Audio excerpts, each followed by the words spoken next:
May's Wuxia whispers it. And since you'll need to set your information terminal to constantly broadcast signals, it'll be pretty dangerous. Some of the monsters in the wasteland could detect the signals broadcasted by the information equipment often carried by the hunters. They could use that to ascertain the locations of those hunters and attack them. The only reason why hunters could send signals across the wasteland was because they were using the comm relays buried under the ground. After a lot of trials and errors, they managed to create comm relays that could withstand monsters' attacks. Unlike in the middle of the wasteland, the ruins had denser monster distribution and fewer escape routes. Thus, broadcasting strong signals inside a ruin was extremely dangerous. The only people who would do that would be fatally wounded hunters who could not get out from the ruin using their own power. But even so, they would only do that for a few seconds just to let the rescue squads know their location. Akira tried to imagine what would happen if he were to do that. Inside his mind, he imagined that he would end up in a situation where he was surrounded by a huge number of monsters. And then, unfortunately enough, Elena tried to contact him in that situation, which caused some of those monsters to head toward her location. Although he might be able to break the encirclement and force his way to Elena's location, it did not change the fact that he would still drag Elena and Sarah into more trouble. Akira then cut his imagination there. That would be too dangerous, so let's not do that. Carol then made another suggestion. In that case, your only choice will be either diving into the ruin and looking for them or wait for them near the Hunter office branch. If they are taking that emergency SOS request, I'm sure they'll be back here after rescuing some hunters. As Akira was still thinking about which option to take, Alpha suddenly pointed her finger toward the parking lot near the Hunter office branch. Akira, look over there. When Akira looked toward the direction that Alpha pointed, he saw a vehicle that looked somehow familiar to him. It was the APC that Shikarabe used when they were hunting for bounty monsters. So, what do you want me to do with that? Akira thought that it was the same APC model owned by other hunters. But Alpha knew for a fact that it was Shikarabe's APC. That's Shikarabe's APC. If Shikarabe is inside it, how about you try contacting him? He might be able to help you find Elena and Sarah. Akira pulled out his information terminal and called Shikarabe through the local connection. The call almost immediately got through. Shikarabe speaking. Is this you, Akira? You're calling me through a local connection though. Does that mean that you're somewhere nearby? Yeah, I'm just outside the parking lot near the Hunter office branch. I want to contact Elena-san and Sarah-san, but I can't get any connection at all. Do you know where they might be? May's Wuxia whispers. Rebuild World Chapter 113, The Changed Mihazono Ruin. Akira and Carol reached Mihazono Ruin right before the sunrise. There were a lot of vehicles parked near the Hunter office. Among the normal vehicles brought by the hunters, there were some trailers owned by weapon merchants, portable clinics, and trailers used by hunter gangs as their temporary base. A traffic officer stopped Akira and said, all the parking lots near the Hunter office branch are controlled under strict regulation to make sure there is smooth traffic. I don't mind if you are just passing through to the ruin, but make sure not to block the way when you do that. And if you want to park your vehicles around here, make sure that it won't block the way too. Do note that the parking lot inside is already full. Okay. I'll at least tell you this. If you're here to hunt for relics, Shikarabe sounded you might want to pick another day, as he said. That's what you get from using a cheap connection line. Wait a sec, Akira gazed at the Mihazono ruin. After Akira waited for a bit, the loud banging sounds of battle suddenly came out from his information terminal that was connected to Shikarabe. There were some places where smoke was rising into the sky. Can you tell me where you are now? Flashes of lights illuminated the ruin that was veiled in darkness. To Elena. The Mihazono ruin showed a completely different side compared to the one that Akira saw yesterday, and that he had sent a message to her. Wait that for officer a sec then left Akira. Yep, I got your message. Carol suddenly asked Akira a question. Seems that the signal priority so what are we going to do from the connection line that I'm using? We'll meet up with Elena's team. So basically you want to meet up with us how first, exactly right? Are we going to find them? Yes, please. It's not like we can just dive into the ruin looking for them without come any here clues. Together with Shikarabe. Akira made actually a stern working look. In a team with Shikarabe right now. If you follow him, you'll be able to meet up with us. So like we still talk in more detail later after we group up. Alpha shook her head for you. No, I still can't establish any connection at all. Shikarabe's voice there is still no reply from your last message, Akira, and I still can't. If you're going to follow me, If I have to make a guess, it might be because there are too many signals around this area that interferes with the communication line. Or you already know my location, the comm relay in this area is already turned off. No problem. We'll be there. It might be a waste of time if they just waited for Elena and Sarah without doing anything. After a bit of thinking, APC was parked in the parking lot near the Hunter office. Carol, the back door of the APC suddenly opened up and wounded hunters came out from the inside of that APC. Can't you call them or something? Could be seen carrying out corpse bags filled with dead hunters. Do you have any clues where they might be? The corpse bags were not closed completely. Sadly, no. As it let the face of the hunter inside where to meet beforehand. The faces peeking out from the corpse bags clearly showed that no life remained in them. When Shakira looked at Akira with a slightly pitiful gaze, he then pointed toward the inside of those people who tend to decide on a finally move first and then think later. Carry out the wounded too. Yes, there's no need to help those who can still walk on their own voice. He sounded a bit ashamed inside the Carol pointed and looked around. Alpha, there were numerous corpse-filled bags, tried her best to hold back her laughter. Meanwhile, Carol looked a bit disappointed as she looked at Akira. Akira then asked she might have overestimated his strength. Fatally wounded hunters. But she then decided to just forget about it and started to think for an answer to his question, right? She was hired as a guide just by leave Akira, it to the doctors so to check if they're already dead or not. Do her job properly. We don't know if any of them have other hunters devices installed inside their body. Uniquely identify so just both assume that they're all just fatally wounded until the doctors say otherwise. If both of you know each other's information terminals Akira remembered the scene of a clinic in the Kazuhara city that he visited in the past. Hoping you can find each other. The doctor and if the other hunter notices you, then treated even hunters who had lost half of their body as only badly make a call with your information if hunters with such a level of injury could still be saved, the mechanical monsters roaming around this ruin like him would judge your wounded hunters in the APC. Thus, Akira just thought all of those hunters inside the corpse bags as only fatally wounded, and started carrying them out of the APC. Carol, who was behind Akira, followed him inside the APC. When Shikarabi saw her, he suddenly shouted in surprise, "Oh, gay." Carol smiled mischievously at Shikarabi. "Geez, you don't need to be that mean, you know. Long time no see, by the way." Shikarabi, who just realized that he was flustered, tried to contain himself. "Well, right? So why are you here?" "Akira hired me. Don't just stand there, you have bags to carry, right?" Carol then left Shikarabi and followed Akira. Shikarabi kept staring at Carol as she walked toward his APC. Why in the world would Akira hire that woman? Shikarabi was still a little bit bothered by that as he returned back to his job carrying the corpse bags. Akira and Shikarabi then handed over the fatally wounded hunters to the hunter office. They had no reason to worry about how many of those hunters were still alive. Even if some of them were already dead, the hunter office would handle them appropriately. One thing for sure, the hunter office would handle them better than just leaving them inside the ruin. Shikarabi then closed the back door of his APC, and looked at Akira with a gaze saying that he wanted to say something to Akira. It was not like it was a gaze of hatred or anything, but it was undeniable that he did not appreciate the fact that Akira brought Carol together with him. His gaze was saying that he honestly did not know what to do about the current situation. Although Akira did not notice it, there was also a trace of pity in Shikarabi's gaze. Akira looked at Shikarabi and tilted his head in confusion. He then asked Carol, "Carol, you know him?" "Yep, well, a lot of things happen between us." "I see." Akira at least understood that Carol and Shikarabi were acquaintances. In reality, Akira was actually trying to find a roundabout way to ask her the reason why Shikarabi looked at her with such a gaze. But Carol only gave a short answer that only confirmed that they knew each other.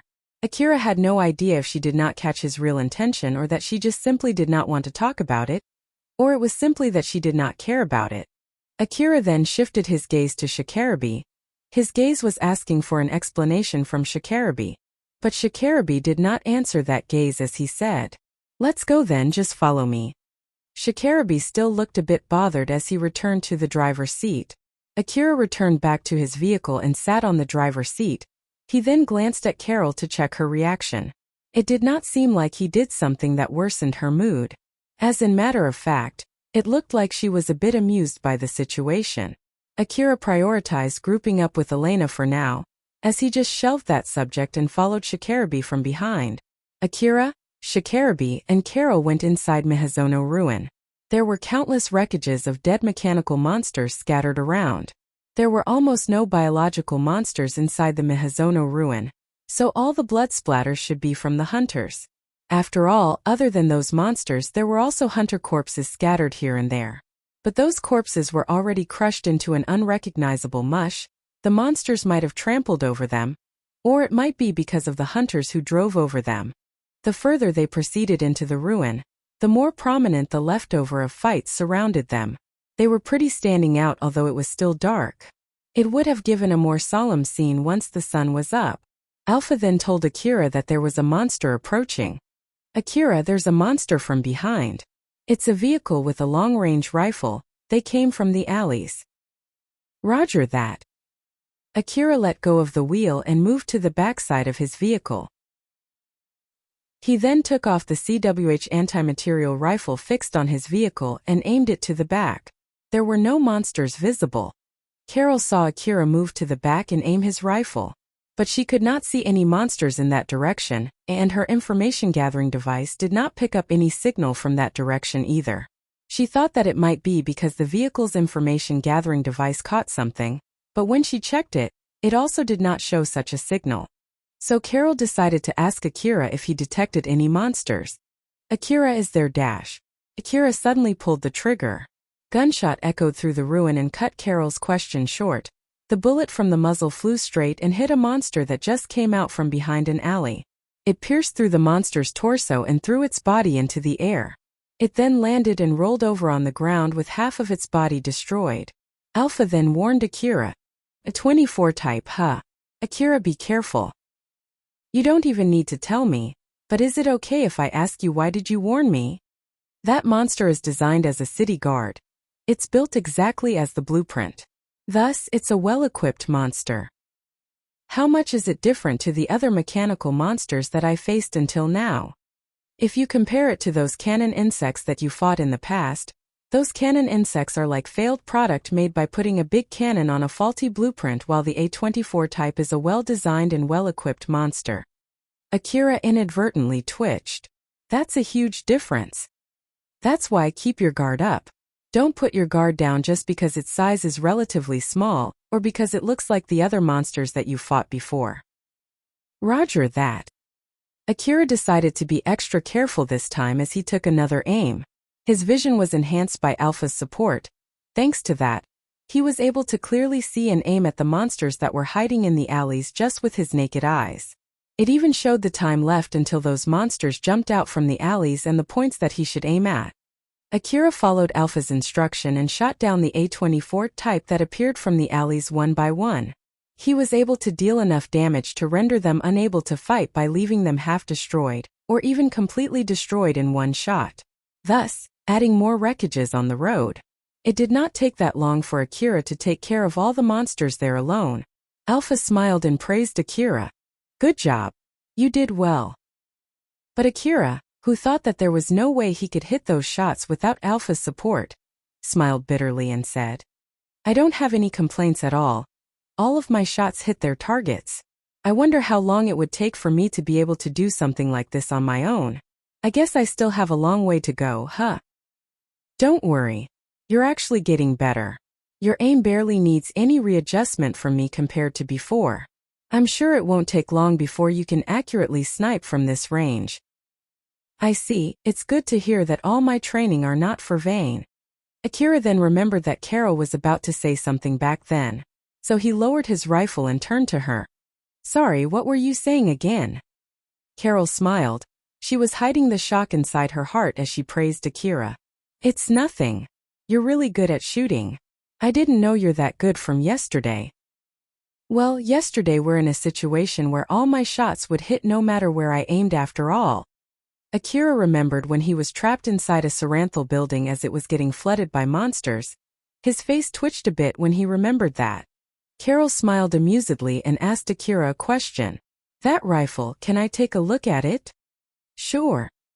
Akira then handed over his rifle to Carol. Carol checked the rifle that she just received. From the outside, it looked like she was just lightly checking out that rifle, but deep inside, she was actually closely checking that rifle, including its production code, its parts, and its condition. Carol then aimed Akira's CWH anti-material rifle to the back. When she gazed through the aiming device, She could see nothing but the usual information from a normal aiming device. There was nothing in particular that surprised her. She confirmed that it was just a normal rifle. Carol then handed it back to Akira. She smiled at him and said, "Thank you, that's a pretty good rifle. I wonder if I can aim as good as you as long as I use this rifle." I think anyone would be able to do that with enough training. Akira did not really think it through when he said that. He only thought that if he would be able to do that with enough training, then everyone should be able to do that with enough training too. Carol then casually replied, "Really? Yes, but of course it's assuming that you use an augmented suit that would help you suppress the kickback. Even I too have no plans to use this rifle without an augmented suit. I'm pretty sure that my hand would get ripped off if I do that." Carol then smugly pointed at her augmented suit. "If that's the case, then there's nothing to worry about. Look here, my augmented suit is actually a pretty advanced one after all." "Well, it does look like an advanced augmented suit." Akira looked at Carol's augmented suit and nodded. Akira put his CWH anti-material rifle back and returned to the driver's seat. Carol also returned back to her seat. Carol pretended to look casual as she kept observing Akira. That CWH anti-material rifle is a normal rifle, and judging by the information shown in its aiming device works in tandem with his information gathering device. It has no auto-aim function. Or at least, it's true that it has no support function that would allow him to normally hit all of his shots at the same time those monsters show themselves from behind the alley even when he is shooting from above a moving vehicle. There were some rifles sold in the Eastern District equipped with auto-aim function to help with aiming. Some of them could automatically move when the user pulled the trigger, to ensure that the trajectory of the bullet would hit the target. Or, they would not allow the user to shoot a bullet even if they pulled the trigger when the calculated trajectory of the target will not hit a monster. Carol thought that Akira's accurate sniping was due to the auto-aim function of his rifle. But it did not seem to be the case. It might as well be due to the feature installed in his augmented suit, but Carol judged that it was also unlikely since such a feature usually relied a lot on the feature installed on the rifle, and she should be able to find such a device installed on that rifle if that was the case. In the first place, how did Akira detect those monsters? I bet he already noticed the monsters even before he let go of the wheel. Although I have a pretty good information gathering device, I didn't get any signals at all even when he started taking aim. What would he do if the one jumping out from the alleys were not monsters and instead hunters on bikes? Or did he know for sure that they were monsters? Did he notice that they were monsters with long-range weapons? That's why he decided that he needed to take them out as soon as possible? Since when did he know that? Was it right from the start? Detecting enemies was a crucial skill for hunters. If they could discover and ascertain enemies' positions quickly, they would be able to evade having to fight them, and even if they decided to fight those monsters, that would give them the upper hand. Carol was a hunter who preferred to evade fighting as much as possible. Because of that, she invested a lot in her detection ability. The reason why she tried to seduce Akira yesterday was because she knew for sure there were no monsters around. Carol was pretty surprised by Akira's ability to shoot, but more than that, she was very surprised by his ability to detect enemies. When Carol praised Akira's shooting skill and asked if she could borrow his rifle, she was actually checking for his reaction.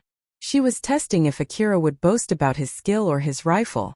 She was wondering whether he would credit that to his own skill, or to his hard training, or to the features installed on his rifle. There were many hunters who would boast about their talent, or skills that they acquired after working hard, or their advanced rifle. After all, it made them feel good talking about their hard work or their advanced equipment with other people. Carol was actually an expert in coaxing those kinds of people into leaking information. If Akira was one of those people, Carol might be able to harvest information from him. But Akira did not show such a sign at all. It did not seem like he wanted to boast about his equipment or his skill at all. Carol then reflected. She admitted that Akira's shooting skill was amazing, but that was all there was to it. In contrast to that, his detection skill was way above amazing. If it was only amazing, she could just use that to praise and coax Akira into telling her any valuable information that he had. But that was not the case when it was more than amazing. In that case, she needed to make sure how he would react to other people who tried to dig for the secrets behind such an ability first. After all, there were people who would go as far as to kill the other people who knew their secret to make sure that it would not leak. If that person was a man, Carol could wait until they were close enough before asking for such information, or she could wait for a situation where she could casually ask that question without any risks. Of course, she would use her side job to help her do that. Carol had the skill and experience to cajole someone. She was confident that she could fight them back in a situation where both of them were naked and unarmed. No matter whether they were a cyborg or a person with enhanced bodies, Carol was confident she could accurately judge their strength after sleeping with them at least once. Carol then sighed. So basically, I can't use that method on Akira. Although it's true that he's still just a boy, strangely enough, he has less interest in women compared to the other boys of his age. Carol glanced at Akira. The current Akira did not show any childish vibe of a young boy that he showed yesterday when he was watching the scene outside with sparkling eyes from inside a flying drone. It could even be said that he gave off the intimidating aura of a skilled hunter. He even looked somehow more mature. Well, it would be troublesome if he won't grow more mature in the more important aspects. Although, honestly, he doesn't seem to be that young to be more interested in food rather than in women. I wonder if it's because he's only interested in a certain type of women. Carol's guess was correct. Akira's interest was completely biased. No matter whether it was a man or a woman, the only thing that interested him was whether they were enemies or not. For now, he saw Carol as not any enemy. For him, that fact took precedence over gender and appearance. Carol did not doubt her charm at all. After all, she was really proud of it and she had used that charm on a lot of people in the past. But that was exactly why her pride was hurt when Akira showed almost no reaction at all when she tried to use her charm on him. She sounded a bit irritated as she suddenly said to Akira, "Akira, what kind of girl do you like?" Akira was a bit confused by that sudden question as he asked back, "What's with that sudden question?" "It's because it seemed you're not interested at all when I invited you. Normally, that won't happen to most of the people that I invite, you know? Isn't that because you only invite those people who seem to be likely to accept your invitation? I'm sure those people with girlfriend won't readily take on your invitation." "Well, for the sake of common sense, I won't try inviting people with girlfriends though. But of course it's a different story if they invite me first. Because of that, I won't take responsibility if they break up with their girlfriend." Carol smiled when she said that. Akira looked a bit disgusted as he said, "You are quite a bad individual. It just shows how charming I am. That's why I'm interested in your fetishes, since you won't even consider my invitation. Stop calling it a fetish. But well, even if you ask me so." Akira himself knew that he was very unfamiliar with that kind of talk. When he was giving a hum sound, Alpha then suddenly pointed at herself with full of confidence. Akira immediately stopped pondering. "Nope. I don't even have the slightest idea." "But you should, right? After all, you have a perfect example here." Alpha could freely change her appearance, and so she chose to match her appearance with Akira's preference. So in short, her current outlook was the mirror image of his taste. Akira knew that very well as he replied, "Yep, no idea at all." "You're pretty stubborn, aren't you? If you have anything to complain about my appearance, there's no need to hold back. You can just tell me. I can change my appearance as much as you want, you know." Alpha smiled mischievously. Carol frowned as she looked curiously at Akira. "You don't seem to genuinely have no idea at all though?" "Well, that's because I feel like a certain someone would try to match it if I say it here." "Ah, I see. You won't tell me because you don't want to, huh? But just so you know, I'm someone who can keep a secret." "Still no. I see, that's just too bad. I wonder if it's because it's something that you can't say out loud. But if that's the case, I can help you override it if you would take my invitation even if it's only once, you know? I would recommend you do that if you have a rather peculiar fetish. Like I said, stop making it sound as if I have a weird fetish." Akira looked so annoyed while Carol was smiling amusedly. Rebuild World Chapter 114 Carol's Negotiation. Akira, Carol, and Shikarabi eventually arrived at the meeting site. It was one of the many destroyed buildings inside the Mihazono ruin, but in front of that particular destroyed building, Elena and Sarah were standing guard. Inside that building, there were hunters who Elena and Sarah had saved. They were the remaining hunters who could not fit in Shikarabe's APC in one go. The reason why Shikarabe limited the number of people inside his APC was not based on the open space inside the APC, but it was more based on the number of unknown armed people that he was okay putting inside the same APC with him. So it was more of a matter of his personal safety. As for the reason why Elena and Sarah stayed behind with the remaining hunters, it was simply because those hunters desperately asked them to, since they were afraid of getting abandoned. After a lot of consideration, Elena decided to take their request. It was because of her good nature and how pitiful those hunters were. Furthermore, there was also the detail of her contract, and most importantly, it was because she knew that she could kill them all in case they tried to do anything funny. Those hunters sighed in relief when they spotted Shikarabe's APC. When Shikarabe parked his APC near them and opened the back door, those hunters immediately flooded the back door together with the relics that they carried with them. Shikarabe then stepped off from his APC and asked Elena, "Anyone need the corpse back?" "Nope. There's no fatally wounded hunters and no dead bodies." "I see. If they're really okay, they should just barricade themselves somewhere. Because of them, I had to go back and forth with no escort, you know?" Shikarabe looked annoyed, to which Elena responded with a light smile as she said, "They're paying with their money in exchange for safety, and we're receiving that money for our reward. That's all there's to it." "Well, you're right about that." Akira and Carol also stepped off from Akira's vehicle and headed towards Elena and Shikarabe. Although Elena and Sarah were planning to welcome Akira with a smile, their expression turned conflicted when they saw the girl next to Akira. It was because Carol was using an augmented suit with a design that was obviously inviting the opposite sex. Elena and Sarah did hear beforehand from Akira that he would be bringing another hunter, but they did not expect him to bring Carol, who was obviously flaunting her charm there. Akira then greeted Elena and Sarah. "Elena-san, Sarah-san, I'll be in your care for today. Is that okay? Although I do want to join the team, if me bringing another hunter is a bad thing, I don't mind moving as a different team. And even if we decide to work as one team, I'll take responsibility if Carol causes any trouble."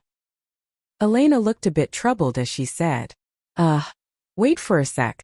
Let me calm down for a bit. All right then." Elena knew that she must be making all kinds of faces there. She then told herself that she needed to make decisions with a cool head since she was the team leader. She then looked at Carol. She tried to throw away her preconception, or at least put it aside for now as she spoke to Carol. "I'm Elena, and this is Sarah, my best friend." Sarah awkwardly smiled. It was obvious that she could not completely move on from the shock. "I'm Sarah. Nice to meet you." Carol smiled and introduced herself. "I'm Carol. Nice to meet you." Elena then continued as Carol was still smiling. "We're working as a team of 3 with Shikarabe at the moment. The team leader is me, so if you want to negotiate about the reward, you should talk to me." "Okay, but please talk about that with Akira. I'm working under Akira at the moment, so I'll prioritize his orders too." "Oh. Well, now that we've gathered here, I would like to take command of the whole team though. It's not like we're already formally formed a team, right? Moreover, you haven't even made a deal with Akira on how to share the reward, right? So I think it's only normal for me to prioritize on the contract that I've made beforehand." "Well, you have a point there." Elena and Carol were smiling at each other. For some reason, Akira could feel the awkward mood around them, but he could not tell the reason why. Elena then smiled at Akira and took a step closer. "So then, Akira, let's start the negotiation." "Oh, okay. Please be gentle." Akira could feel some kind of pressure coming from Elena, as he was questioning if she was standing a little too close. Shikarabe then interjected, "If it seems that it'll take some time. No, even if it does not, how about we go back first? Whichever the case, we need to transport these people after all. No matter whether we'll move as one team or not, I'm sure both of you need to talk it out first before deciding. So, both of you can finish that in the middle of our way back. Moreover, it's easier to handle the contract process if we do it near the hunter office." Elena then calmed herself one more time. "You're right. Okay then, Akira, you're okay with that too, right?" "Yeah." Akira then returned to his vehicle with Carol. Elena and Sarah watched Akira's back with a conflicted face. They then once again drove through the ruin. Akira asked Alpha a question while driving the vehicle. "Alpha, what do you think was that?" Alpha casually replied, "I don't think there's any need for you to worry about that. Even for Elena, there are times when she has a bad mood and it's normal that there are people who just don't go along well with her." I guess you're right about that. I'm sure both Elena and Carol could differentiate between their jobs and their personal feelings. I'm sure it's just that because they were thinking about what to do with the contract. Don't worry. I think it won't go as far as causing a fight. Moreover, it seems that you really trust them, so I bet you have no plans to complain about the details of the contract and the way they'll share the reward. But for Carol, it's their first time meeting each other. So to get a better deal and to make sure not to get swindled, it's nothing strange for them to show off a little bit of intimidation like that. Akira was fully convinced by Alpha's explanation. I guess you're right about that too. Let's say there was a certain girl who liked a certain boy, although it was not as far as love, that girl pretty much liked that boy and she thought that boy also liked her back to some extent. But when they planned to meet up, that boy brought another girl, who was a beauty in a seducing attire. Akira was still so socially inept that he could not imagine what those girls whom he was going to meet might feel. There were a lot of reasons why Akira was socially inept. He grew up in an environment that did not give him the chance to learn such a skill. He originally already had a distorted character, and to top it off, although Alpha knew it, she always came up with another excuse to convince Akira while keeping him unaware about that aforementioned fact. Of course, Alpha did that intentionally after all. It was better for her if Akira stayed that way. Alpha looked and smiled at Akira, who was successfully tricked by her words. They were driving through the Mihazono ruin toward the Hunter office branch. Midway, they were communicating with each other using the local connection of their information terminal to talk about the details of the request and the current situation. The request that Elena and Sarah took was an emergency request. Basically, it was a request to save the hunters who could not get out from the ruin on their own. The request did not come from those hunters, it came from the individual insurance companies that those hunters were registered in. There were all kinds of insurance for the hunters. Most of them offered a subsidy in case those hunters got badly injured. But in order to get their injuries treated, they needed to return back alive first. Thus, in order for them to return back alive, the insurance companies offered all kinds of service in case those hunters went into a ruin and could not come back on their own. When those hunters sent a request or when they were out of reach for a certain period of time, the insurance company contracted to those hunters would dispatch a squad to help them. Some of the insurance companies had their own special squad to send, but most of the insurance companies usually either made a request to the private security companies that they were contracted with to send their squads or sent that request to the hunters. And that was how Elena and Sarah received that emergency request. By getting such an insurance before going out to the ruins, in case if they got attacked by monsters and could not return back on their own, these hunters could just barricade themselves somewhere while waiting for a rescue squad. Or at least, in the worst-case scenario, the rescue squad would retrieve their bodies instead of leaving them in the wasteland. Akira then asked a simple question to Elena through his information terminal. So basically, this request is made by the insurance company for Drankum, and then Drankum distributed it to us, am I correct? Elena refuted that. No, this one comes from a completely different source. It seems that there was a lot of things going on with Drankum, including that similar request that Drankum made yesterday. But our request this time has nothing to do with them. Akira sounded a little confused. Is that so? But if that's the case, it's weird that Shikarabi is with you. Shikarabi sounded a little irritated as he said. It's true that Drankum also dispatched rescue squads, and it's true that they sent me a request to be added to that squad. But I declined it and decided to join Elena and Sarah's team that has nothing to do with Drankum management. Why did you do that? Shikarabi shouted as if he was venting his anger. The leader of Drankum's rescue squad is Katsuya. Even if it's on name only, I refuse to work under him. I see. Akira flinched back a bit when he heard Shikarabi shout. Shikarabi did not stop there and even started complaining. But after a few minutes of complaining, Carol suddenly interjected and stopped him. Shikarabi, you should stop here. If you want someone to listen to your problems, I can do that for you after we finish our job here. I can even give you extra services depending on how much money you would pay me. You know? No thanks. I have no plans to spend my hard-earned money on you. Oh, isn't it fine? I'll listen to your problem, so you can at least buy me some drinks. I know that you won't stop there, that's why I'm not taking your offer. Elena, you can continue. Shikarabi honestly declined Carol's invitation and asked Elena to continue with her explanation. Elena scanned through the rescue list that she received from the company which issued the emergency request. As the leader of the team, Elena carefully checked all the requests on that list and picked some of them.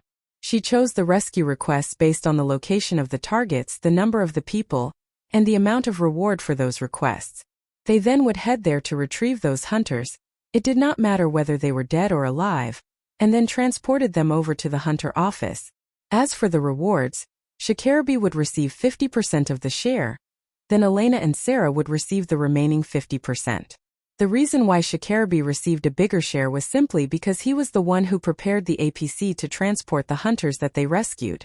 After all, an APC was the perfect vehicle to safely carry those fatally wounded hunters who could not move on their own while they were still alive. Because of that, Elena and Sarah had nothing to complain about their reward distribution. And now with Akira joining in, they would distribute the reward evenly between Shikarabi, Elena and Sarah, and Akira and Carol. To be more precise, Shikarabi, Elena, and Akira would each receive 33% of the reward. And then from there, Elena would share her reward with Sarah as well as Akira would share his with Carol. Carol and Elena then discussed the details on how they were going to distribute the reward. Their discussion went very smoothly since none of them were trying to impose any difficult conditions on each other. As for Akira, he had no interest in how to distribute the reward. Thus, he just accepted Elena's suggestion. But since Carol was working under Akira, she started negotiating with Elena. It turned into a rather in-depth negotiation. The thing that surprised Akira was the fact that not only Carol, but even Elena too, was against the fact that he just accepted Elena's suggestion as it was. When they were done with the long and difficult negotiation, they already arrived at the hunter office parking lot. After they disembarked the hunters inside the APC and handed them over to the hunter office, they moved their vehicle to make sure that they would not block the way. After they stepped off from their vehicles, Shikarabi suggested taking a short break. Let's take a break here, 1 hour should be enough. I'll check the APC and replenish ammo reserve during the break, not to mention, some of the APC's armor is already stripped off too. Elena replied, Sure. Let's meet up again here after 1 hour. I'll also shortlist the requests during the break. It was the perfect time since Elena and Sarah were also thinking of taking a short break too. When Shikarabi was about to head back to his APC, Carol followed him. Shikarabi, I'll help too. No need, go back and leave me alone. Shikarabi answered back almost immediately. Carol smiled and just ignored it. It's fine, isn't it? Akira, let's meet again after 1 hour. Carol lightly waved at Akira. She then put her hands on Shikarabi's shoulders and pushed him into the APC together with her. Akira just watched Shikarabi and Carol go inside the APC. But he then noticed a gaze behind him. It was from Elena and Sarah. When Akira turned around, Elena smiled at him while Sarah's smile was a little bitter. Elena then said to Akira while still smiling, Well, I guess we should go too. Elena's smile was gentle. Together with her beautiful face, that smile was a very lovely smile. But for some reason, Akira could feel some kind of pressure coming from that smile. Akira flusteredly shifted his gaze to Sarah. Sarah smiled at him. It was an amused but mischievous smile. At least let's go somewhere else where we can relax first. Are you okay with that? Sure. Akira nodded. After all, he had no reason to decline, and even if he had, it might be not easy to decline that offer. Even in that situation, there were a lot of merchants gathered near the border between Mihazono Ruin and the wasteland. As a matter of fact, a lot of those merchants came to Mihazono Ruin exactly because of the current situation in the Mihazono Ruin. It was the time where they could reap a lot of profits. Shikarabi brought his APC into one of the supply depots to replenish his ammo reserve and put up new armor plating for his APC. Carol was also there, helping him. The supply depots were shops that specialized in selling consumables for the hunters. And with a huge ongoing battle in the Mihazono ruin, it was only to be expected that the hunters would consume a lot of expendable goods. So some merchants who sold their goods in the ruins decided to sell expendable goods rather than spending efforts trying to sell rifles that might not sell that well in the ruins. Shikarabi was replenishing his ammo reserve and the armor tile of the APC in one of those supply depots. He just needed to leave those ammo and armor tiles near the supply entrance on the side of the APC, and the APC would automatically load them. It was a very convenient function that saved Shikarabi from the troublesome work. Sadly enough, Akira's vehicle was not equipped with such a function. Carol, who was together with Shikarabi, gathered quite a lot of attention. Not only she already had a beautiful figure, to top it off, she was also wearing a sexy old-world design augmented suit. It was only to be expected for her to attract a lot of attention from the opposite sex. But it would not be the case if they went further to the east. Carol's attire would only attract a small amount of attention. It was because the people to the east were already used to old-world relics.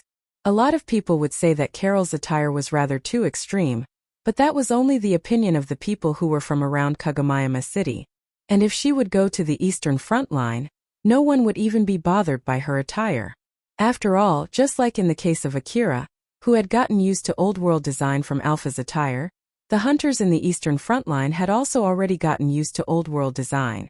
Some hunters did try to strike a conversation with Carol, but she refused all of them, saying that she was busy. They left her alone after she gave them her contact number. Those hunters were lucky at the moment since they were able to meet a beautiful hunter. But it was a different story whether that luck would last after that. After all, meeting Carol might be the trigger that would destroy their lives, or cause them any other kinds of troubles down the road. Shikarabi frowned. He looked like he had given up. His stiff expression was not caused by annoyance, it was more because he was trying to control his facial expression. After all, he knew very well about Carol's nature. Shikarabi went inside his APC and operated the control device of the APC to execute an automatic system check. He then lightly leaned over while confirming the result. That was when Carol slowly approached him from behind as not to alert him and slowly hugged him. She wrapped her arms over his neck. Shikarabi stopped operating the control device and asked Carol, "What are you doing?" Carol whispered in Shikarabi's ear, "We're done with replenishing the supply, so you have time for a small talk now, right? I still have to do the checkup, so don't bother me." "It's fine, isn't it? You just need to wait for the checkup to finish, right? So it's not like you have anything to do right now." There were leftover blood and the scent of dead bodies left inside the APC. Although the ventilation was on, that scent might as well stick there as long as no one did a thorough cleaning, and even an anti-deodorant could only go as far as to reduce the scent, not completely erasing it. But even so, with Carol getting close enough, the sweet fragrance from her body wafted to Shikarabi. It was a sweet fragrance that would easily melt logic and reasoning. Shikarabi irritatedly said, "What do you want to talk about? Let me tell you this beforehand though. I'm not the same person that you know in the past." Carol sported a charming smile and said seductively, "Oh my, I did pay my price though. It's so rude to say that as if I forced you to give me that information. Even you did enjoy it, right?" Carol's hand crawled to Shikarabi's chest. "Moreover, it's not like I'm planning to extract information about Drankum this time. I know that it seems there are a lot of things going on inside Drankum lately, but I have no plans to talk about that this time. So don't worry, okay?" Shikarabi lowered his guard. Carol did not let that go as she faintly smiled. "What is it then?" "I want to ask about Akira. You know him well, right?" "Well, it's true that I know him, but it's not like we're close or anything.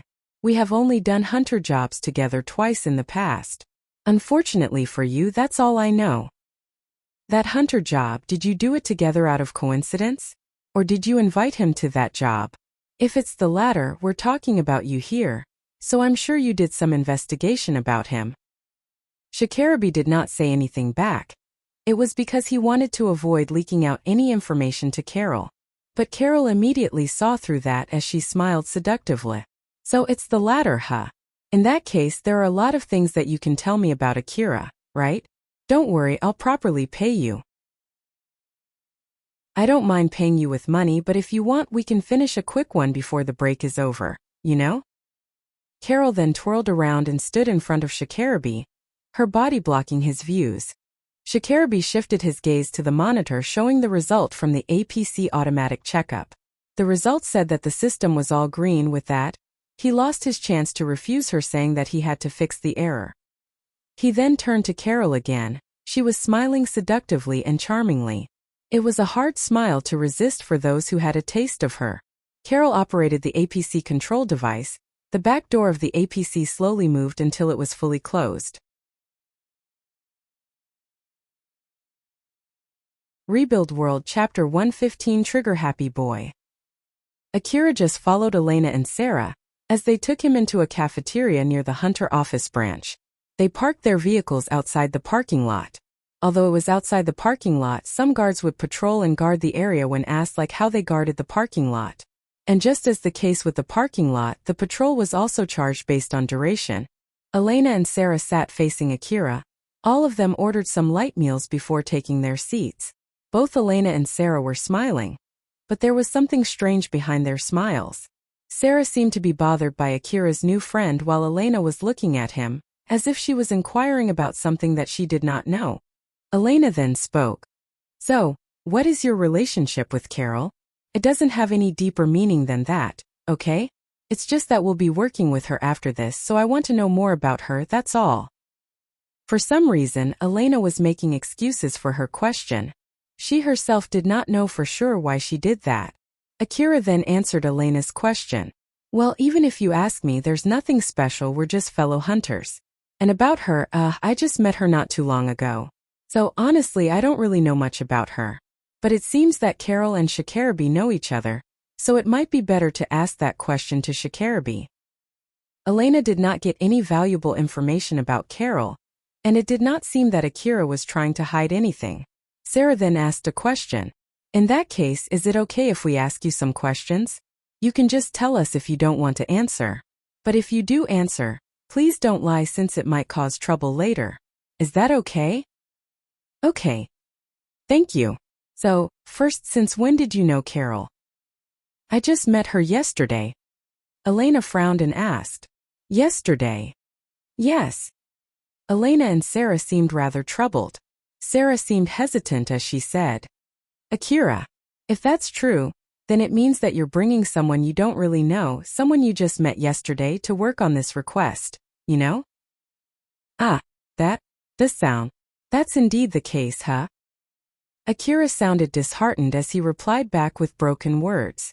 Elena and Sarah looked even more troubled than before. Although it was already obvious, working together with other hunters in a team meant that they had to really trust each other. After all, there were cases where they had to leave their back, or might even trust their lives on the hand of their teammates. That was the exact reason why the arbitrator agencies with a good reputation would prosper. Akira once told Elena and Sarah that he once got attacked by other hunters in the same team. That was why Elena and Sarah thought he well understood the importance of that problem. Even this situation was also caused by the fact that he could not contact Elena and Sarah earlier. It was still a rather unexpected situation for them. Akira sounded apologetic as he said to Elena, I'm really sorry. As I thought, is it better if we don't move in the same team this time? Hearing how Akira suddenly sounded so apologetic, Elena flusteredly replied, you don't have to go that far. We're also happy to get more helping hands, and if she's really a troublesome hunter, Shikarabi would have stopped us too. And also, as you said, you'll take responsibility if Carol tries to do anything funny, right? Akira replied back with a serious face. Of course, I'm the one who brought her here after all. Sarah suddenly asked Akira a question. When you say you'll take responsibility, how far are you actually planning to go? Akira thought for a bit before answering back. Well, let's see. If it's a problem that can be solved with money, I'll pay. If it's an amount that I can pay right away, I'll immediately pay. If it's not, either I pay it in form of a request or I'll ask to wait until I get enough money. After listening to Akira's answer, Elena and Sarah thought for a bit. Although he straightforwardly replied with a serious face, it somehow felt lacking. Akira did not say any exact amount of money that he was willing to pay. Even if he said that he would pay no matter how much he would be asked, it was not like he would pay just any amount. There were many people who would take back what they said when an exact amount of money was specified. Moreover, there were many problems in this world that could not be solved with money. Sarah then continued. Is that all? If Carol causes anything that puts Elena-san or Sarah-san in danger, I'll take the responsibility and kill her myself. Akira replied casually. There was no trace of resolve or determination in his words. But that was the exact reason why Elena and Sarah knew that he was being serious. Akira was the type of person who could just casually kill others.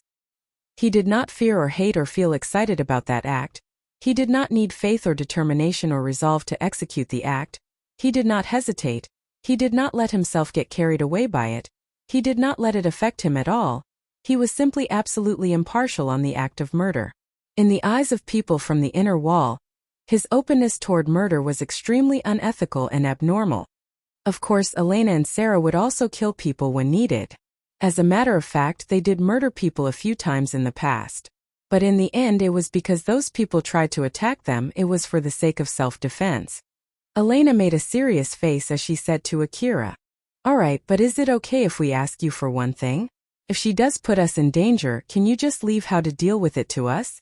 If it's possible, I want to avoid any kind of infighting. We have a reputation to uphold too, after all." "I understand. Please feel free to ask for me if I'm needed," Akira replied without showing any hesitation. Sarah was staring at Akira. She seemed a bit troubled as she thought. It's true that it's rather weird for Akira to bring with him someone that he just met yesterday, but more than that, I'm more interested about that reason. I don't want to believe it, but don't tell me he. Sarah then asked Akira a question to confirm her guess. So then what exactly happened yesterday? Can you please tell us everything, including when you met Carol? Okay. Akira then told Elena and Sarah all the information that he thought they would want to know. He told them that he went to Mihazono Ruin yesterday. He then entered the Saranthal building and met Carol inside that building. All of a sudden they were swarmed by monsters and somehow was able to escape the building. He then lost his relics for protecting Carol. But she compensated for his lost relics and treated him for lunch. Of course, Akira did not say anything about Carol's side job. The information that Carol had really helped us escape the Saranthal building. Moreover, with someone who knows well about this ruin, I thought that we would be able to safely complete today's request. That's why I hired Carol. That must have been hard. To be more precise, is it okay if I ask you how you escaped Saranthal building? When Sarah asked that question, Akira hesitated to answer back. Do I really need to answer that question no matter what? I won't force you. If you don't want to answer, you can just say it. That's not exactly the problem. Although I came to know about it because of an emergency, it's information that I paid money to get, so. Elena sounded convinced as she said. I see, so basically we just need to pay you money, right? Akira flusteredly shook his head and said, No, I don't really mind telling Elena-san and Sarah-san for free, but I was just thinking if it's okay for me as a hunter to give such information for free to another hunter. What should I do about such information normally? Since I already paid for it, I wonder if it's okay if I spread it around without permission. What do you think, Elena-san? Elena was taken aback when Akira asked her that question. It was because she did not expect him to be that careful about dealing with such information. After all, in the past, he did share information about an unexplored ruin to her and Sarah casually. Sarah was also surprised by that unexpected change. Elena thought that it was a good thing if Akira had changed because he had that talk with her. She then happily told him about her own opinion. It depends. If you agreed beforehand not to spread it when you bought it, then you shouldn't spread it. But if you don't have such an agreement, I think it's okay for you to tell other people. With that being said, you still need to have some kind of implicit agreement with the person from whom you got that information. After all, there's a chance that person will sell the next piece of information at a higher price since the last one spread widely among the hunters. For that one, well, you can only learn that from experience. This is really difficult. If you don't know what to decide, it's safer if you keep it a secret. There's no need to leak it out just because we asked you. Which in that case, is it okay if we ask you how much it cost and whether it was worth paying that money? It was 5 million orum and I think it was worth that money. Although, I can only say that since I was able to escape the building thanks to that information. Sarah pondered, 5 million orum, huh? If you say it is really worth that much, I have no plans to refute it, but just because you were able to escape danger because of that, I don't think that's enough of a reason to blow it out of the proportion that much. Are you sure it was really worth it? Yes. Although, in the end, I didn't pay even a single orum for that information since I accepted her request to escort her back. Either way, I was in a situation where it was bad if Carol got killed, so the timing was good too. Elena smiled confidently. You're pretty good. Sarah also smiled. She seemed a bit surprised. Akira blushed as he got flustered. After Elena and Sarah asked a lot of questions about Carol to Akira, they decided that there should be no problem adding Carol to the team. Although she did ask Akira to escort her to escape the Saranthal building, it was not like she did not fight at all. Moreover, it seemed that she did change her equipment into something more suitable for fighting this time. And in the first place, if Shikarabe thought that she would only slow them down, he would have rejected that suggestion. It might be true that Carol knew a lot of things about Mihazono Ruin, or at least it was true that she had information that helped Akira to survive and return back alive from the ruin. Thus, Akira thought that it would be helpful to have her around if they wanted to explore Mihazono Ruin. Sarah felt relieved that her fear was proven to be wrong. She then apologetically said to Akira, "Let me apologize to you first. I'm really sorry. To be honest, I thought that Carol seduced you and is tricking you right now. I just thought that. Well, I'm sorry to put it this way, I just thought that Carol is cajoling and manipulating you for her own benefit, you see." Elena also apologized to Akira. "Sorry, I actually thought so too. You did tell us that you basically work alone, remember? That's why I was so surprised when you suddenly brought with you another hunter. It just somehow bothered me." At first, Akira did not understand what exactly Elena and Sarah were talking about. He just sat there with a confused face. But after a few seconds he realized what it was all about. It was true that it would not be strange for Elena and Sarah to think like that after seeing Carol's attire. He then smiled bitterly and said, I'm sorry to make you worry, but it's all right. I think I'm the type who doesn't get baited by something like that." Sarah smiled mischievously. "Is that so? Then I might as well test you." Sarah stood up from her seat and moved next to Akira. She then leaned her face close to his while smiling and staring at him. Akira obviously started getting flustered. "W.O. Sarah-san." Sarah kept staring at Akira's face while moving her face closer and closer. The closer she got, the more flustered Akira became. Akira then turned to Elena, asking for help. But Elena just smiled bitterly at him and said, "Looking at you now, I don't think you're okay at all though? Maybe you want to get used to it while you still have the chance?" Sarah then pulled back her face. Akira sighed. He was still blushing as he said, "Give me a break." Sarah smiled teasingly at Akira. "If you want to get used to it, I can help you, you know." "No thanks." "Oh my, you don't like it? Please just stop."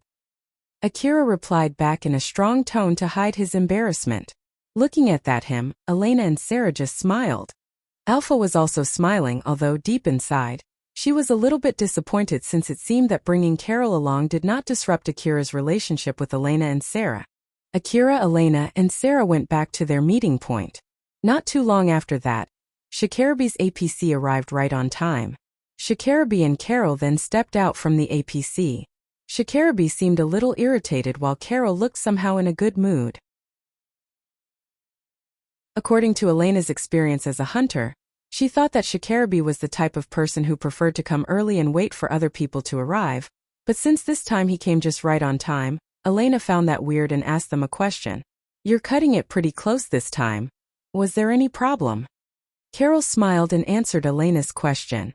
"Nope, we did replenish the supply and had a good rest before coming here." Shikarabe did not say anything. The other hunters there directed their gazes on Shikarabe. He noticed that tried to calm himself down before opening his mouth. "There's no problem with the resupply. If I have to say anything, well, the cost of the armor plating and the ammo was more expensive than I expected. If the negotiation took most of your time and you didn't get much rest, I don't mind waiting for some more time for you to get adequate rest." When Elena said that, Carol immediately replied in place of Shikarabi. It's fine, we did have a good rest after all, right? Or was that not enough? Carol glanced at Shikarabi. Shikarabi averted his gaze from her as he said, It's all right. So then, how about you guys? Did something happen? Nothing. By the way, I've picked our next request. In that case, let's get working. With the sun already up, it's much safer than during the night. With that being said, there should be more people competing for the rescue requests now though. You're right, everyone, let's go. They then returned back to their respective vehicles. Carol returned back to Akira's vehicle and sat on the driver assistant's seat. She then looked at Akira in a good mood. Since it was not like she was glaring at him, Akira just ignored her and started his vehicle. They were heading to the building in the Miyazono ruin where the hunters who sent the rescue request barricaded themselves inside.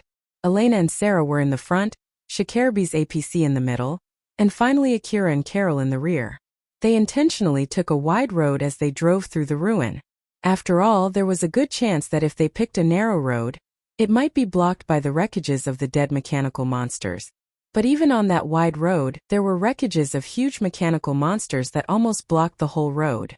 There was a huge tank-like object with multiple legs lying on the side of the road with countless holes on its torsos. Around it, there were pieces of humanoid weapons that must have fought that huge tank assorted with huge empty ammo cartridges scattered around. Akira frowned when he saw that. Say, Alpha, correct me if I'm wrong, but these huge monsters don't really roam the city district of Miyazono ruin normally, right? Alpha, who was sitting on Akira's vehicle's door with her leg extended outside the vehicle, turned her face to Akira. Well, that's indeed the case, at least until yesterday. If this is a normal thing in Miyazono ruin, I wouldn't have suggested you to come here. Thought so. What exactly happened for it to change all of a sudden? I'm sure it's because the security drones increased their alert level for some reason. Judging by the fact that they're dispatching the A-24 type drones inside the city district, I'm sure it's not just for simply driving out common robbers. Common robbers? The hunters, huh? Well, if it's about them, there is always a lot of hunters coming to this ruin every day after all. It was as Akira said, a lot of hunters came to the Miyazono ruin every day, at least, enough for the hunter office to decide to build a branch in that ruin. Honestly speaking, he thought that must not be the reason, but Alpha suddenly said something that refuted his guess. There's a limit for everything. There might be a limit set on the drones, which proactively try to reduce the number of hunters inside the city ruin. That limit must have surpassed yesterday, so there are a ton more. I see. But if that's really the case, I really hope it would have gotten triggered when I'm not in this ruin though. Alpha just smiled at Akira, who was complaining. I think it's nothing strange considering your bad luck. Honestly speaking, I've already given up resisting your bad luck. So I suggest that you give up too, okay? Akira smiled bitterly at Alpha. He could see Saranthal building in the direction that he was looking. It was a huge building that stuck out from the rest even from afar. Carol noticed Akira was smiling bitterly in the direction where the Saranthal building was. She then smiled lightly and said to him, It was really rough yesterday, wasn't it? I wonder if that was some kind of omen that the ruin would turn like this? That might be true. Carol, you know a lot about this Miyazono ruin, right? Do you have any guess? Unfortunately, I have no guess at all. So we really have no idea of what's going on. Huh? Well, that's not surprising at all though. There must be some hunters who came here to investigate the reason behind the current situation. Those hunters who usually sell maps often explore the inner part of the ruin too. If they can find out the reason behind the current situation and sell that information to the hunter office, I bet it can fetch them at least 10 billion orum. Akira was flabbergasted when he heard that amount of money. Is it really worth that much? Akira himself knew that it would be a pretty expensive piece of information, but he did not expect it to be such a huge amount. Carol, who noticed Akira's expression, just smiled teasingly at him and said, Oh my, it's a piece of information related to the safety of the Miyazono ruin, you know? At the moment, there's still no news saying that the monsters from inside the Miyazono ruin are going out into the wasteland. But there's no guarantee that it'll stay that way. When a lot of monsters flood out from the ruin, it might greatly affect the monster distribution in the wasteland. Because of that, some routes that are originally considered as safe might turn dangerous, and if that kills the trading flow of the city, it'll also give a huge hit to the companies that depend on those trading routes. So with that information, the Hunter Office can take an initiative to prevent such situations from happening. After all, just think about it, even if you pay 100 hunters 100 million orum each to take out all the monsters that are flooding out from the ruin, do you think they can really accomplish that? Nope, I don't think they can. Yep, so that's basically the gist of it. Moreover, leaving that aside, if that amount of money is enough to keep the ruin that's already under the control of the Hunter Office to the point that they built a branch office in that ruin, then I bet they would have no complaint paying that amount of money. Depending on the quality of the information and how the negotiation goes, it might even cost even more than that. Akira sounded amazed as he said, "So there's something like that too, huh? I never thought that kind of work is also available for hunters. Wait, does that mean that you're actually that kind of hunter?" After all, there were not many hunters who knew about the invisible transport drones in the landing pads of some buildings in the Mihazono ruin. So, if Carol was one of those hunters who worked as a map dealer, then it was not surprising for her to know about those transport drones. Carol then smiled smugly and answered Akira's question. "My main hunter job is hunting relics and selling them, while I also work as an information dealer on the side." Akira looked at Carol with wide eyes. He seemed to be honestly amazed by her. A question suddenly popped up inside his brain. "Wait for a sec, you did tell me that some hunters intentionally opened only a few doors in between floors in the Saranthal building, so that the other hunters who explore that building would easily get lost inside that building. And it was done in order to increase the price of the map of the Saranthal building, right?" "Oh yep, I did tell you that. But no, I don't do something like that." "Really?" "Yep." Carol answered back with a bright smile. Akira could not read whether she was lying or not. Elena's voice suddenly came out from Akira's information terminal. "Akira, we'll enter an area where a lot of monsters are roaming around. We'll basically try to pierce through the swarm, so make sure not to get left behind, okay? I'll leave the monsters on the flank to you. If it's too hard for you, we'll temporarily withdraw. So make sure to contact us beforehand, okay?" "Understood. Elena-san and Sarah-san too, if things get dicey, please immediately withdraw." Elena then replied as if she was provoking Akira. "Oh my, if we immediately head back because of something like that, we won't be able to get money from the request that we could originally complete, you know? Are you okay with that?" If they got too reckless, they would get killed and that would be the end of them. But if they were too careful, they would not be able to get money and would eventually die out of starvation. Being hunters meant that they should be able to decide whether they could get enough money to justify the danger that they would face. Elena thought that Akira's words just now sounded too pessimistic. That was why she tried to lightly poke at Akira. "I don't mind. Elena-san and Sarah-san's safety is much more important than money." Akira answered back in a straightforward and casual manner. There were a few seconds of silence before Elena replied. "Don't worry, I have no plans to die here. So I don't think I would make a blunder about that. Thank you for worrying about us. Good luck, Akira." Right at the end of her sentence, Elena sounded like she was in a good mood. After that, she cut the call. "Alpha, can I leave the driving to you again?" "Sure, there's no need to be in such a hurry. I'll tell you if I detect any monsters. There's nothing to lose for getting myself ready sooner." It seemed that Akira got a bit excited. Alpha thought that it might be because of that reply from Elena just now. She then suddenly pointed her finger. "Akira, use the A4WM grenade launcher this time. I want to gather some data first while we still have the chance." "Roger that." Akira returned to the back seat and grabbed his A4WM grenade launcher. It was a gun that he had not tried to shoot even once before. Although he was planning to get used to it by testing it in the wasteland, he did not expect that he would have to use it right on the next day after he bought it. At the moment, he was in a rather safe situation, so it was a good chance for him to get used to his new gun. Carol looked around and asked Akira a question. "Akira, did you find a monster somewhere?"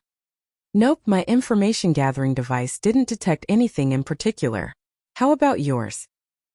"There's nothing in mine too. Geez, stop scaring me like that." Carol thought that Akira somehow found monsters that she could not detect. Although with the sun up right now, it was far easier to check the surroundings compared to when it was during the night. There were a lot of rubbles and wreckage around where monsters could hide. Even if you tell me so. It's not like I'm trying to scare you or anything. You also heard that order from Elena-san just now, right? I'm just getting myself ready for the upcoming battle. Well, it's fine if that's the case. By the way, since I left it to you to take care of all of the monsters last time, can you leave the next ones to me? I'll show you that I'm different from yesterday. Carol was smiling smugly, filled with confidence when she said that. The frontmost vehicle in that group was Elena and Sarah's. Elena was driving the vehicle. She was also the one operating the vehicle's information-gathering device and its machine gun.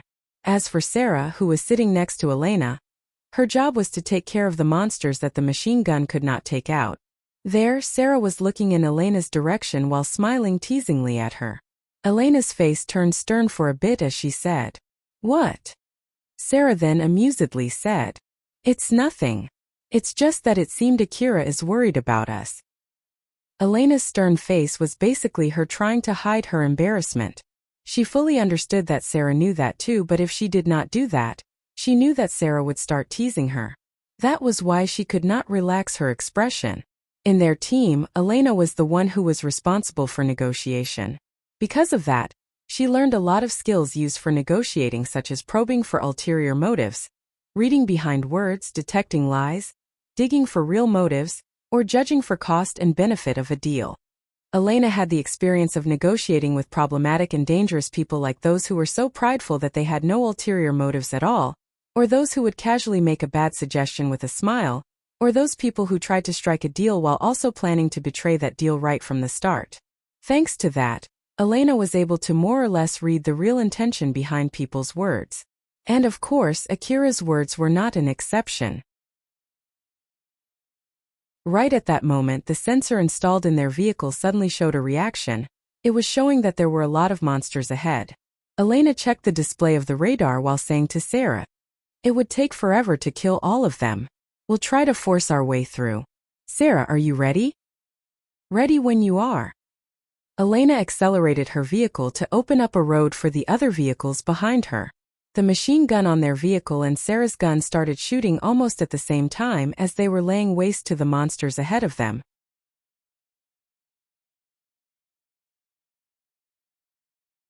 Rebuild World Chapter 116 Rescue Operation. Akira's vehicle suddenly accelerated. Due to that sudden acceleration, the inertia hit Akira and Carol. Akira was able to keep his balance thanks to Alpha's support via his augmented suit, while Carol was also able to keep her balance thanks to her own skill and her augmented suit. Carol kept her eyes on Akira to watch his movements closely.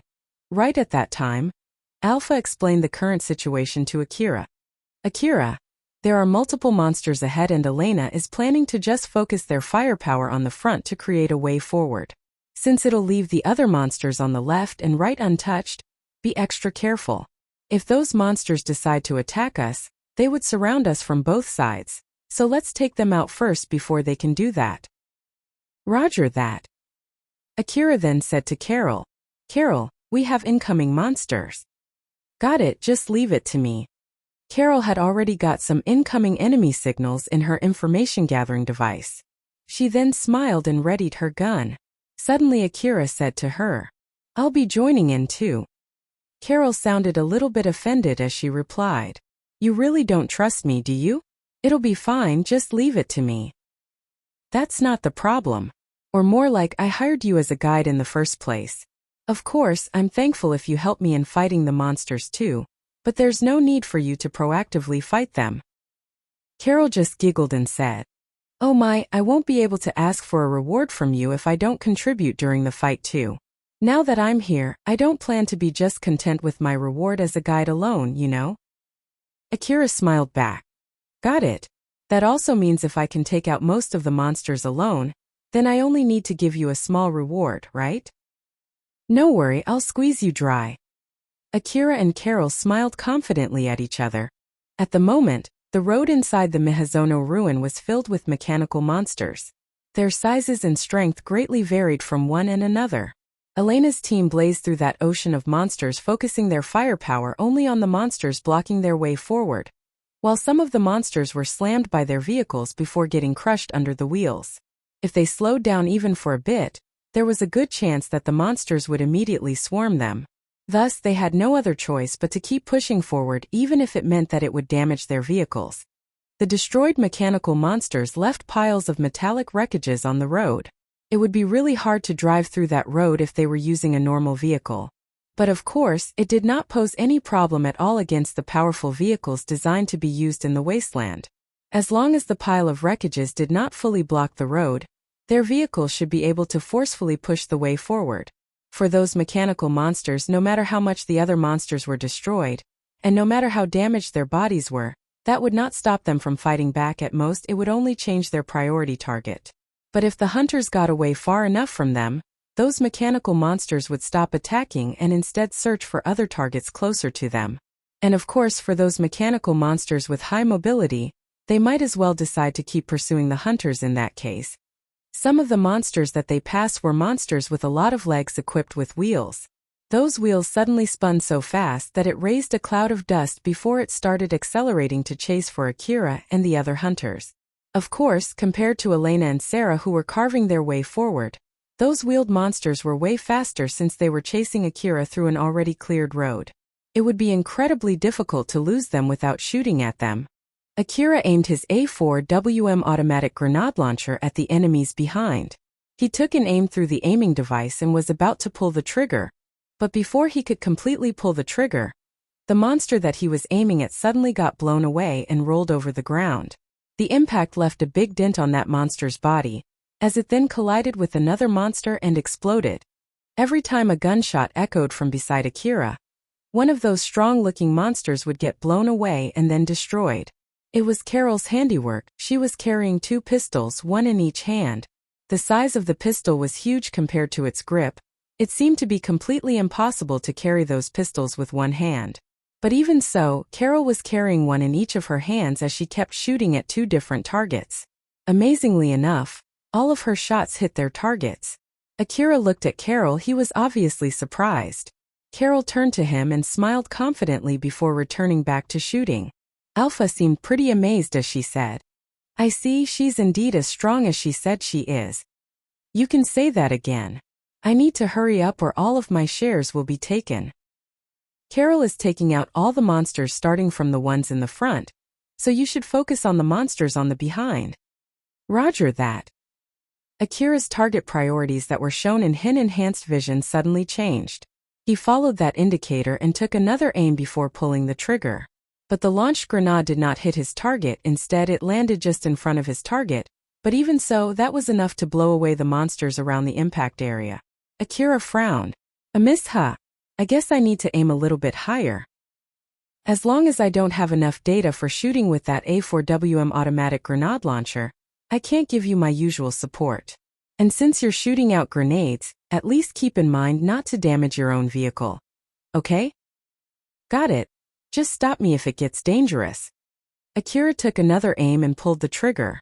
Some of the launch grenades landed just right next to his target.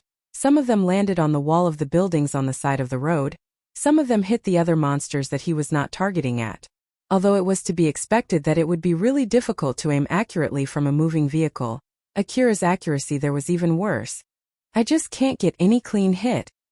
It's not surprising at all. It's your first time using that gun after all. But even if you miss, it at least slows down the monsters chasing us, so just keep on shooting. I guess that's just how important training is, huh? Although Akira's accuracy was pretty bad, it at least would not cause any trouble thanks to Carol. His accuracy was completely different compared to when he was using CWH anti-material rifle. It was as if he was a completely different person, and he kept shooting with that accuracy until the situation calmed down. *****. Inside a certain building among all the buildings in the Mihazono Ruin City district, a lot of hunters barricaded themselves. Those hunters gathered in a hall near the entrance, and they barricaded the pathways leading to other rooms. As for the entrance to that building, they used their own vehicles to block the way in. Their vehicles were already destroyed by the monsters, so those vehicles were basically useless except as a barricade. preventing monsters from flooding in. The building itself was pretty strong thanks to that. As long as the entrance was properly barricaded, the building itself could handle the monsters' attacks. Though due to the exact same reason, it was also difficult for those hunters to escape from that room. The hunters in that building were taking turns to rest, but even so, all of them looked exhausted. The monsters were roaming just outside of the buildings, and some of them already filled the halls and the rooms inside that building. If they were unlucky, the barricade might get destroyed, which would result in those monsters immediately flooding into the room. They were not in a situation where they could relax at all. With no means to get extra ammo or medicines, their lifespan only extended as far as how long their current ammo reserve would hold. No one there tried to escape from that building. Some of them did try, but they were quickly killed by the monsters that were roaming just outside the building. Their only hope was for someone to come and rescue them, but of course chances for that was really slim. One of the hunters who were on guard duty asked one of his friends who was operating his information terminal while taking a rest, "Is there any change?" The other guy did not say anything, he just shook his head. "I see." The hunter who asked that question actually knew well enough that there was no need to ask that question. After all, if there was a change in their situation, the other guy would definitely show some reaction. The only reason why he ended up asking that question, even though he understood that very well, was simply because he was still clinging to that slim hope. The hunters had been barricading themselves inside that building for half a day. They went inside right before the sunset at that time. They already lost half of their team members. They were attacked when they were running into that building, they were attacked when they were putting up barricades, some of them got fatally wounded during those fights, and some of them tried to get out from that building only to get killed. Some of them died during the battle, some of them died while screaming in pain and agony, some of them went on a suicidal rampage before getting killed. The leftover survivors were already in extreme stress. Even if one of them decided to try to get out of that building, they already had no strength nor spirit to stop that person. But even so, they still had some hopes to return back alive from there. After all, after they completely exhausted their options, they decided to send an emergency SOS request. So someone might come to rescue them. If they kept buying more time, someone might eventually come to rescue them. All the surviving hunters did not have the courage nor spirit to try challenging the monsters outside. As their ammo reserve got shaved bit by bit, their already exhausted morale clinging to that slim hope of returning back alive also got shaved bit by bit. They could only cling on that slim hope while waiting. Every single second felt so long to the point that it could drive them mad. That guy kept his eyes on the information terminal in front of him. Suddenly a call came into his information terminal. He immediately pulled himself together and checked his information terminal to reconfirm if it was only an illusion, since something like that had happened multiple times before. There was a sudden call through a local connection. That man then checked the location of where that call came from and started laughing. He had no idea whether it was a dream or an illusion or reality. But, whichever the case, his next action was the same. He operated his information terminal to accept that call, and when he did that, a girl's voice could be heard from his information terminal. "We're hunters that accepted the SOS request from Alhain Insurance Company. Are you Coquelin-san?" That guy was flabbergasted. Although he heard everything that girl said very well, he was in no position to process that information. "Can you hear me? This call should be connected to Coquelin-san, who is in contract with Alhain Insurance Company though? Or am I mistaken?" That guy started panicking. He was still so confused if this was only a dream or an illusion. "Are you wounded to the point that you can't talk? In that case, can you give the information terminal to someone that we can talk with? I want to confirm the situation over there." That guy could not say anything back. The girl then continued, "Can you hear me? If you can't talk and there's no one around, can you at least send me a text message? Or is it that this information terminal is set so that it automatically accepts local calls, even if the owner is already dead? Hello? Anyone there?" That guy finally snapped back to reality. He realized that the girl's voice was real. Right in the next moment, that guy used all his leftover voice to scream at his information terminal, "Save us!"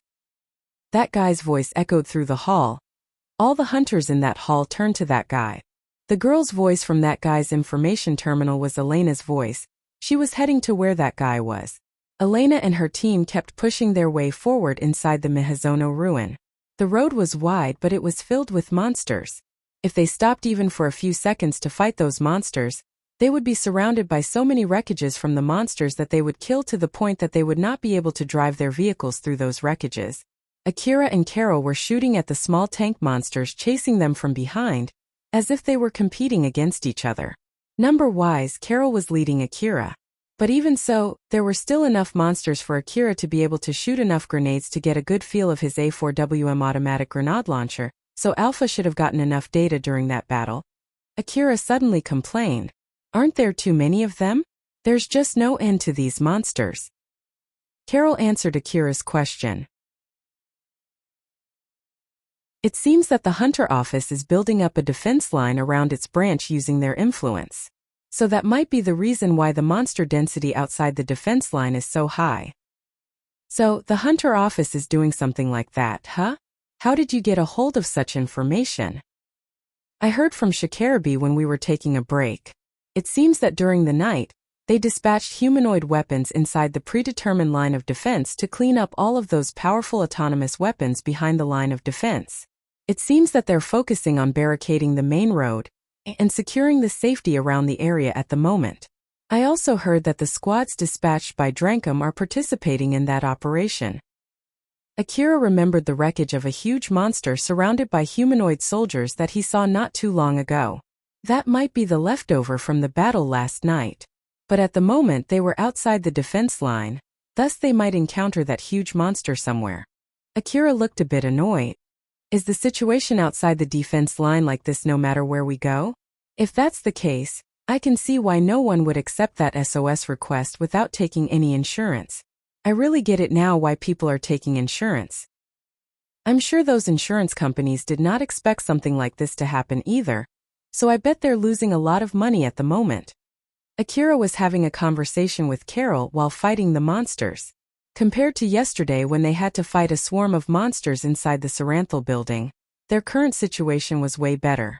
Normal hunters would be desperately fighting the monsters in that situation. It really showed just how strong Carol and Akira were compared to those common hunters. Elena then gave orders to everyone in the team through the information terminal. Our rescue target this time has barricaded himself inside a building 200 meters ahead. Shikarabi, stop your APC in front of the entrance to that building and carry everyone into your APC regardless if they are still alive or not. The rest of the team will hold the entrance and keep the monsters away from the entrance. Since the rescue target is staying in a room close to the entrance, there's no need to go too deep into the building or securing the escape route leading to the entrance of the building. Shikarabi then asked a question to Elena. How much time do I have for getting them into my APC? 10 minutes. If some of them are taking too long, just leave them behind. Is there any priority target? That would be a hunter by the name of Cocolens. He's contracted with the insurance company that issued this request. In case if he's already dead, bring his body into the APC, or at least bring back his information terminal. And in case we can't find his information terminal, you have 5 minutes to look for it. Just give it up if you can't find it in 5 minutes. Can't you get in contact with him? Well, at least I was able to get in contact with someone who claimed to be that person just now. Shikarabi sounded obviously annoyed. Got it. Roger that. Shikarabi had been working as a hunter for a long time, thus he knew what Elena was talking about. That was also the case for Carol and Sarah too. The only person who did not understand what was going on there was Akira. Elena then asked Akira, "Akira, are you okay over there? It seems that there are more monsters than I predicted. There's no need to be reckless, okay?" Taking that question from the positive point of view, it sounded as if Elena was worried about Akira out of care. But taking that from the opposite point of view, it sounded as if she was worried about Akira, who was the weakest in the group, and Carol, who Elena did not know well. If Akira gave a worrying answer in the worst-case scenario, Elena might stop their rescue operation there. Akira then firmly replied back, "I'm good. No problem at all over here." Elena then excitedly said from the other side of the information terminal, "I see, in that case let's go." They headed straight to the building where the hunters were barricading themselves with Elena leading in the front. All the monsters surrounding the building where the hunters were suddenly shifted their attention to Elena and her team. The monsters with guns and cannons aimed their long-range weapons at Elena and the other hunters, while the monsters only equipped with close-range weapons started running towards them. Then, right as they fixed their aim on Elena and her team and was about to shoot, they were suddenly blown away and turned into a pile of wreckage due to the barrage from Elena and her team. The machine gun fixed on Shikarabi's APC spewed out countless bullets. That machine gun was strong enough to injure even a bounty monster when used from up close. Thus, those bullets could easily pierce through the monster's armored body and blow its innards to pieces. Elena and her team released a barrage of bullets to all the monsters surrounding that building. Sarah readied her automatic grenade launcher and started shooting too. As countless grenades rained down from the sky, they exploded and blew the monsters to smithereens. Akira and Carol shifted their aims to the entrance of the building and started shooting at the monsters who were trying to crawl their way into the building. The monsters tried to force their bodies through the big entrance into the building. There were so many of them that they almost completely blocked the big entrance that was wide enough for few vehicles to pass through at the same time. But Carol's barrage and Akira's grenades made short work of them and blew them to pieces, thus turning them to just metal wreckage. As the other monsters tried to push their way forward while trampling the wreckages left over of their dead comrades under their feet, Akira used the other rifles fixed in the backside of his vehicle to push those monsters back, leaving them either completely destroyed or half destroyed, thus turning them one by one to just another metal wreckage. The area around that building immediately turned into a battlefield riddled with explosions and gunshots. The hunters inside that building saw the battle happening outside through the small openings of the barricaded entrance. "They're here. Someone actually came to save us. Quickly, open the entrance door. We won't be able to go outside with the barricade there. For those hunters with an augmented suit, help me move away the vehicles blocking the entrance. Leave the wounded near the entrance." The hunters there immediately sprung to action. If they let go of this chance, they would have no other chance to survive. Everyone in that building understood that very well. They squeezed all of their leftover physical power and spirit to start working again. After they cleared the monsters around that building, Shikarabi stopped his APC just right in front of the entrance.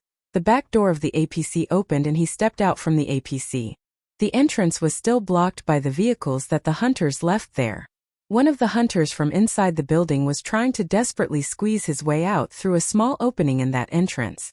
Shikarabi then just stood there and released a powerful kick at those vehicles, blowing them a few meters aside. Shikarabi then shouted, "We'll leave in 10 minutes. Get everyone inside the APC, it doesn't matter if they're alive or not. And also, which one of you is Coco Lens?" When one of those hunters passed aside Shikarabi and was about to enter the APC, Shikarabi suddenly grabbed that guy and stopped him. That guy immediately shouted, what? Just let me in already. You guys that can still move are for later. Get those who can't move on their own first." That guy then shook off Shikarabi's grab and went to the APC. "Shut up. I'll definitely return back from here." Shikarabi immediately grabbed that guy and threw him back into the building. That guy landed hard on the floor and lost consciousness as he rolled over on the ground.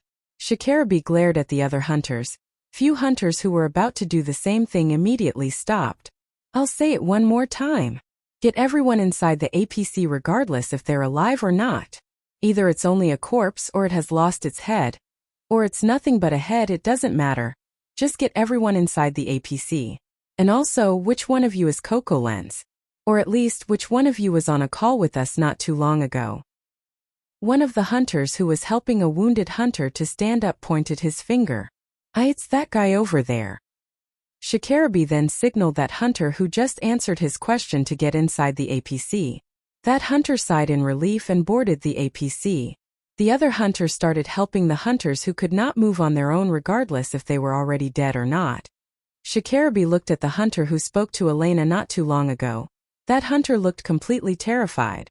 As Shikarabi was getting their rescue target and the other hunters into the APC, Akira, Carol, Elena, and Sarah were still fighting the monsters outside.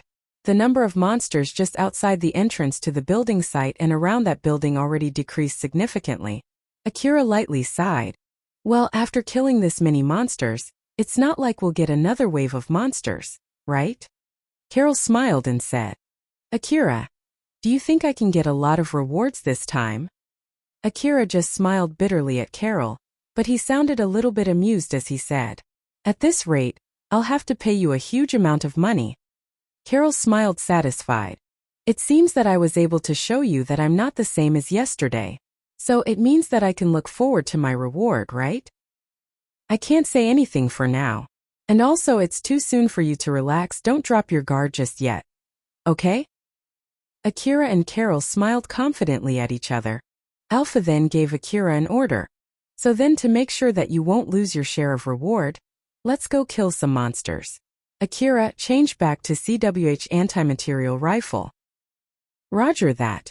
Geez, even after we killed that many, there are still some extra reinforcements, huh? Akira then changed back to his CWH anti-material rifle as ordered. He obviously looked annoyed. Well, to be more precise, it's not like they're new monsters. They're already here right from the start. Alpha then pointed her finger toward the building. When Akira also looked at the building, his vision immediately enhanced. Thanks to that, he was able to see the monsters that were hiding behind the walls of that building. He immediately aimed his CWH anti-material rifle at that building. Carol noticed that and aimed her guns toward the building too, but she did not see anything that resembled a monster.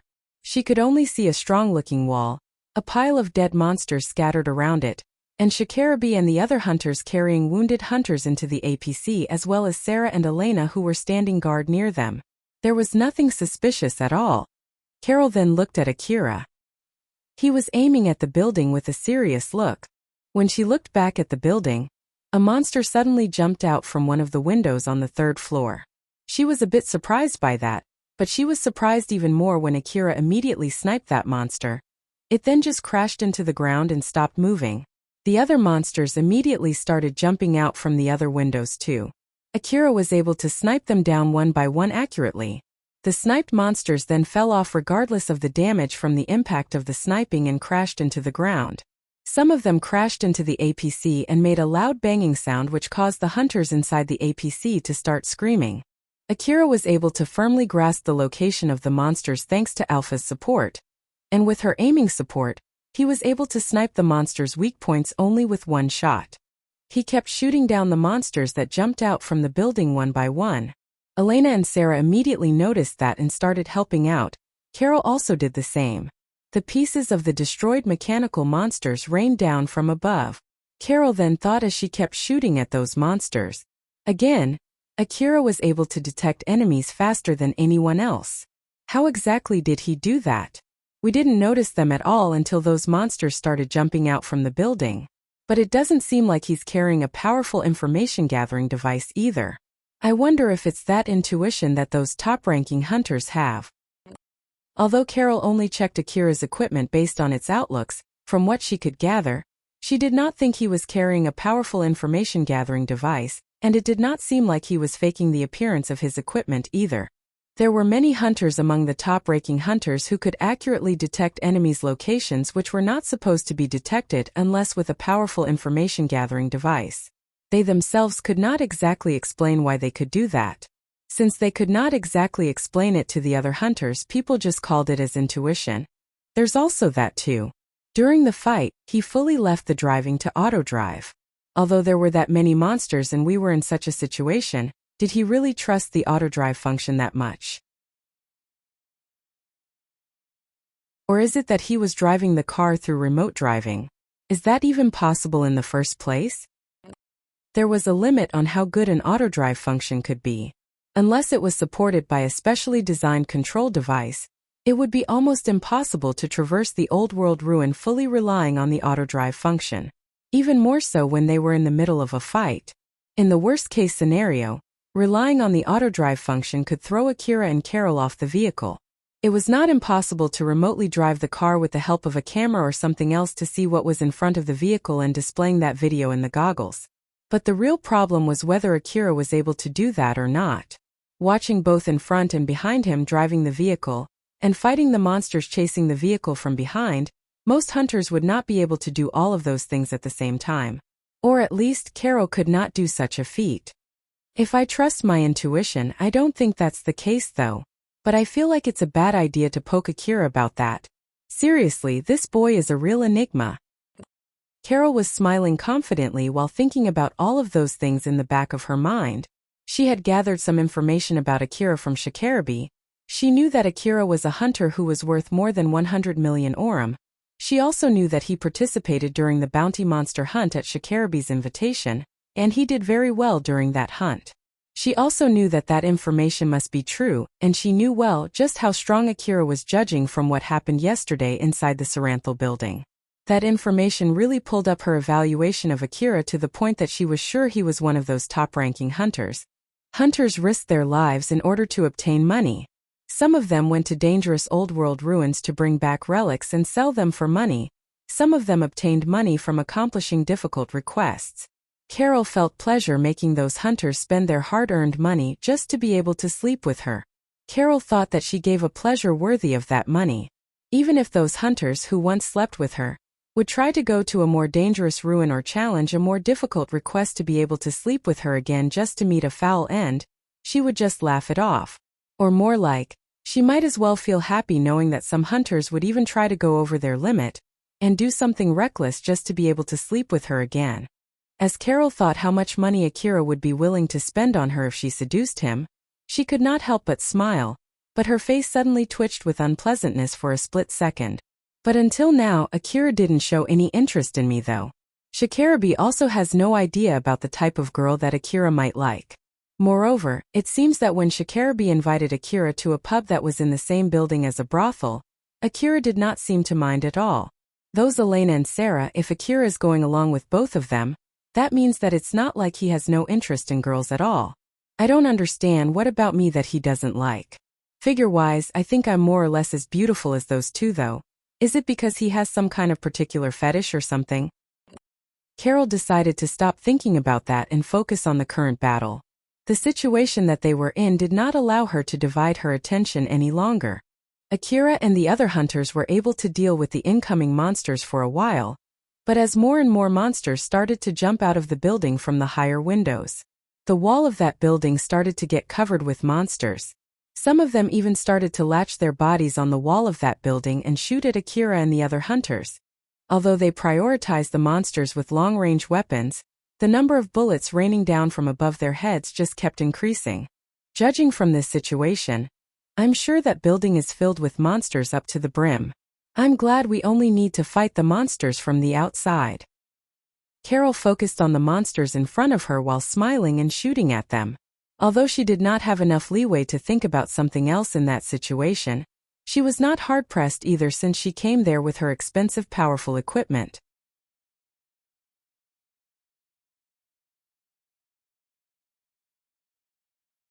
Rebuild World Chapter 117.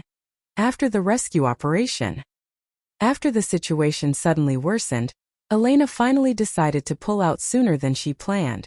She had a grim face as she said to Shikarabe, "Shikarabe, we need to withdraw now." "Roger that." Shikarabe immediately replied with a firm answer without asking any question to Elena.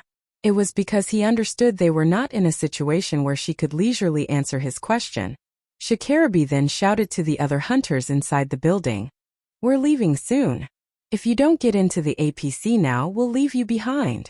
So hurry up." Shikarabe picked up a guy who was lying on the ground. He was the guy that Shikarabe threw not too long ago. Since no one carried him, he was left there lying on the ground until now. Shikarabe just thought that it would leave a bad aftertaste if he just left that guy there since he was the one who knocked that guy unconscious. After Shikarabe gave off that sudden announcement, a hunter said in a panic, "Wait for a second. We still have some relics inside." Shikarabe just ignored that hunter and went back to the APC. He then threw the guy that he was carrying inside and quickly got on the driver's seat. The hunters who stood there carrying relics looked sadly at their relics before leaving it behind and running into the APC. It was because they understood well that Shikarabe was serious when he said he would leave them behind. The back door of the APC started closing even before all the hunters in that place were able to get inside. And when Shikarabe immediately started the engine, the remaining hunters started running toward the APC in a frenzy. Shikarabe suddenly accelerated the APC. It blazed as fast as it could out of the building site under the barrage of bullets coming from above. The entrance to the building site was half filled with wreckages of dead monsters. But he just smashed his way through using the momentum of his APC. Elena, Sarah, Akira, and Carol followed behind Shikarabi. Numerous monsters flooded out from the building such that the surrounding area was filled with them. Some of them even started chasing Akira. But Akira was way faster than them. And by shooting down the monsters that were leading the pack chasing for Akira, they were turned into obstacles that slowed the monsters behind them even more. Thus it was an easy thing for Akira to get away from those monsters. After they opened up some distance from that building site, Alpha smiled at Akira and said, "It should be fine now, you did well back there." Akira sighed in relief. It seemed that he was able to escape from the dangerous situation for now as he went back to the driver's seat and relaxed for a bit.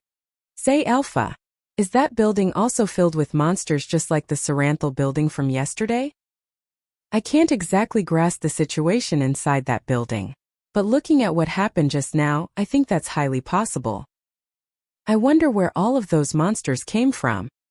I can come up with a lot of theories, but well, I think there's a warehouse somewhere nearby filled with those monsters and they were suddenly dispatched at the same time, and also factories nearby also suddenly started producing those monsters at a high rate. After all, most of those mechanical monsters were all the same type. Then why did something like that suddenly happen? No idea. As a matter of fact, if you know the reason why, you can sell that information for 10 billion orum. If you're interested, we can try to investigate later. You know?" Alpha was smiling confidently at Akira when she made that suggestion.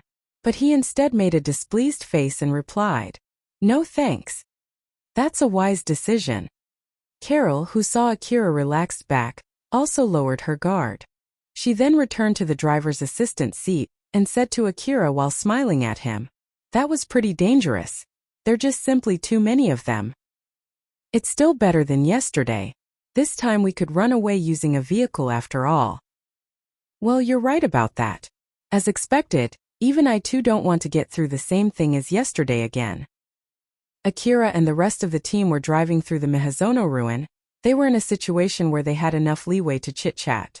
None of them were injured during the rescue and they were able to rescue the hunters inside that building. They just needed to return back to the hunter office now. It seemed that they did well in that rescue operation. They just blazed through the road while crushing the leftover wreckages of dead monsters scattered around under their wheels. In the middle of their way back to the hunter office, Akira checked his information terminal that he put in his vehicle. It was showing that he received an emergency SOS request, sent through a local connection. Elena had told him beforehand to just ignore those emergency requests. After all, they had to prioritize finishing the contract that they had taken first and make sure that they would get the reward before thinking about the other requests. That was all there was to it. Even if those hunters who sent the emergency SOS request were barricading themselves somewhere near, Akira could not afford to stop every single time to save them. He had no responsibility to do something like that, nor he had the leeway to do so. But it was not like they completely ignored those requests. Elena at least forwarded that SOS emergency request to the hunter office. If those hunters were lucky, someone would accept that request. Although it was a completely different problem whether anyone would take that request, which had no guarantee of getting paid with the promised reward. Even the person who sent that request might as well already be dead by now. That was why Akira did not even think of checking the details of those emergency SOS requests. It just aroused his interest for a bit. That was all there was to it. Alpha noticed that. She then said to Akira, "If it bothers you, I can just erase those notices." "You're right, please erase them." After he said that, the notices on his information terminal immediately vanished. Alpha erased them. Akira then tried to come up with another subject, as if he was trying to forget something that was bothering him. But well, there are still so many of those requests left. I'm sure it's because most of the hunters thought that it would be safer if they barricaded themselves inside a building. I bet that's why a lot of them decided to do that. I think that's indeed a good option in case they can't return back on their own. I bet some of the hunters who decided to barricade themselves inside the Saranthal building from yesterday are still alive even right now. Well, even if that's true, it's impossible to get out from there in that situation. You know? As I said, It's indeed a good choice only if they have given up returning back on their own. If the situation inside the building gets better later, I guess they still have some hope, huh? Akira had no idea in what situation those monsters would leave the Saranthal building. They might have already left the building since Akira left yesterday, but they might be still there even now. Since Akira had no plans to go there and check it himself, he just decided to forget about it. Elena and her team were able to return back to the hunter office without encountering any trouble. Although they encountered some monsters on their way back, they were only in small packs so they could handle those monsters just fine. It was either because they killed most of the monsters in that route when they were heading out to save the hunters, or it was simply because those monsters were in the middle of fighting another group of hunters. That was why there were only small packs of monsters. Elena and her team parked their vehicles in front of the hunter office's parking lot. Akira, Carol, Elena, and Sarah stood in front of the back door of Shikarabe's APC. The door itself was still closed. Akira thought that the door would immediately open, but it did not seem that it would open anytime soon. Right when he thought that it was rather strange, an armed group approached them. The guy who was taking command of that squad compared the data in his information terminal with the data in Elena's information terminal. After that, he asked Elena, "You guys are the hunters who took the C-32 area rescue request, right? Are the rescued hunters inside that vehicle?" "Yep, can I just leave the rest to you then?" "Of course, just leave the rest to us. Shikarabe, open the door." After she said that, the back door of the APC slowly opened up. As the rescued hunters looked around, they realized that they were back in the hunter office. All of them looked really relieved. But in contrast to that, some of those hunters were making a grim face while hanging their heads low. They looked really desperate, as if they were driven to the corner. The squad commander then stood in front of the open door and said to the hunters inside the APC, "We're from Alhain Insurance Company. We'll escort you to an emergency clinic to check if any of you need any treatment. I hope that all of you will cooperate and follow our orders. If any of you having trouble moving on your own, please let us know." Those hunters then slowly boarded off the APC one by one, following the instruction from the people from Alhain Insurance Company. Some of them could walk on their own, some of them could only walk with the help of others, some of them could not walk and had to be carried with a stretcher. Among all of those walking hunters, one of them looked extremely pale and worried. He was breathing roughly and his hand that was holding his gun was slightly shaking. He was keeping his distance from the other people around him, especially from the people from Alhain Insurance Company. Another hunter in front of him asked a staff nearby, "Excuse me, I want to contact my friend but I can't seem to get any connection from here. Can you help me?" "It depends on the situation of your friend. If it's only a problem caused by the connection line, you might be able to call your friend inside the temporary clinic. You can use Alhain Insurance Company's communication line there after all." That staff shifted his focus from that nervous hunter to another hunter who asked him that question. When that nervous hunter noticed it, he made his resolve and suddenly started running.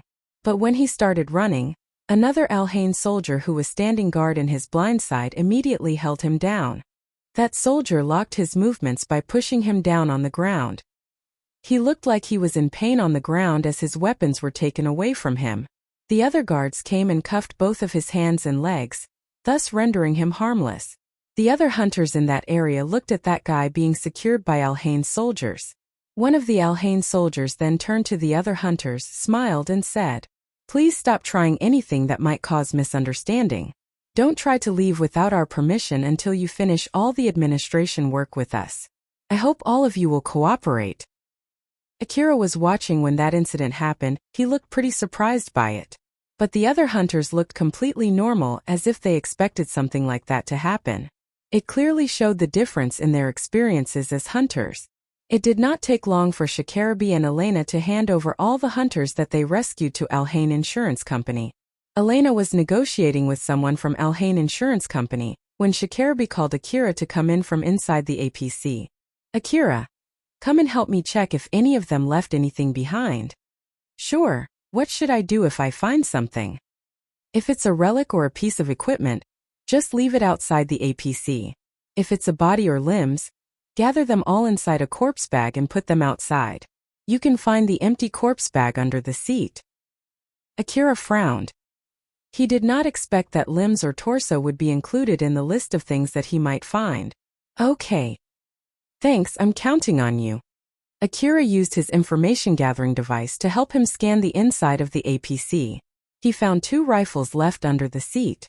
Fortunately enough, no one forgot to bring their limbs or torsos out with them.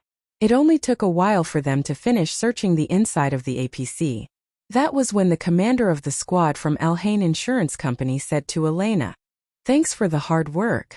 If it's okay with you, would you take another request from us? Actually, we lost contact with the hunters who took the rescue request to Area C-47. Since you finished the rescue request to Area C-32 from us, we're willing to give you an extra bonus for the reward if you're willing to take this request. Just leave it in the request list for me. I'll think about it." "I see. Well, if you end up taking it, we'll be counting on you." After that, the squad commander left with the rest of his squad. Elena and his team moved their vehicles to another place first as not to block the way to the hunter office before they grouped up again to discuss what to do next. First thing first, let's take a 1-hour break to replenish our supplies. So make sure to use this time to properly replenish your ammo and other expendables. And also, can you guys tell me your impression about the last request that we just took? Although it's kind of weird for me to say it myself since I'm the one who decided to pick that request, that last one was harder than I thought it would be. That's why I'm thinking of picking an easier one for the next request.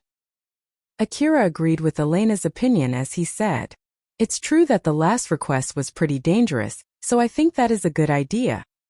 Shikarabe made a stern face and said, "We did decide to withdraw sooner than we planned. I believe that, including me, we underestimated the difficulty of that request. So I think it's a good idea to take an easier request. It doesn't matter even though it means that we would get less reward out of it." Sarah frowned and seemed slightly worried as she said, "Judging from the number of mechanical monsters that were flooding out from the inside of that building, it means that we really need to think about the escape route in case if our rescue targets barricaded themselves deep inside a building. Honestly speaking, I don't want to fight that many monsters in a closed space." Carol smiled bitterly. "And in case if it's a bigger building, it might be better to just forget the idea of going inside that building right from the start. I don't want those monsters chasing me inside such a building after all." Elena believed that all of the hunters gathered here were relatively successful hunters, and some of them hated the idea of taking a request with low reward. But looking at how they reacted to her idea, it seemed there should be no problem prioritizing safety for now. "Got it then, so for the next request, I'll decide on an easier one." Akira glanced at Carol. She was using a rather expensive augmented suit that regularly used a lot of power.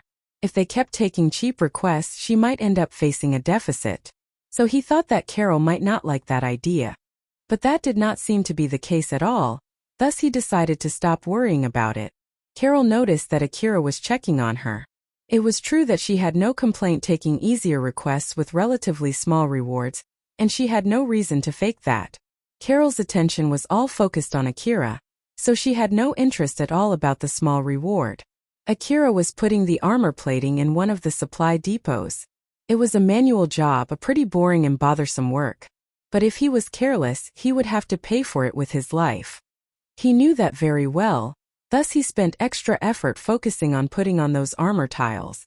Akira lost more armor plating than he expected.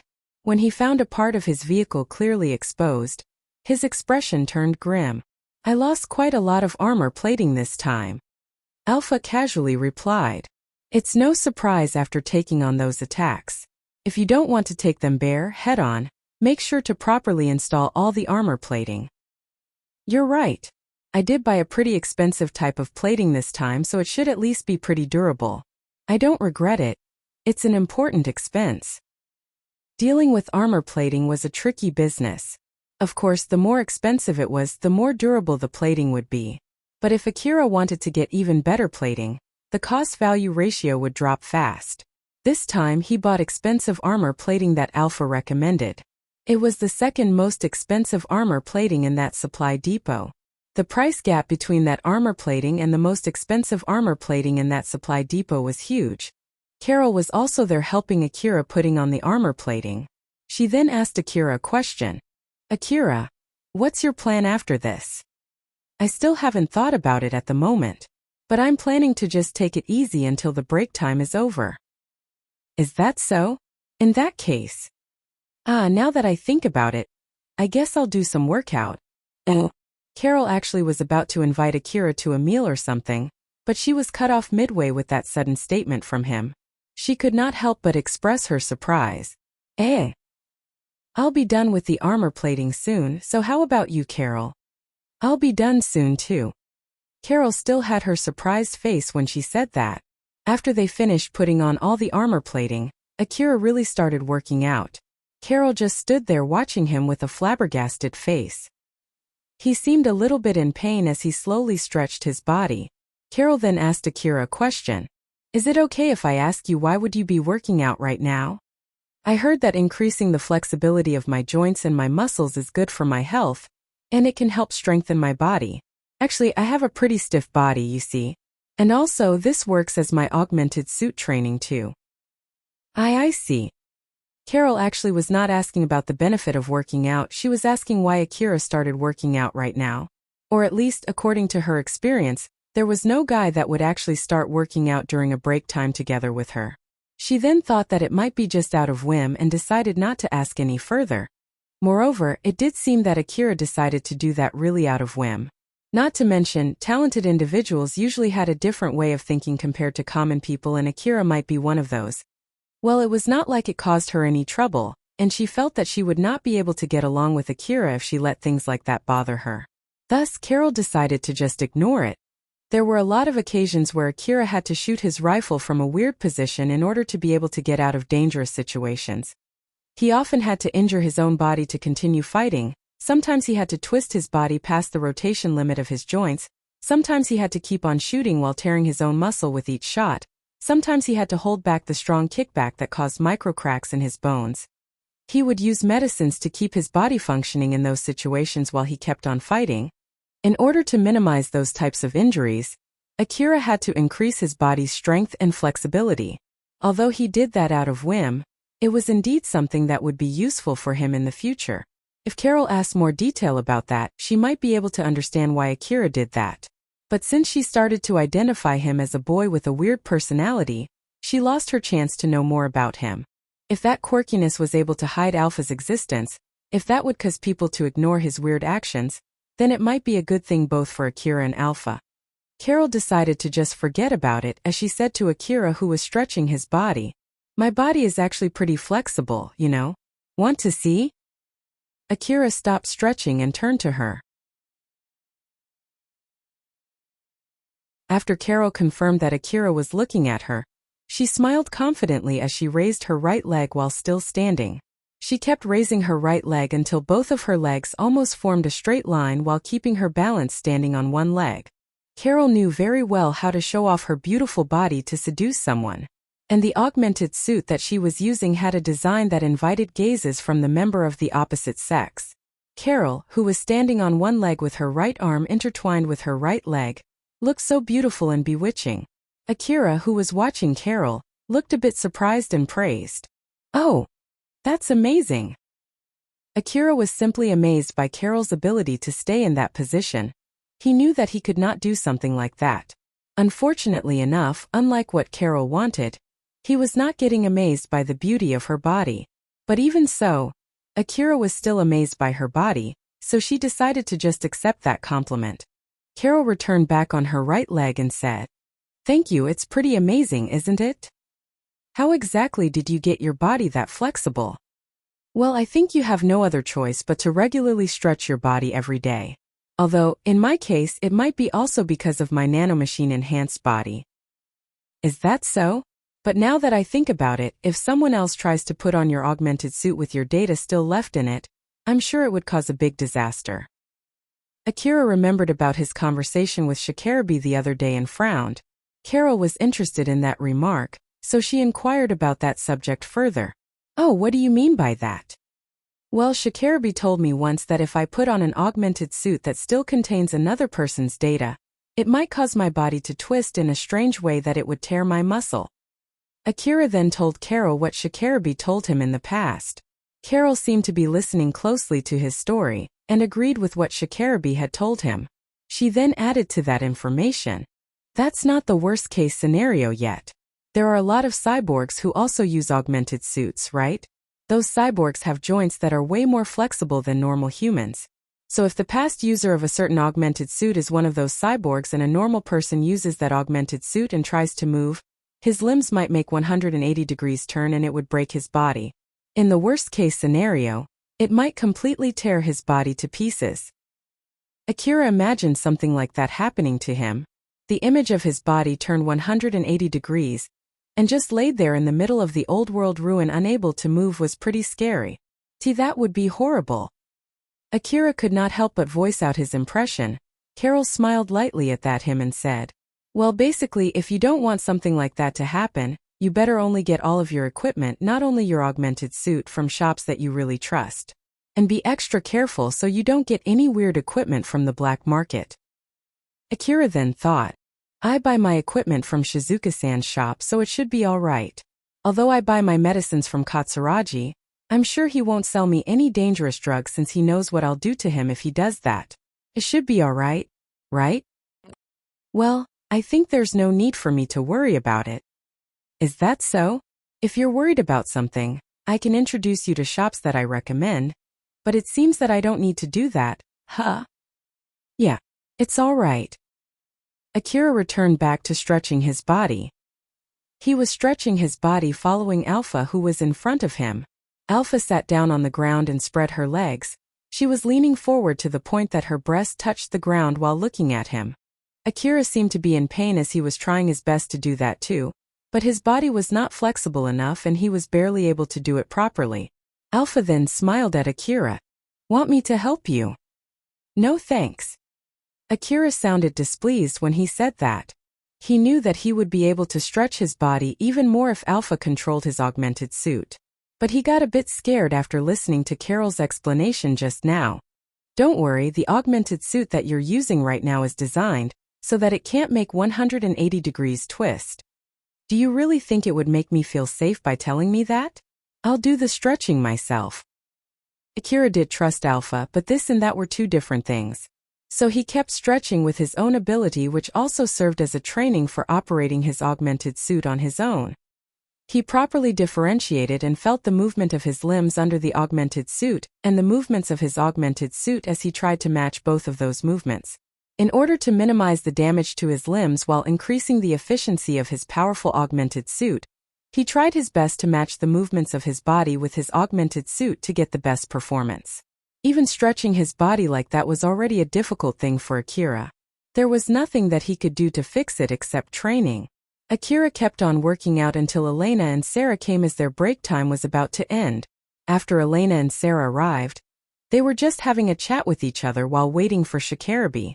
As for Akira, he was asking questions to Elena about the detail of the request that they took last time, about why the people from Alhain Insurance Company were waiting for them when they returned, the guy who was trying to run away back then, and the other things that piqued his interest. Elena then offered an explanation to Akira based on her guess. The Coco Lens guy who they had to save back, there was someone who was contracted with Alhain Insurance Company. According to that contract, if they lost contact with him after a certain period of time, or if he sent a rescue request, the company would dispatch a squad to escort him to safety. After they arrived at the location based on the information obtained from Alhain's investigation, Elena first tried to look for Coquelin's location based on his information terminal. Fortunately enough, she was able to make a call with that guy. But after she asked him some questions to check the situation over there, she found something weird. The information that Elena obtained beforehand said that there should be only 8 people, but there were more than a dozen survivors and more than 20 dead hunters. It was not strange since he might group up with the other hunters before they barricaded themselves inside that building, but the problem was that he did not say anything about that during his call with her. And then after Elena asked that person some more questions, she started to get suspicious if he was not the real Coco Lens and started to make guesses as to why he would lie there. If she was being optimistic, that guy might be under immense stress, and with the real Coco Lens not around, he thought that the rescue team would not come unless he assumed that name. Thus he ended up doing that in panic. If that was all there was to it, then it was not a big problem at all. Elena could just simply rescue them and normally escort them back to the hunter office. But if she was being pessimistic, it might have been a perilous situation for Elena and her team. Coquelins and his team might have been killed, not by the monsters but by the other hunters who then took their equipment. Which in that case it would mean the hunters who barricaded themselves inside that building were the ones who killed Coquelin's team and they were trying to call for help using Coquelin's name. They might have been planning to attack Elena and her team and take their vehicles to escape from that building. Although it was only a guess, it would be really bad if that was the case. Although she had to be extremely careful there, she did not have the leeway to wait for confirmation first. There were too many of them to transport in one go. But they might riot if she told them that only half of them would be escorted back to the hunter office first. Thus she pushed dealing with the aftermath, including the confirmation, to Alhain Insurance Company. Normally we would ask them to show their hunter IDs, but I decided not to do that in order not to provoke them too much. Our request is basically saving hunters who can't return back on their own. So we have no obligation to do anything more than that. That was why I left the aftermath to Alhain Insurance Company, and they also gave us their approval. Akira nodded and said, "So it's not that simple, huh? It's not like we can just go out there and save those hunters." "Yep, that's correct. There's no guarantee that the hunters we're going to rescue are good hunters. Moreover, most people tend to make bad decisions when they're pushed to the corner, like offering a big reward that they can't pay when they send out an emergency SOS request. And when they have to pay more than what they have in hand, they'll end up drowning in debt. People like that sometimes immediately try to run away the moment they are escorted to a safe place, and when that happens, in the worst-case scenario, a shootout will occur between them and the people who rescued them. That's why you two need to be careful out there, okay? Akira?" "I understand. I'll be careful." Akira nodded firmly and deeply. Elena was happy to see that, since it seemed that, as a senior hunter, she was able to teach something useful to Akira, who was a junior hunter.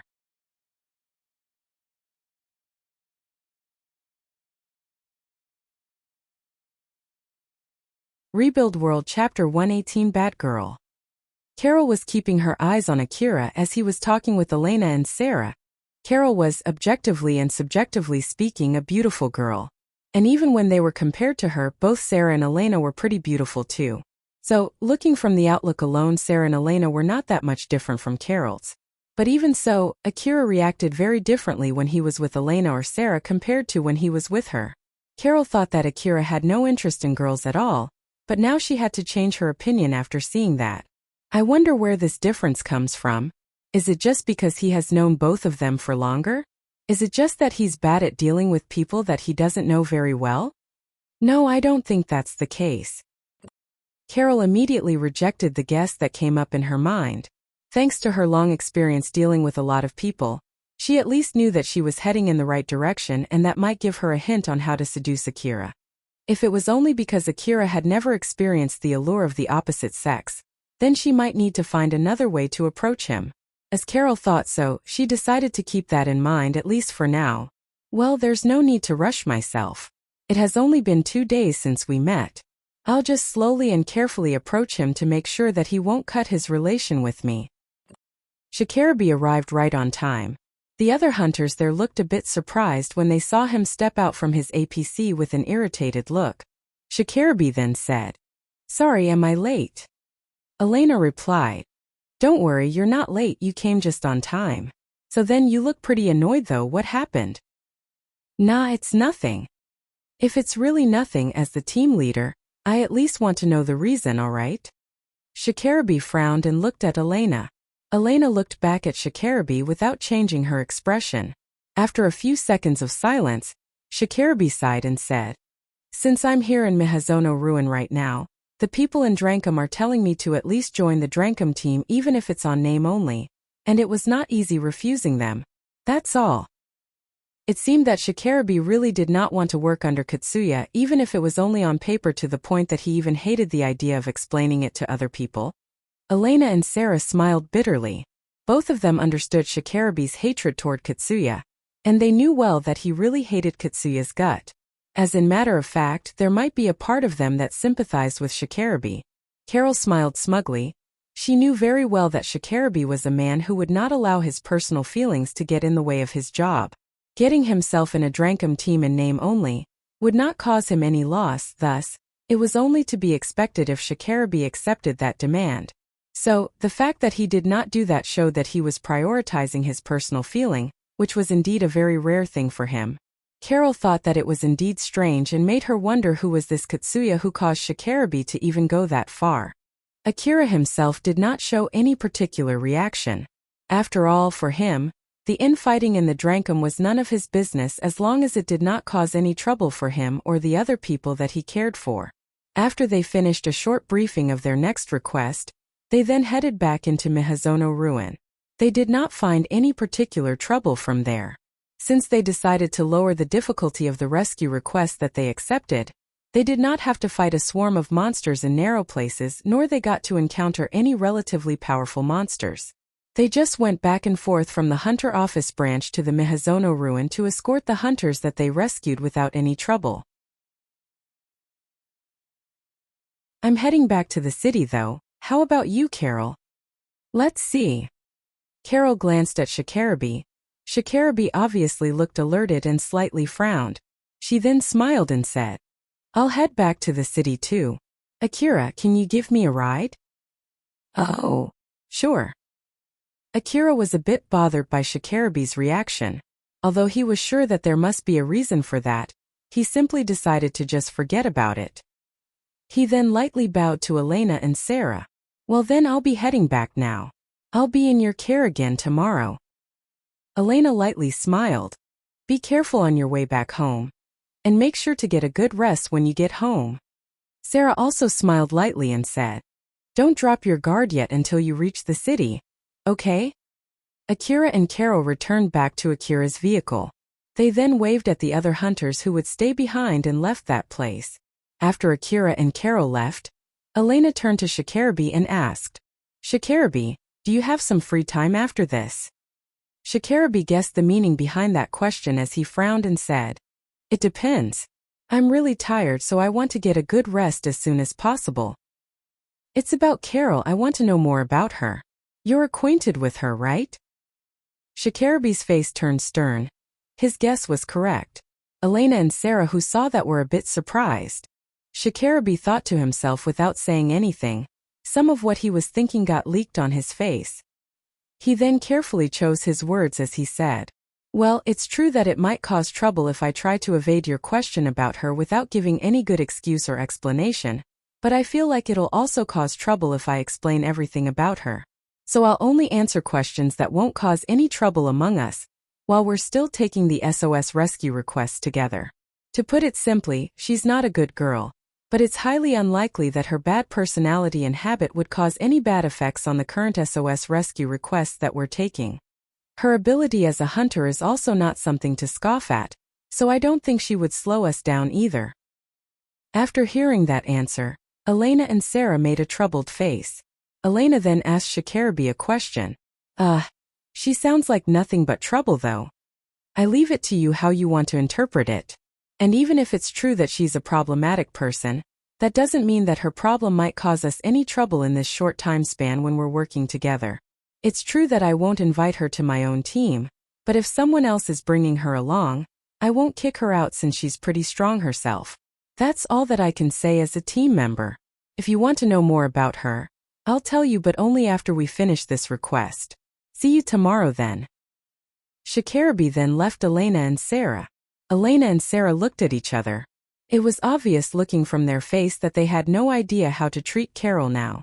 At first, they thought that Carol was someone who would not cause any trouble, but that did not sound to be the case now.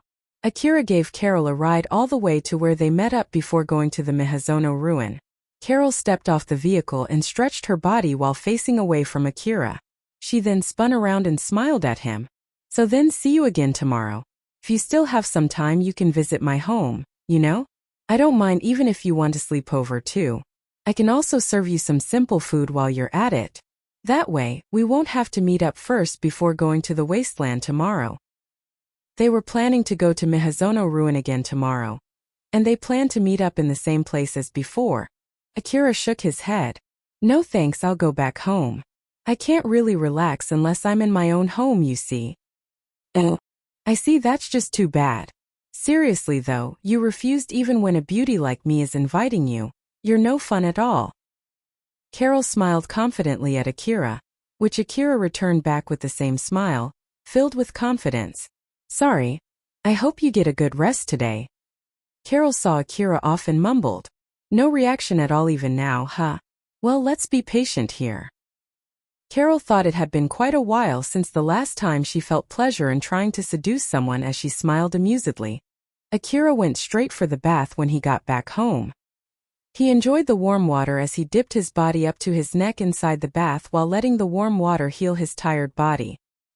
He had already finished cleaning up and taking care of his equipment before taking a bath, so he could just dive into his bed and sleep after the bath, thus fully recovering both his body and mind to face tomorrow. Akira was more or less in a daze, or it could even be said that he was in a trance. Although there was a beautiful girl with a body that was adjusted to his preference taking a bath together with him without even a slip of cloth on her body, he barely paid any attention to her. This in itself could be said to be a not healthy situation. Alpha, who dipped her body up until around the cleavage of her chest, suddenly stood up without showing any embarrassment and sat on the edge of the bathtub. Her beautiful figure that was blurred by the shaking of the water surface was in full view right now. The only thing that hit her body above her knees was the steam from the warm water, and the water droplets sliding down her skin. Since Alpha suddenly moved, Akira reacted to that and turned to her direction. He locked his gaze on Alpha's extremely enticing body for a few seconds before returning his gaze forward as if he just lost his interest. Alpha, who saw that, smiled at Akira and said, "That reaction even when you're in front of this beautiful body. It seems that it'll take some time until the priority between girls and food in your brain switch places. Huh?" Akira was still half dazed as he jabbed back. "Save that for later, will you?" Akira was in the middle of enjoying his bath. He let the warm water take over his body while relaxing back. Thus, he had no time to react to Alpha's teasing. He seemed pretty irritated to even only tell her to stop. As Alpha thought that Akira might have gotten too used to naked girl's body, she thought to herself that it was a necessary sacrifice. It might have rendered her beauty ineffective, but it was way better than having Akira seduced by someone else. So in order to compensate for that, she decided to improve her support for him. Got it. I'll save it for later. So, putting that aside, I want to ask something though. How long are you planning to work together with Elena and Sarah? Even if you ask me so, I haven't really thought about it. I guess until I find a good point to stop, huh? I'm sure it's not like Elena-san and Sarah-san are going to keep taking the SOS emergency request in the Miyazono ruin forever either. So in short, you're still planning to work with them at the moment, right? Alpha's expression was saying that she did not hate that idea nor she was happy with it. Akira found that a bit weird as he asked her a question. Is there any problem?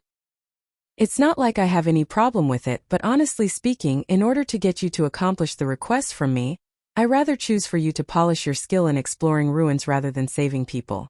If I can add more, you'll have to be alone when you go to the ruin that I want you to explore. Because of that, I want you to get more skilled in working alone rather than in a team. Oh, I see. Akira understood Alpha's reasoning as he deeply nodded. In the end, Alpha only gave her support to him in order for him to accomplish her request. As a matter of fact, it was an advance payment from that exact request. Akira understood that working together with Elena and Sarah was purely out of his selfishness. Thus he understood that working together with Elena and Sarah did not polish the needed skill for him to complete Alpha's request, so there was no surprise that Alpha would find that displeasing. Akira then replied as if he was trying to make excuses. Well, I get properly paid and then I can use that money to buy equipment I need to explore the ruins. If you think of it as a period for me to gather money, it's not that bad, yes? Alpha smiled at Akira, but that smile was giving a vibe as if she was scolding him. I'll leave it as that then. Your main job as a hunter is exploring ruins. Just don't forget about that. I know. Akira answered back firmly, so Alpha smiled back satisfied. He then stroked down his chest in relief as he dipped himself deeper into the warm bath. The next day, Akira picked up Carol and was heading to the Miyazono ruin as planned. The sun was already up when they reached the Miyazono ruin. It was already well past morning. Akira got a good rest yesterday, thus he was back in his perfect condition. Carol was sleeping in the driver assistant's seat. Before she went to sleep, she smiled and told Akira that he was free to do anything to her while she was sleeping, but he just ignored her. Akira thought that Carol looked so defenseless when she was sleeping, which was different compared to when she was awake. He looked at Carol as if he was interested in her. Seeing that, Alpha smiled at him and said as if she was scolding him. Just because she's asleep and she agreed to it, it doesn't mean that you should do something to her. You know? If you're okay with only an image, I don't mind helping you. So keep your hands off from her, okay? Akira frowned. Like hell I would do anything to her.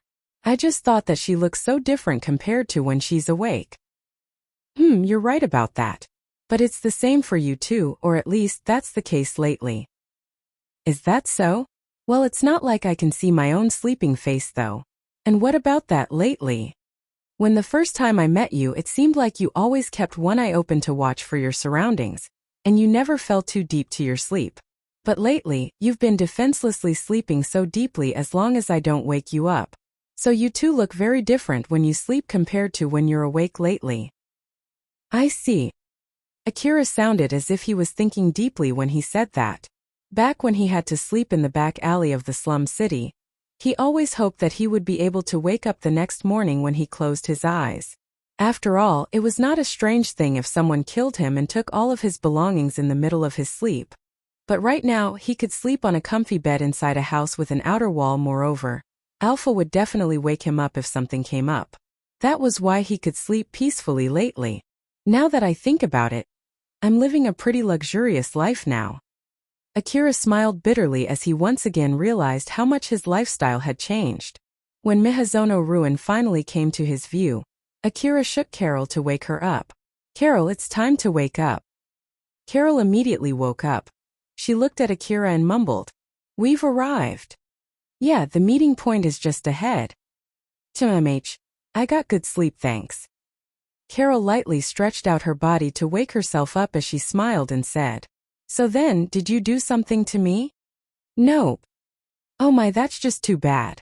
There's nothing to worry about. Even if you do something, I'll at least still pretend to be asleep." "Wait, you were pretending?" "I was asleep. What I'm saying is that of course I would wake up if you do something to me, but I'll still pretend to be asleep. After all, I sometimes get that kind of request." "I see." Akira replied so indifferently as if he was not interested at all. Carol, who saw that, then thought, "He won't do anything even when I sleep and show him my defenseless side, huh? He's a pretty hard nut to crack." Carol thought that Akira was indeed a difficult person to seduce, since he would not do anything to her even when she slept next to him, and had already properly given him her permission to mess with her when she was asleep. That was rather unthinkable according to her experience. It seems that it's faster if I win his trust through doing good work as a hunter, huh? I guess I'll put extra effort than usual this time. Carol thought that it seemed to be highly unlikely for her to be able to seduce Akira with light teasing. It might be faster to try seducing him again once she won his trust. As she thought so, she made the required adjustment in her plan. Akira and Carol finally arrived at the meeting point. They arrived their way sooner than the meeting time, but Elena and the other 3 hunters were already waiting. The extra hunter was a young hunter around the same age as Akira. He was standing next to Shikarabi. Akira and Carol stepped off from Akira's vehicle and met up with Elena and the rest. Elena opened the conversation first. "It seems that everyone is here. So yeah, let's work together again today. But before that, Shikarabi has something to say." Shikarabi tried to hide his annoyance as he said, "Because of my situation, I had to bring one more person. He's a hunter from Drankum and his hunter rank is..." "Hey, what is your hunter rank again?" "It's 30. My name is Togami. I'll be in your care today." Togami lightly introduced himself. The young hunter boy that Shikarabi brought with him was the one that Akira was together with when they were hunting for the bounty monster. Shikarabi then said in a more perky voice as if he was trying to hide his bad mood, "Akira, if you have anything to complain about bringing this guy along, there's no need to hold back. You can say anything you want, I'll take it for consideration, you know? Shikarabi looked at Akira as if he was trying to send some kind of message to him through telepathy. Akira was a bit confused by that. He instead turned to Elena and asked, Elena-san and Sarah-san, are you okay with him joining the team? Sarah answered Akira's question. I'm actually leaving that kind of thing to Elena, and Elena decided that it's not a problem as long as the other hunters have no problem with it too. That's why in the end it depends on you. Elena then added to Sarah's explanation. If you don't like having him in the team, feel free to tell us. I have no plans to decide based on majority, so no pressure at all. Even if Shikarabi recommended Togami, Sarah and Elena had no plans to let Togami in the team if Akira had something to complain about him. After all, they confirmed from yesterday that they had no problem accomplishing the requests only with 5 of them. But on the other hand, they also had no plans to reject Togami if Akira was not against it. After all, it was the person that Shikarabi himself brought, and Akira also did bring Carol to the team yesterday. So Elena could not reject Togami using that kind of excuse. If it was someone that Shikarabi brought, even though he did not want to do that, that person would at least be skilled enough as not to slow down the team. Not to mention they had a hard battle yesterday, thus it was a good thing to get more help. Thus, after a lot of thinking, Elena decided to accept Togami to the team. Akira understood that if he rejected the idea of having Togami in the team, Togami might actually get kicked out of the team. Thus he thought carefully without saying anything. I don't mind having him on the team. After all, I also brought Carol to the team yesterday.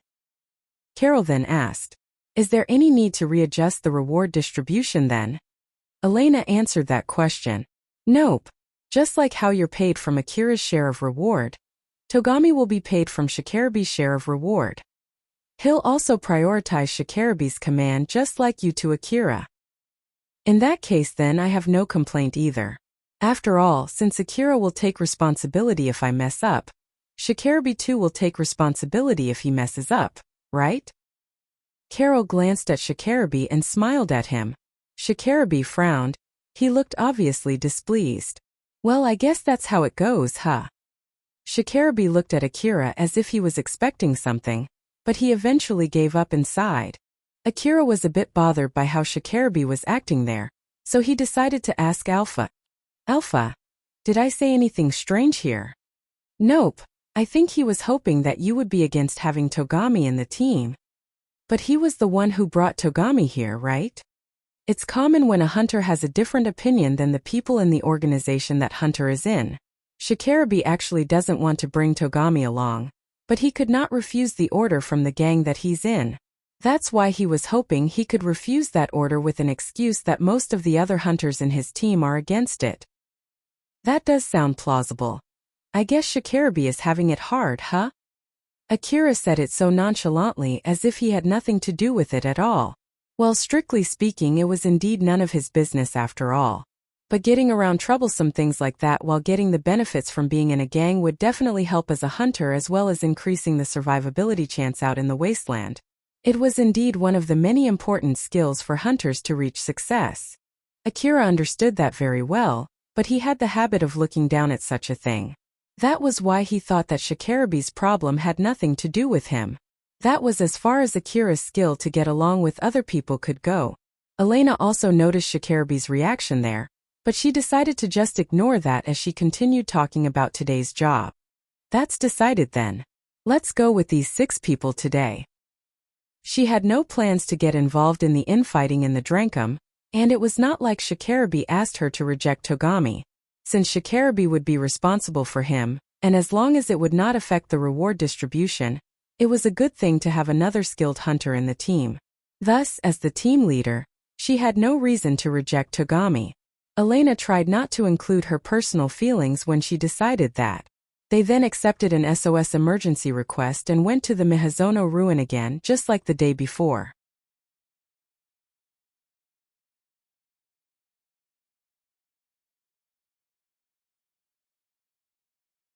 Rebuild World Chapter 119 Togami's Resolve.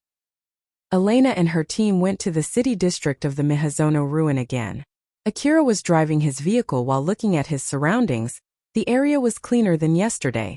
Most of the wreckages from yesterday had been cleaned up, Or at least, move to the side of the road. Akira found that a bit strange as he mumbled. The road is already cleaned, but who exactly did that? Carol answered his question. It might be the squad sent by the Hunter office to secure the city district of the Miyazono ruin. I bet they cleaned the road for carrying supplies to the front line. Now that you mention it, they're doing something like that, huh? If they finally completely secure the city district, I wonder if the SOS emergency request would stop coming. It depends on how far they secure the city district. Although it's only my guess, I think that squad would withdraw after they clean up some monsters in the inner area of the city district. I believe they'll just clean up the monsters in the inner area that disrupt the Hunter office from maintaining its branch, and then they'll just check to make sure that no monsters are wandering into the wasteland before withdrawing. I'm pretty sure they won't do anything more than that. Is it okay if I ask you why do you think so? Let's see. It's just simply because Miyazono ruin is too big of a ruin for the corporate government to completely secure and control, not to mention the area around it. After all, it's not an easy thing to keep their guard up all the time against the monsters that keep coming from unknown locations inside the ruin. But well, I'm sure it's possible for the corporate government to do that if they get serious, but I don't think the profit that they can get from doing so is worth the expense. Basically, they would have done that if it might bring them a lot of profit. As a matter of fact, they had done that in the past. The corporate government created Kagomayama City in order to secure Kazusuhara ruin. Carol continued. And even if some monsters from the Miyazono ruin wander into the wasteland, they're highly unlikely to cause any fatal troubles to the nearby cities, so I'm sure they just ignore it too. And even if they do, the cities would also dispatch their defense squad here. Whichever the case, I'm sure that the current squad will pull back after confirming the situation around the ruin. As far as Akira could remember, the monsters had attacked Kagomayama City 3 times. He had no idea if those attacks happened because someone made a miscalculation or something. Although the inner wall was not damaged at all, those attacks did some damage to the lower district, especially to the slum city, but that might as well because it was designed to be so. Akira listened closely to Carol's explanation. Carol's explanation was actually the result of her analyzing the huge amount of information that she had gathered. Akira did not have that information. He did not even have the ability to obtain them, while Carol had both. Akira, who noticed that, felt a bit of admiration toward Carol, and Carol noticed that thanks to her sharp senses toward such things. As Akira showed amazement and interest in a piece of information that any veteran hunters would know, it showed just how he was lacking in the basic knowledge of being a hunter, and judging from his impressive fighting ability, that was a really strange thing. It was one of the downsides from quickly attaining power due to relying on Alpha's support. Carol then thought. Akira is, strangely enough, clueless about the basic common knowledge for hunters given that he's so powerful. I'm honestly curious why that is, but let's put that aside for later. As for now. Carol pretended to smile innocently at Akira. Akira, you're that kind of hunter who doesn't do much research about being a hunter, right? Like the popular ruins at the moment, or what kind of relics that you can sell for more money at the moment, or what kinds of equipment are famous right now, or what the other hunters are doing, right? Well, that's true. If he had to make an excuse, Akira could say that it had not even been that long since he learned how to write his own name. So forget basic common knowledge for hunters. He was not in a situation where he could learn basic common knowledge for the people who live in the Eastern District. Honestly speaking, Akira was interested in that kind of thing too, but since he spent most of his days training and studying, he had no time to gather such information. In that case then I can help you learn about them. After all, it's better if you know about those kinds of things to some degree. But Akira replied with a rather twisted answer. I'm already paying you 10 million orum now. I have no plans to pay you more, you know. Carol smiled bitterly and said, I won't ask you any money for sharing such kind of basic knowledge with you. I'm just thinking of casually telling you like for a subject in a casual talk. In that case then, it'll be great if you can tell me about some. Although Akira hesitated for a bit, he decided to take that offer since he was indeed interested in it too. Got it. First of all, well, let's see, since we're in Miyazono ruin, let's start with the basic knowledge about Miyazono ruin. Carol then started explaining about Miyazono ruin in a good mood. Akira listened closely to Carol's explanation. Carol thought that it was a good chance for her to gather approval points from Akira, As she continued her explanation with a smile on her face, Carol felt conflicted since Akira seemed to react to this far better compared to when she tried to seduce him with her beautiful body that she took pride in. But she decided to put that aside for now and continue to bring in subjects that might grab Akira's interest. Togami was sitting on the long bench inside Shikarabe's APC. Inside that APC with a faint smell of blood and corpse, he was seriously working on his information terminal. Togami was carrying powerful equipment. Although all of them were borrowed from Drankum, they could easily cost more than 100 million orum if he had to buy them himself. Even among the equipment lent to the young hunters of the Drankum, his rifle, augmented suit, information-gathering device, and even the ammo and the medicines that he was carrying were all high quality. Even Katsuya, who had the support of one of the high officers in Drankum, Mizuha, did not get that level of equipment. Togami was recognized as one of the hunters that successfully hunted a bounty monster with a small team headed by Shikarabe. Although some of the high officers inside Drankum knew the truth behind it, as long as Togami was recognized as such outside, they had to give proper rewards to him. As such, Togami was allowed to borrow powerful equipment. If it was the past Togami, he would have been delighted knowing that Drankum finally recognized his skill, or he might even lash back complaining that it took too long for Drankum to finally notice his skill. The past Togami believed that the people around him were underestimating him. The basis of that evaluation was the handful of hunters among the young hunters in the gang who were considered to be strong. As a matter of fact, he still thought so even now. That was why he was the rising star of the anti-Katsuya faction. That belief caused him to tend to overestimate himself, both for the better and for the worse. But that confidence was crushed during the bounty monster hunt. So much to the point that he was suspicious if the high officers in Drankum allowed him to borrow powerful equipment just to spite him.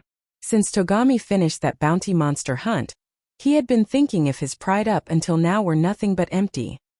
He had been thinking about it without being able to share it with anyone, as he thought that all of his amazing achievements up until now, as well as his pathetic performance during the battle against the tank tarantula, were not because of his own skill. After thinking about it for so long, he finally decided to wait for a chance to confirm his real skill. So, his next question was what kind of chance he could use to do so.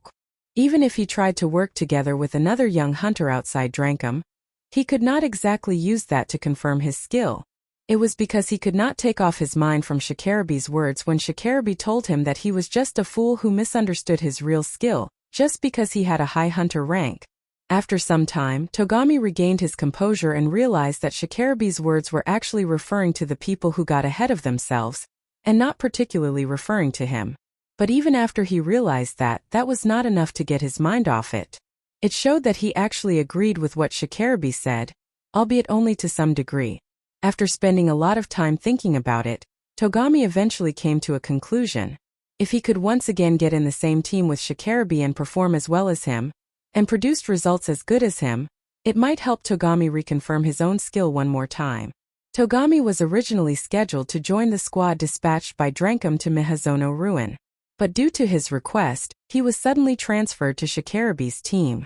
After all, he was recognized in public as one of the 4 hunters who defeated the tank tarantula, thus Drankum at least allowed him to do that much. So in order to once again reconfirm his own real skill, Togami made his resolve and joined Elena's team. Togami then mumbled as if he was saying to himself, "I'll once again reconfirm my skill in this request. I don't care if it turns out that I'm just a weakling who got ahead of myself. I just have to train even more. After all, I don't want to stay as a weakling forever." Togami renewed his resolve there. Togami then thought about the members of the team. It was Shikarabe himself, Akira, Elena, Sarah, and Carol, 6 people in total. After he thought about each person in the team, he then frowned. It's a good thing that I got to meet Akira again. This is a good chance to look at his skill. But that hunter with an augmented suit that basically invites men, Akira brought her to the team, right? What exactly is going on? Togami was surprised when he saw Akira was there too, but he was more surprised when he saw Carol next to Akira. Togami was moderately used to girls for someone of his age, but even for him, Carol's augmented suit had a design that highlighted the beautiful figure wrapped under it. It was a rather provocative design for men around Togami's age. Even that Katsuya, who everyone calls the leader of the harem squad, won't make the girls wear that kind of attire, right? Does Akira have that kind of fetish or something? People used to say that great people had a particular fondness for pleasure. Whether it was Katsuya or Akira, it was still unclear whether that was the case for great hunters too. Togami groaned, thinking that he saw a completely unexpected side of the person that shook his confidence. Elena's team moved deeper and deeper into Miyazono Ruin City District. Right about the time Togami started making slanderous guesses about Akira behind his back, they encountered a group of people. It was the squad that the Hunter office dispatched to secure Miyazono Ruin City District. Long sharp objects were installed on the side of the road. From there, a thin metallic wire-like object extended out. It was a simple force field armor wall. They were basically easy-to-carry pillars that had strong enough power to bounce back regular-sized warheads and cannons. It was common defensive equipment usually used for temporary bases built in the middle of the wasteland or inside a ruin. There were heavily armed people complete with tanks equipped with huge machine guns standing guard near that simple force field wall. They had enough power to make a quick work of a swarm of mechanical monsters. Elena stopped her vehicle and negotiated with one of the soldiers guarding the wall. That person then told his men to temporarily lower the force field wall. With the narrow metallic object blocking the road removed, Elena could pass through the road again. That person then warned Elena, "Be careful out there. We just got attacked by a huge monster just now, and the smaller monsters also keep popping up from time to time. Since you took that SOS emergency request, I'm sure you're a skilled hunter. But if you think that this is the same Miyazono ruin as before, you'll only get yourself killed." That person pointed in the direction where Elena and her team were heading when he said that.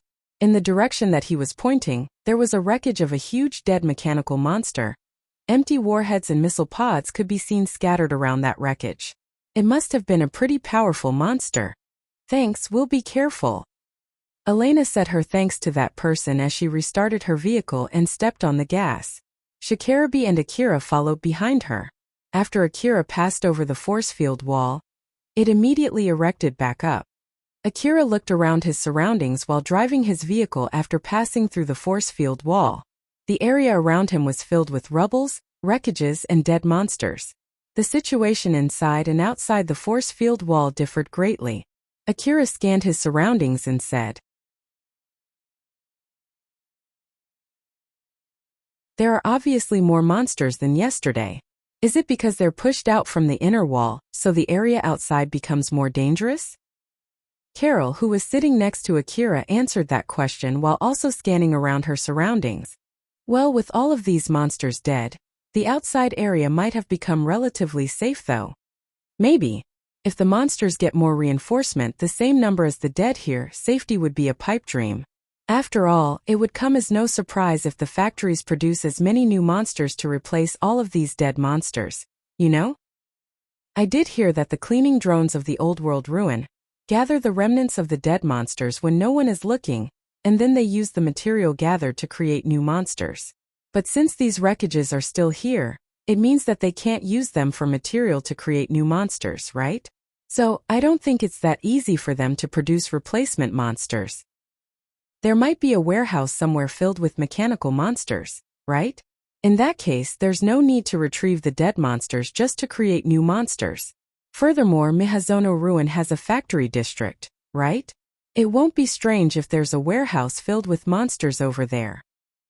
Carol always gave a more optimistic guess while Akira always gave a pessimistic guess. She found that really weird as she looked in Akira's direction. Akira, who noticed Carol's gaze, then asked, "What?" "Akira, for someone who always takes the worst-case scenario in mind to the point that I can easily call you paranoid, it's strange that you tend to act without proper planning. Not only did you come to Miyazono Ruin without first contacting Elena and Sarah where to meet up, back there when we were chased by monsters inside the Saranthal building, you decided to go alone without any plans too. If you're really that careful, you should think before you act." After Carol pointed that out, Akira was lost for words. The reason why Akira was being paranoid was simply because he knew that he had bad luck, or at least he thought he had bad luck. He got unlucky and got attacked by former hunters that had fallen off grace. He got unlucky and got roped into facing a swarm of monsters. There was also a time when he had to fight powerful relic thieves.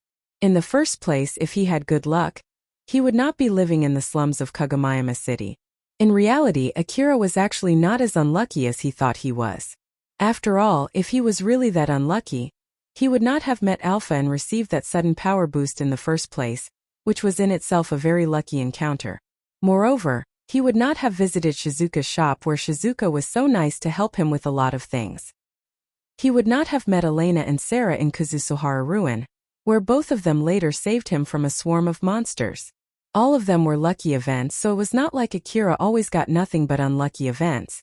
Strictly speaking, Akira simply had a twisted personality, or he might have put too much trust in Alpha's words when she said that he had used all of his lifetime worth of luck by meeting her. While on the other hand, Akira also was not as reckless as Carol thought he was. Or at least Akira thought so of himself. Due to the complicated order of priority that he abided by, he thought that it must be simply because he looked reckless from Carol's point of view. But with that being said, Akira could not tell Carol the reason behind his order of priorities since it included information about Alpha as well as Elena and Sarah. So instead, he tried to evade that subject. Well, it's not that simple for me too.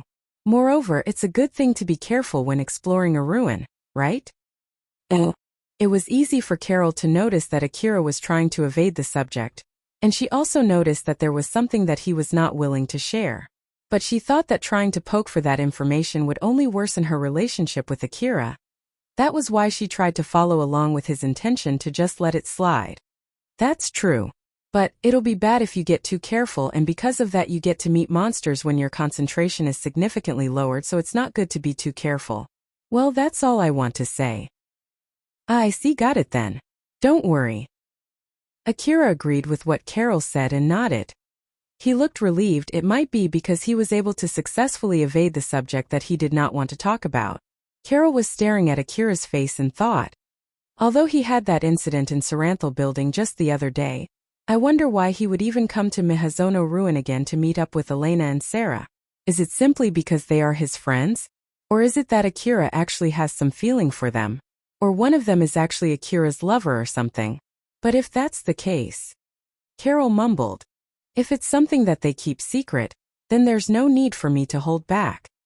Did you say something? HM? It's nothing. Carol smiled amusedly when she said that. Elena and her team continued moving deeper into the city district of Mihazono Ruin, and away from the secured area. The situation outside the wall was worse than yesterday. The condition of the road was so bad that it was hard to go through it. Even the vehicles designed to explore the wasteland were only barely able to pass through it. Thanks to that, Elena and her team could only continue forward slowly. Putting that drop in speed aside, they did not encounter any other problems. They did not even get to encounter any dangerous monsters. They only met relatively small monsters and they had no problem taking them out.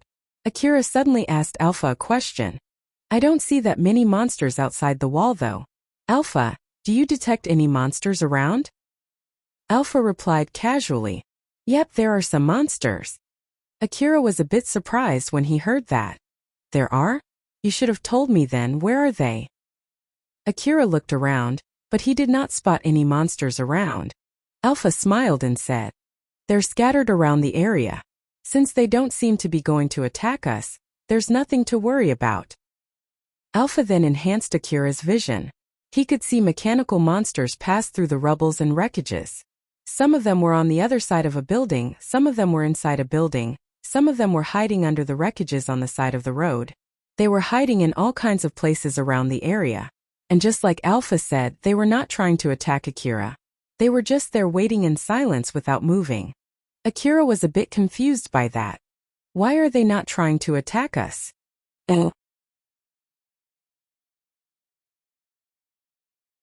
I can come up with a lot of guesses. They might be just weak monsters, so they're just observing us from where they're hiding while sharing that information with the other monsters. Or they might decide not to attack us since they know they have a low chance of winning after seeing our armed vehicles. Or they might be waiting for extra reinforcement to gather their strength together before attacking. So we're basically safe for now, right? They're not attacking us, and even if they do, we should be able to easily take them out. So from that point of view, yes, we're safe at the moment.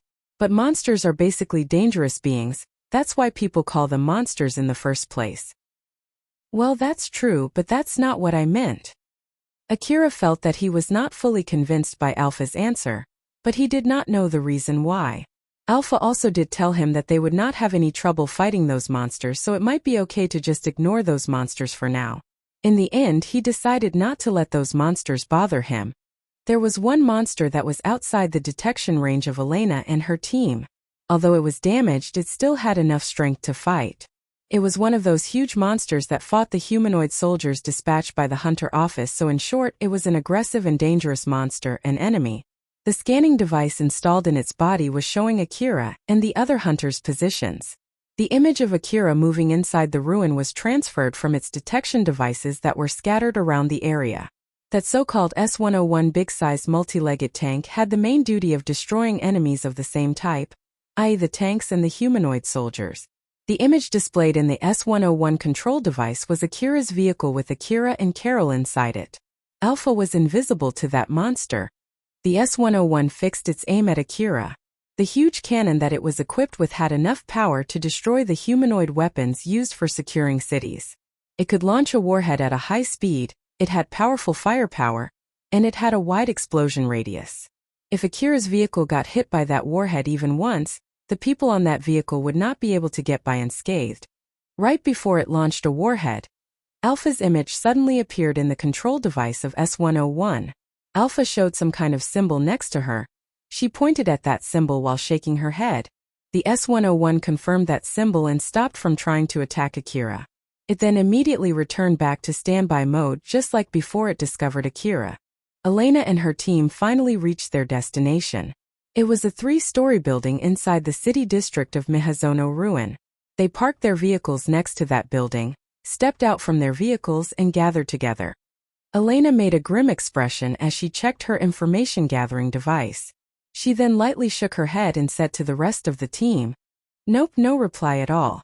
Forget signal from local connection, I can't even find any trace of signals at all." Elena tried to contact the rescue target, but sadly enough, she did not get any reply at all.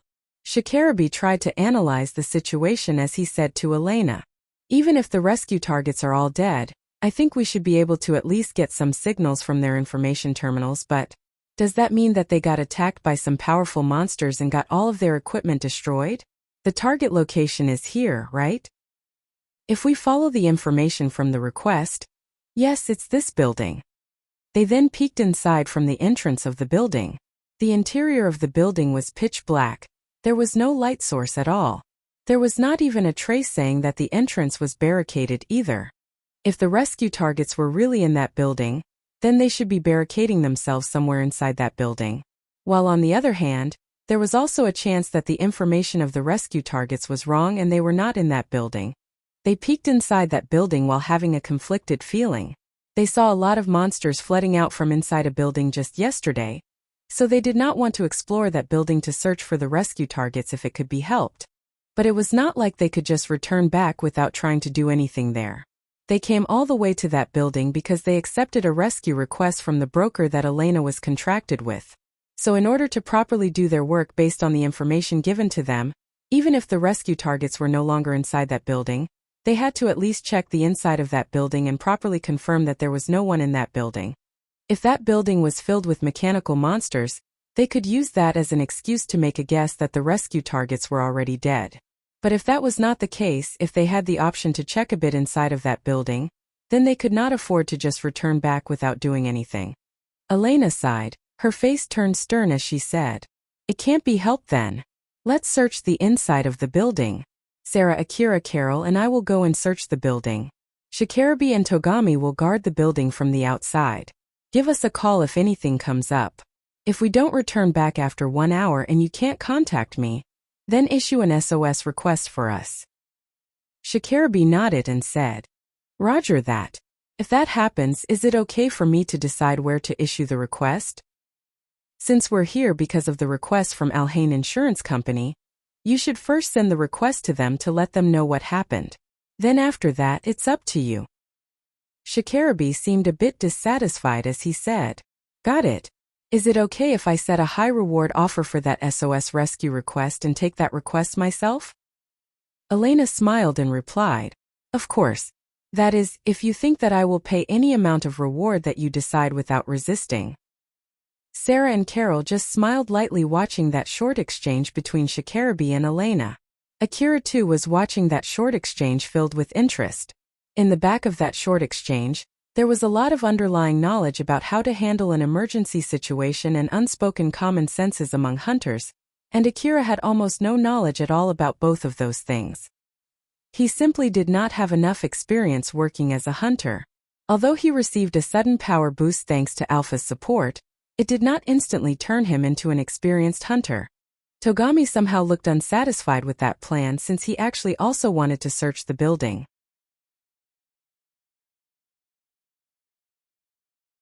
Both Elena and Sarah already realized that Akira was someone who can connect to the old world domain.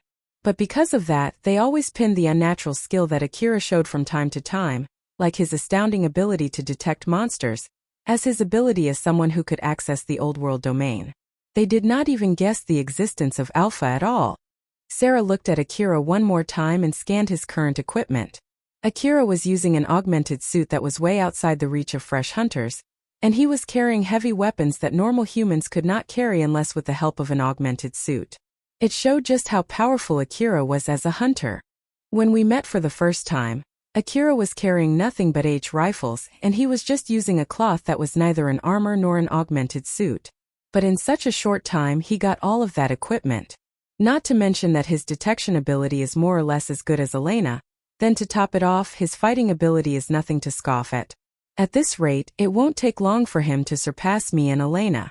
I wonder how long we can stay as his senior. Sarah smiled bitterly. She felt a bit lonely when she thought that she did not have much time left until Akira became stronger than her. And when that time came, Akira would stop relying on her and Elena as his senior. On the side, Carol confirmed how Elena and Sarah reacted when they noticed Akira lowered his guard. She then thought, they continue exploring the building without showing any reaction even when they notice Akira lowered his guard. As in matter of fact, it seems that they also lowered their guards too. Judging by the information gathering device that Elena has, I don't think both of them are hunters who would lower their guard because of something like that. Does that mean they know why Akira is so good at detecting monsters? Or is it that because they know Akira for a long time and really trust him? Or is it that they're already used to it since they have worked together with Akira many times before? Carol knew that Akira had an unnaturally high ability to detect enemies, but she did not think that it was because he might be someone who could connect to the old world domain. It was because she knew that being an old world connector did not equal having a great ability to detect enemies. Of course, it was not completely unrelated, but that also did not give a definite proof either. Carol knew that very well. That was exactly why Carol credited Akira's skill to detect enemies as one of the rare talents that those great hunters had. She did not even consider the possibility that Akira might be able to connect to the old world domain. Honestly speaking, I want to ask a lot of questions about it. But I guess I should do that later and not here. If Carol tried to poke about that information from Elena and Sarah here, of course, Akira would be able to hear her too, and it might cause trouble later down the line.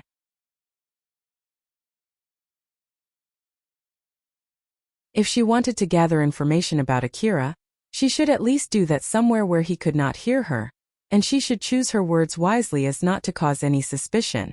Moreover, she should be able to deduce whether it was something that she could ask Akira directly or not by seeing how Elena and Sarah would react to her questions. So for now, Carol tried to calm the curiosity that was welling up inside her heart as she tried to keep her poker face. After they looked around the inside of the building, they ended up with the conclusion that no one was there. Elena then told the rest of the team to stop searching and head back to Shikarabi.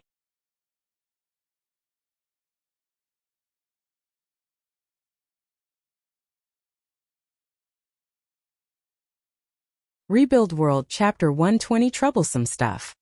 After Elena, Sarah, Carol and Akira returned to Shikarabi, Shikarabi listened to their explanation and understood the current situation. He then sighed and looked disappointed. Although the SOS request that they took was considered to be completed after searching the target area, the reward was far less compared to if they returned back with the rescue targets. With this, not only Shikarabi ended up coming all the way there while forced to bring along a burden with him due to the gang that he was in, But his first request of the day also ended up badly. He then let out all of his disappointment and psychical tiredness together with a sigh before continuing. So our first request for today is a dud, huh? I feel like today will be an unlucky day. So then what's the plan next? Elena answered his question. We didn't use much ammo, so I'm thinking of heading to the next request target right from here. Although, I don't mind heading back too in case you guys used most of your ammo when we were not around. Shikarabe glanced at Togami. He thought that Togami would make a complaint. But unlike what Shikarabe was expecting, Togami was still standing there with a serious face while properly keeping his eyes peeled. Shikarabe was wondering the entire time while waiting for Elena to return. He was waiting for Togami to act out. In the end, nothing happened at all, which indicated Togami had changed. This questionable fact made Shikarabe feel a little bit disturbed as he continued. We're okay with that after all. Nothing happened at all when you were gone. Elena watched Shikarabe's face closely. Although it did not say that nothing had happened, it did not seem that it would affect his performance during the rescue request either. I see. In that case, let's hurry up and head to the next location. Wait for a sec, I just got a notification from the Hunter office. Give me a few seconds to check it.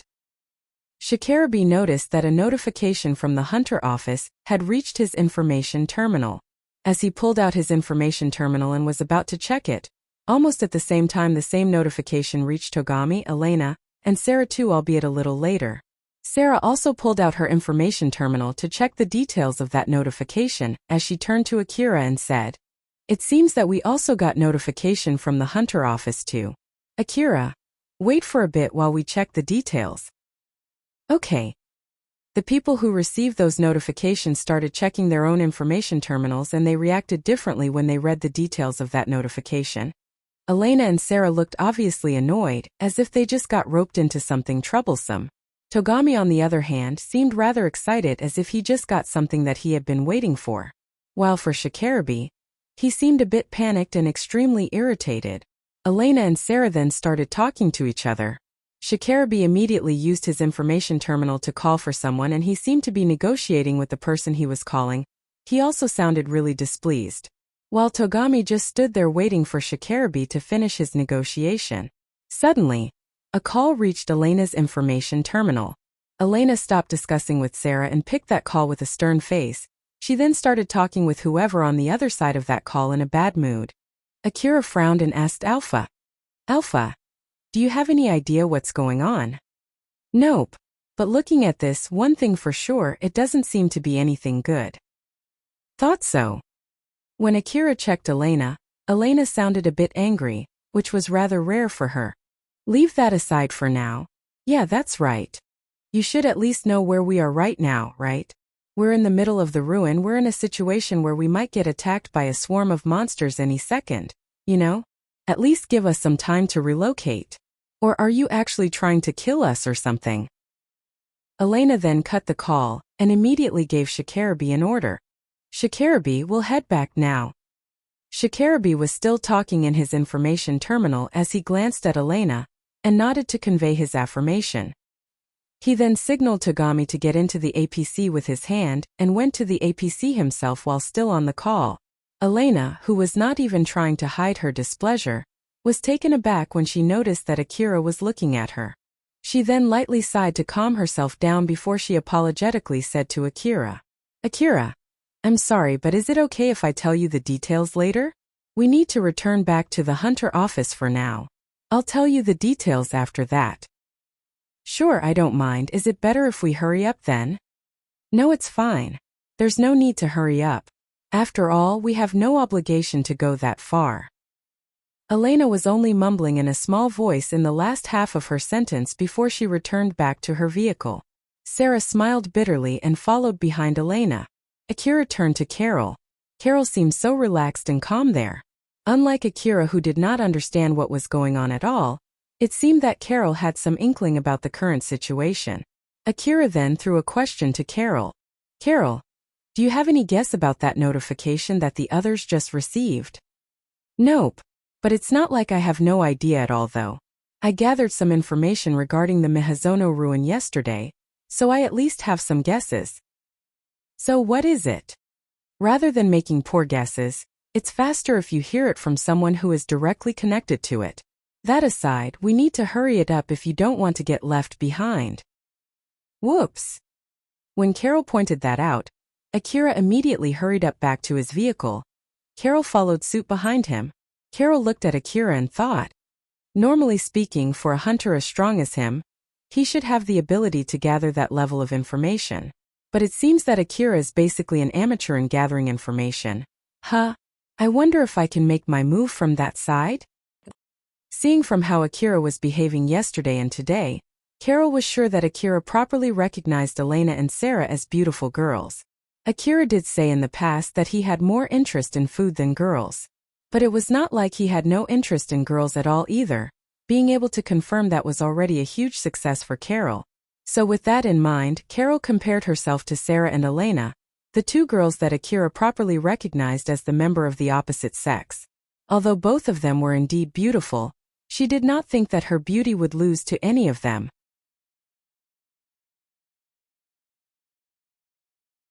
As in matter of fact, Carol had gathered and spent a lot of money to polish her body. As such, she actually thought that she had a better figure than Sarah and Elena. Of course, it depended on the personal taste whether someone was attractive or not. But Carol did not think that the difference between her and Sarah and Elena was that big as to make such a factor so important, unless Akira was only interested in a very limited type of girls. But according to her experience, she did not think that was the case at all. Carol thought that there might be some kind of particular requirement for Akira to properly recognize someone as a member of the opposite sex. After all, unless that was indeed the case, it was unnatural for him to be so disinterested in her at all. But the reason why she thought so might simply be because she had absolute confidence in her own body. But Carol had no idea at all what this particular requirement might be, which meant that she either had to do something to investigate what this particular requirement was, or she should change the way she approached Akira. Akira was indeed a hunter who was very skilled at fighting, but in contrast to that, he was utterly lacking in knowledge as a hunter. She might be able to get closer to Akira by sharing that kind of knowledge with him. And the closer she got, the easier it would be for her to investigate the type of girl that he liked. Well, I guess there's no need to be in a rush here. Let's be patient about this. Carol was sitting next to Akira, who was driving his vehicle, while smiling and thinking about her next plan. Elena and her team were able to return back to the hunter office without any incident at all. They did not even encounter a single monster on their way back. Although they detected some monsters, those monsters let them pass through without trying to attack them. Akira, who thought that those monsters called for reinforcements and were waiting to ambush them on their way back. So, that ending felt rather anticlimactic. When they stepped off from their vehicles, some Drankum hunters and hunter office staff were already standing by near the hunter office as if they were waiting for Elena's team. Elena was obviously annoyed and sighed when she saw them. Elena was going to negotiate with them from here. And judging by the fact that those people were already waiting for them there, it seemed that she would not have the chance to explain the current situation to Akira and Carol. Elena then glanced at Carol and remembered that she was rather skilled in negotiation too. She then suddenly asked Akira a question. Akira, is it okay if I borrow Carol for a bit? From here I'll have to get into a really annoying and troublesome negotiation with those people. I don't mind though, but... Akira then checked on Carol. Although he hired her as a guide, she even helped during the battle too. And now Elena asked her to help to do some negotiation. Akira thought it would be way outside of the role that she was paid for, so it would not be strange if Carol refused. But Carol just casually said, "Sure. I'm okay with helping out." Akira was a bit surprised by that.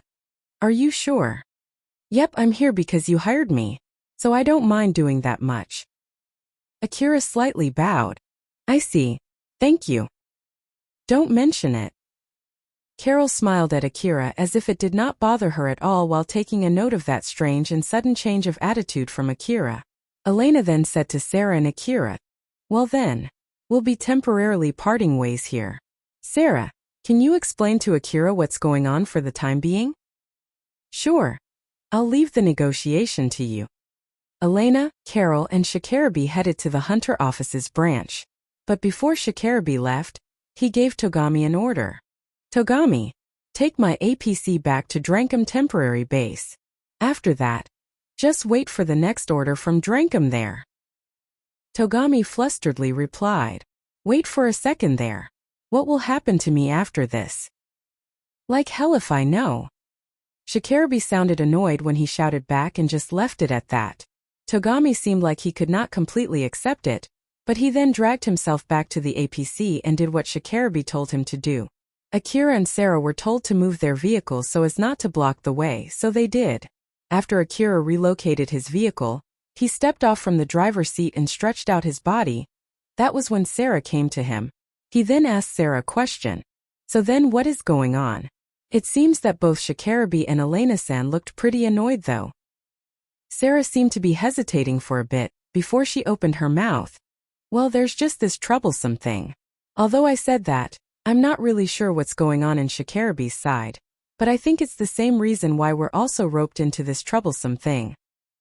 It's that notification from the Hunter office, right? Yes, the content of that notification is a rather troublesome thing from the Hunter office that we usually receive from time to time. So about that though, well, it's not that simple, but to explain it properly. If it's something that is hard for Sarah-san to talk about, then there's no need to do that. I know it's fine. The message itself doesn't contain secret information or anything like that, not to mention that Elena also told me to explain it to you, so I actually hope that you would listen to it. I understand then. So, about that, it's basically a request to join the efforts to investigate this strange change in Mihazono ruin. Sarah then started to explain the content of that message from the Hunter office to Akira. After listening to that explanation, Akira made a stern face. So they're sending a squad to Saranthal building, huh? Yeah. They put up all kinds of excuses for sending that squad and I don't really know all the details. Some people said that it's for investigating the source of this recent change in Mihazono ruin. Others said that it's for rescuing the people who are stranded inside that building, or it's for taking control of that whole building. It is not even clear whether that information is true or it's just someone's guess. But one thing for sure, it seems it has been decided that a squad will be dispatched to that building, and it seems that it's going to be a pretty big squad. Akira made a grim face as he remembered what he had gone through inside that Saranthal building. Is it possible to refuse it? Well, although it's not a compulsory request, I think it's pretty unlikely.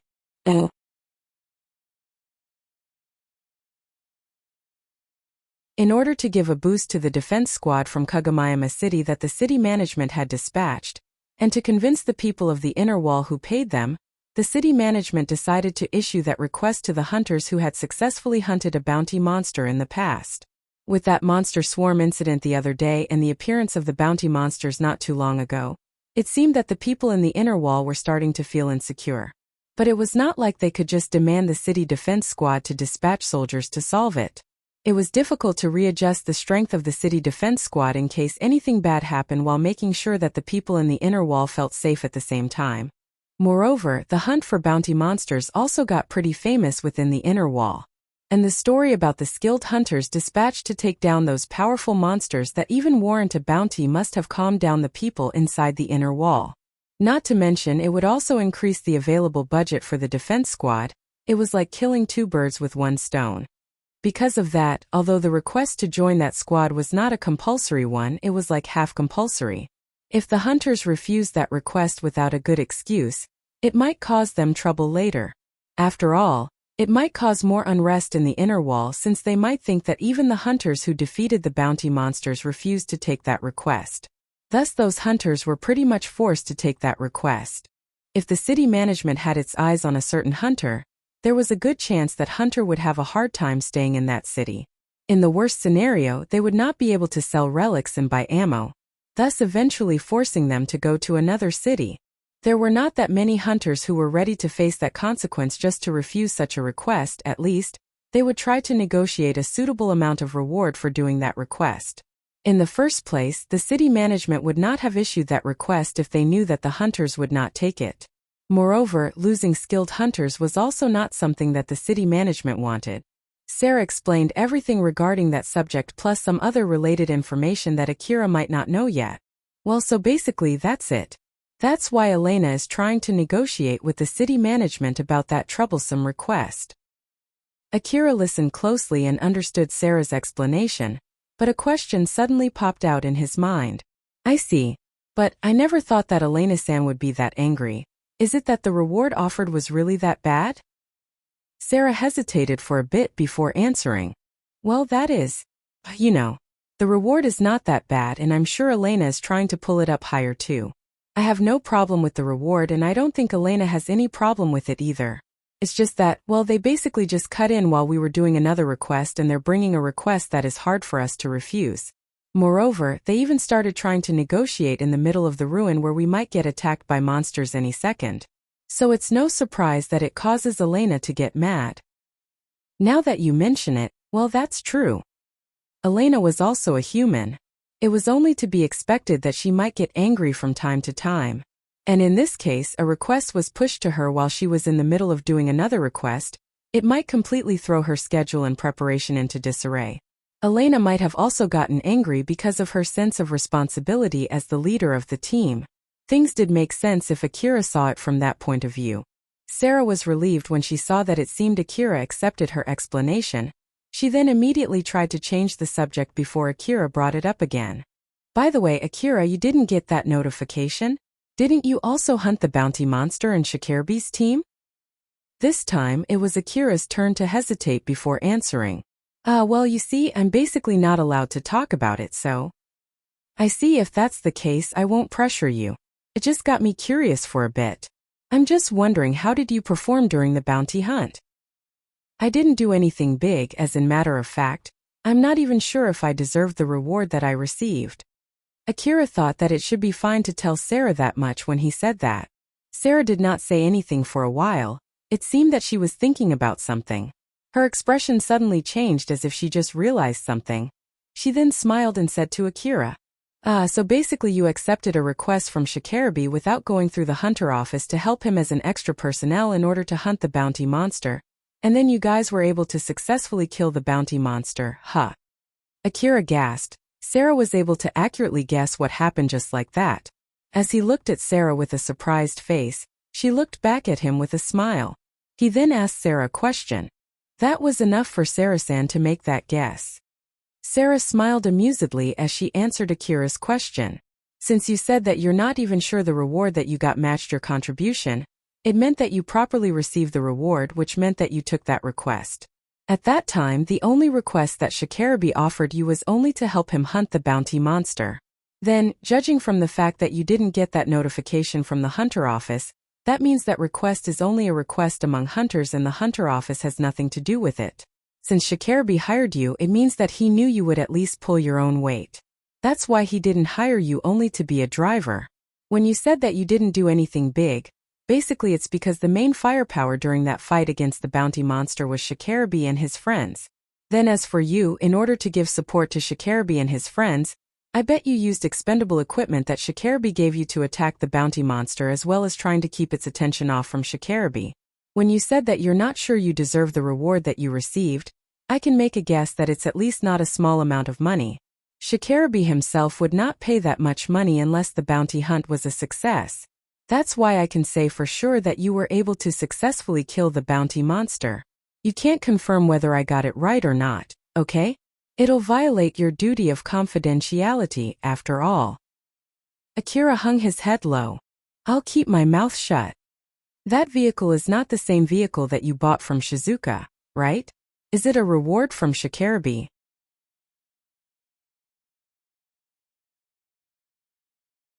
Although I'm not that knowledgeable about vehicles, that one is pretty expensive, you know? Although you received that as a reward, you still said that you didn't know if it was worth it, huh? Kira, it must have been a hard fight. I can't say anything. Akira, you're an honest kid, aren't you? Sarah giggled seeing how Akira was pouting. She then changed the mood and said, I'm sorry, my apologies. By the way, just so you know, the ones who can't refuse that request are only Elena and me, so it's completely okay for you. After all, that request didn't get issued to you in the first place. I know that you've gone through something really bad in Saranthal, right? So if you don't want to come, you don't need to force yourself. After all, this wasn't in our plan at all when we invited you. Akira's expression returned back to normal. No, I'll come along too if it's okay with Sarah-san and Elena-san. Although it was true that the situation had changed greatly from their initial plan. But for Akira, that was not the case at all. After all, he originally came to Mihazono Ruin to help Elena and Sarah. Sarah then asked Akira one more time. We're more than happy to have you. But are you really sure it's okay? Yes. Sarah's expression turned serious as she said to Akira. Is it because you know you might be able to get some profit from it? Despite the danger, you are moving for profit? Yes. Yes, something like that. I want to get better equipment after all, so I'm in need of money right now. Akira sounded a little surprised, but he immediately tried to match his excuse with what Sarah said. Sarah did not say anything back for a few seconds. She then smiled and said to Akira, I see, got it. But there's no need to be reckless, okay? I understand. Akira answered back firmly. As she listened to Akira's reply, Sarah then thought, this boy is really bad at lying. Or more like, he's bad at trying to trick people in general, huh? Sarah confirmed that Akira did not decide to come with her for money. Moreover, she guessed that he decided to come along in order to help her. Although it might be nothing but her wishful thinking, she had no proof that refuted it. As Sarah thought that Akira decided to set his foot again in a place where he almost got killed in order to help her and Elena, she felt both happy and pathetic at the same time. But even so, since she felt more happy than pathetic, she did not make a saddened face. Sarah decided to use that feeling as the motivation to grow stronger and smiled. Akira was talking with Sarah while waiting for Elena to return back from negotiating. Akira then asked Sarah a question. I wonder how long will it take until Elena-san finishes? It depends on how hard the negotiation is, so I don't really know myself. But I'm sure the city management doesn't want to spend too much time on negotiating, just to get late in dispatching the squad either. So I think it would end before afternoon even if it means that the negotiation fails. Fail? But it's not a request that you just can refuse, right? Basically, yes. Which also means that there are exceptions. If they can't agree on the conditions that we put on no matter what, then we'll refuse to take the request even if it means that we need to change our base of operation to another city. If I'm to make an extreme example, they might only pay us a small amount of money just to be expendable pawns. Well, I'm sure Elena will properly do her job, so that something like that would not happen unless something unexpected happens. The one that Elena was negotiating against must be someone who was used to having a hard negotiation. If it was him, Akira would have been swept by the flow of the negotiation and forced to accept a very bad deal. As he thought so, he made a conflicted face and mumbled, that sounds rough. That's why most of the hunters hire other people to handle the negotiation for them. In my case, Elena would do that for me, that's why I don't have to do that. Kira, you're bad with negotiation, right? In that case, it might be a good idea to hire someone to do that for you. I see, I'll think about it. Akira thought that he was not that great of a hunter yet, so he would not get roped into such a troublesome negotiation, and he did not need people to negotiate in his place yet. But one day he might need one, so he just kept that in mind for now. In reality, Akira was already someone who could easily get roped into troublesome stuff. The reason why he did not realize it himself was simply because he had no misgivings in killing other people, and he did not care about the trouble that killing other people might cause. In the worst-case scenario, it was okay to kill. That kind of thinking was a normal thing in the slum city. Normally, people would try to find a way to solve their problems peacefully. But Akira simply ignored that way of thinking. It had been etched into Akira's mind that the other person always guaranteed to look down on him in his life. There would not be any chance to negotiate nor compromise. It might be also because of this that Akira was overly lax to certain peoples. Although Akira had escaped the slum city, his mind was still somewhere inside the slum city where he knew no other way to protect himself except to kill. That indeed had caused troubles for him in the past, but Akira always credited that to his bad luck, or at least, he understood that he reaped what he sowed when that happened. Sarah then turned her gaze to the hunter office. Elena was still negotiating there. Since there was still no call from Elena, it showed just how hard the negotiation that she was having over there. As I thought, I bet they're bickering there. For Sarah, who very well understood Elena might be having a hard time, She imagined the scene of Elena trying her best negotiating in the hunter office's branch inside.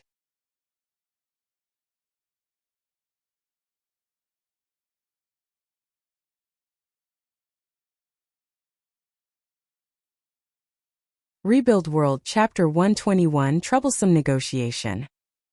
As Sarah had guessed, Elena was having a difficult time negotiating. When Sarah explained the current situation to Akira, she deliberately hid some information, including the reason why Elena was so irritated to the point that she raised her voice. Although it had been decided that the squad sent to Saranthal Building would consist of the hunters that successfully hunted a bounty monster in the past. And with that many hunters that would be sent to Saranthal Building, they would need to have a clear chain of command so that they could work together effectively. But at the same time, this chain of command could be the source of another trouble. The city management was originally planning to use the same chain of command used during the bounty monster hunt. After all, it was to be expected that the hunters who led the group that successfully hunted the bounty monster should at least have a good commanding skill. Even the group that was able to successfully hunt the big walker actually had a sudden team reconstruction before they were dispatched, and yet they were able to kill the big walker with that team. The city management thought that the hunters would sort out any problems regarding the chain of command by themselves. In order so that the hunters had the same chain of command in the field, they needed to take someone who was already a leader of a team or an officer from an organization or a gang. Thus, the city management let the team with the most contribution during the bounty hunt to pick the squad leader. Which in this case, meant the city management left that decision to Drankum, since Drankum bounty hunt team had contributed greatly during the bounty hunt. Most of the independent team from the Drankum were also able to successfully kill a bounty monster too. Moreover, the gang also contributed greatly in defeating the strongest bounty monster. Thus, it was no surprise that the city management left the details of the investigation squad to Drankum. So, the current plan was to let Drankum decide the strategy and the leader of the team, then the other hunters would work under Drankum's command. But in the end, an unexpectedly lot of hunters complained about that. When the situation in Mihazono Ruin suddenly changed, Drankum issued the SOS rescue request to the hunters around the ruin. This resulted in a lot of hunters getting trapped inside the ruin. Most of the rescue targets for the current SOS rescue request were actually the hunters who got trapped from the previous SOS rescue request. Although they ended up judging the situation only from the result, this basically meant that Drankum had sent a lot of hunters into the wasteland just to get them trapped there only for a small reward. There was not a small number of hunters who fortunately were able to return back alive while their companions got killed back in the ruin, and most of these hunters ended up holding a grudge against Drankum. Due to a lot of hunters getting trapped in the ruin because of that SOS rescue request from Drankum, the current public opinion of Drankum had already significantly fallen. While on the other hand, some people in Drankum were thinking of using this chance to increase Drankum's reputation in Kagomayama City. There were a lot of other hunter gangs in Kagomayama City beside Drankum. If Drankum was able to make the investigation a success with the strategy that Drankum itself decided, there was no mistaking that it would definitely make Drankum even more renowned. So, if someone not from Drankum took the command and participated in that investigation and made it a success, it would give a boost to the reputation of the gang that Hunter was affiliated with. Moreover, there were also hunters who were worried if Drankum took command of the squad, people from Drankum might push the dangerous jobs to the other gangs. Because of those reasons, a lot of hunters refused to have Drankum taking command of the squad. Then to top it off, there was also an infighting within Drankum itself. Drankum had already dispatched its hunters to Mihazono Ruin, and that particular squad was formally commanded by Katsuya. So any reinforcement who joined that team would basically work under him. Inside Drankum, there was friction between the young hunters and veterans. There were also some young hunters in the gang who were members of the anti-Katsuya faction. Although they were not as bad as Shikarabi, a lot of hunters in Drankum refused to work under Katsuya, enough for the gang not to be able to just ignore those hunters. They demanded to shift the command from Katsuya to one of them or for the city management to accept the extra conditions that they imposed for that request. And in order to do that, they even dragged the upper echelons in Drankum to get involved in the negotiation. Then, to top it off, each hunter had different aims during the negotiation. Some of them demanded as much rewards as they could get. Some of them deliberately picked a fight against the other gangs in order to be able to refuse that request while keeping their reputation. while some of them tried to get special favor in exchange for taking that request. With all kinds of people gathered there, each of them was aiming only to bring profits to themselves, or to the gangs that they belong in. It was only to be expected for the negotiation to turn complicated. At the moment, there were a lot of people gathered in the Hunter Office branch of Mihazono Ruin, including the negotiators from Drankum, leaders from various hunter teams, and people from the request brokers that some of the hunters were contracted with. Elena was one of them. They were trying their best to reach a consensus. All of them gathered in the cafeteria of the Hunter Office branch. Carol and Elena were also there. Carol was sitting next to Elena on one of the tables in the cafeteria. Sitting opposite to them was a negotiator from Drankum by the name of Maeda. Elena and Maeda were talking to each other with a stern face, while Carol was listening to them with a relaxed smile. After that, Maeda listened to a report from one of his co-workers. He then cut the call on his information terminal side and said to Elena, "I just checked with Drankum side again, and as I said, the answer is still a no. We can't accept the conditions that you put up." "I see then. It means that we have no deal here, yes?" When Elena said that, Maeda's face twitched. "You do know that we can't have that here for the sake of both of us, right? It's a request from Kagomayama City Management. You know? You do know well how angry they'll be if we keep dragging this negotiation without any good reason, right?" Elena did not waver at all. Her expression did not change as she replied, "Of course."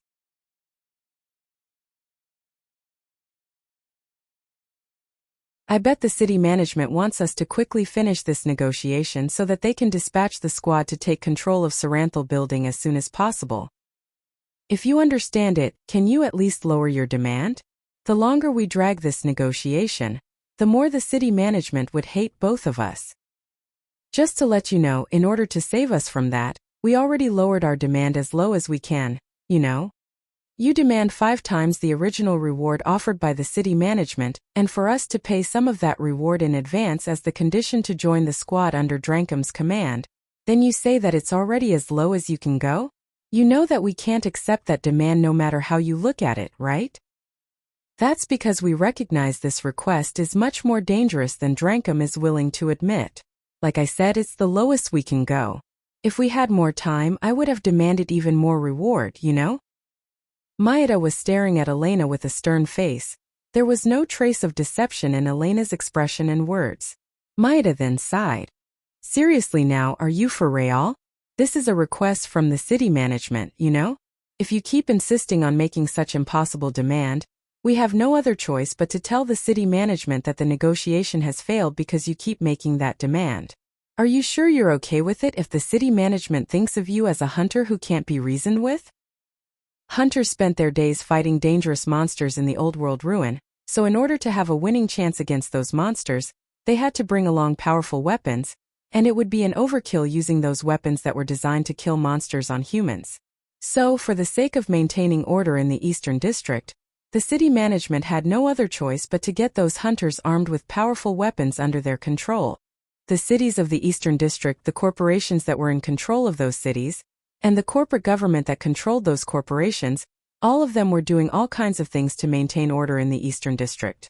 There were times when they made use of the Hunter Office to threaten the hunters, so that they would not get ahead of themselves and go on a rampage in the Eastern District.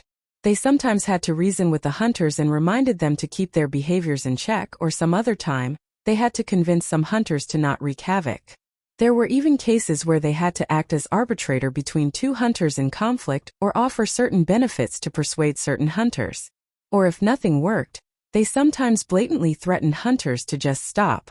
But the city management would only do these kinds of things if they saw that those hunters could be reasoned with. As for those hunters who could not be reasoned with, the city management saw them as equal to monsters.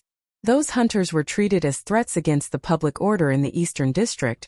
Usually a bounty would be put for their heads, and they would be killed by other hunters.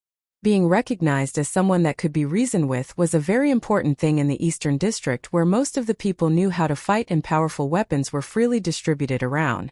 Although no one could tell what kind of effect it would bring if Drankum informed the Hunter Office that Elena was a hunter who would only make one-sided demands and would not listen to other people, it was obvious that it would bring some level of harm toward her. Most of the hunters in Kagomayama City, already knew that Drenkum was deepening its relationship with Kugamayama city management. So of course Elena also knew about that too. Thus Mayada lightly threatened Elena there, hoping that it would ease her demand. But then Elena stoically said, "You can go ahead and do whatever you want. But don't you forget that I'll also explain to the city management why the negotiation with Drenkum's side ended up in failure. I'm pretty sure that they can understand my reason. That's why, if it's possible, I hope you can just let me negotiate directly with the city management." Elena did not waver at all. Mayada, who saw that, put both of his hands on his face in frustration. Elena herself knew that Mayada was also stuck in a difficult position, but that did not mean that she should lower her demand just because of that. "By the way, just to let you know, you're the one who suddenly butted in when I was negotiating with the city management in the first place. You know? So I have no reason to play nice with you. We've been giving you requests through Drenkum. Although it doesn't mean that you have the duty to accept all of our demands, you can at least make some compromises, can't you?" Elena's face turned slightly irritated. "You've used that favor entirely in the last request that you gave us. To be more precise, although we've agreed on it in the contract, we did not make any complaint when you cut a big part of our reward money last time." Elena thought that she was keeping her poker face and that she was calmly assessing the situation, but in reality, her face was slightly changed and a part of her real feeling was starting to leak out. Mayada also noticed that. Mayada was using a glasses-type information terminal. That information terminal was connected to Drenkum's server and was showing information about Elena on its transparent display. To be more precise, Mayada was looking at Elena's request history. Mayada picked the last request that Elena accepted and checked its detail. The record also contained the subject about the reward cut too, but it only said that both sides agreed on that reward cut and there was no problem with it at all. What the heck is with this no problem at all? This is one heck of a problem, isn't it? Who the F***CK wrote this report? Mizuha? That new officer who just got promoted from the administration department, huh? She's an officer now though. Is she that stupid as to write no problem at all here? Or is it that someone from the other faction overwrote the report? Seriously though, I really hope they would stop roping me into this infighting problem between factions. It's really making my job difficult. Wrong information like this is really fatal during negotiation. Although Mayada was a member of Drenkum, he did not belong to either faction. To be more precise, he was more of a neutral faction, and this faction chose to keep itself from getting involved in the infighting. With more infighting inside the gang, more negotiations are happening lately. Most of the negotiators are ending up arbitrating among hunters inside the gang, and so, fewer negotiators are available for negotiating with people outside the gang.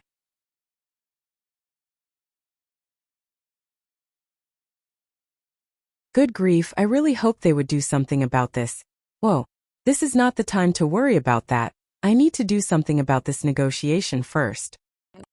Mayada shook off his irritation while still lamenting how he got roped into such an annoying situation. Drenkum's side could not afford to accept Elena's demand. After all, Elena was not the only hunter that Drenkum had to negotiate with.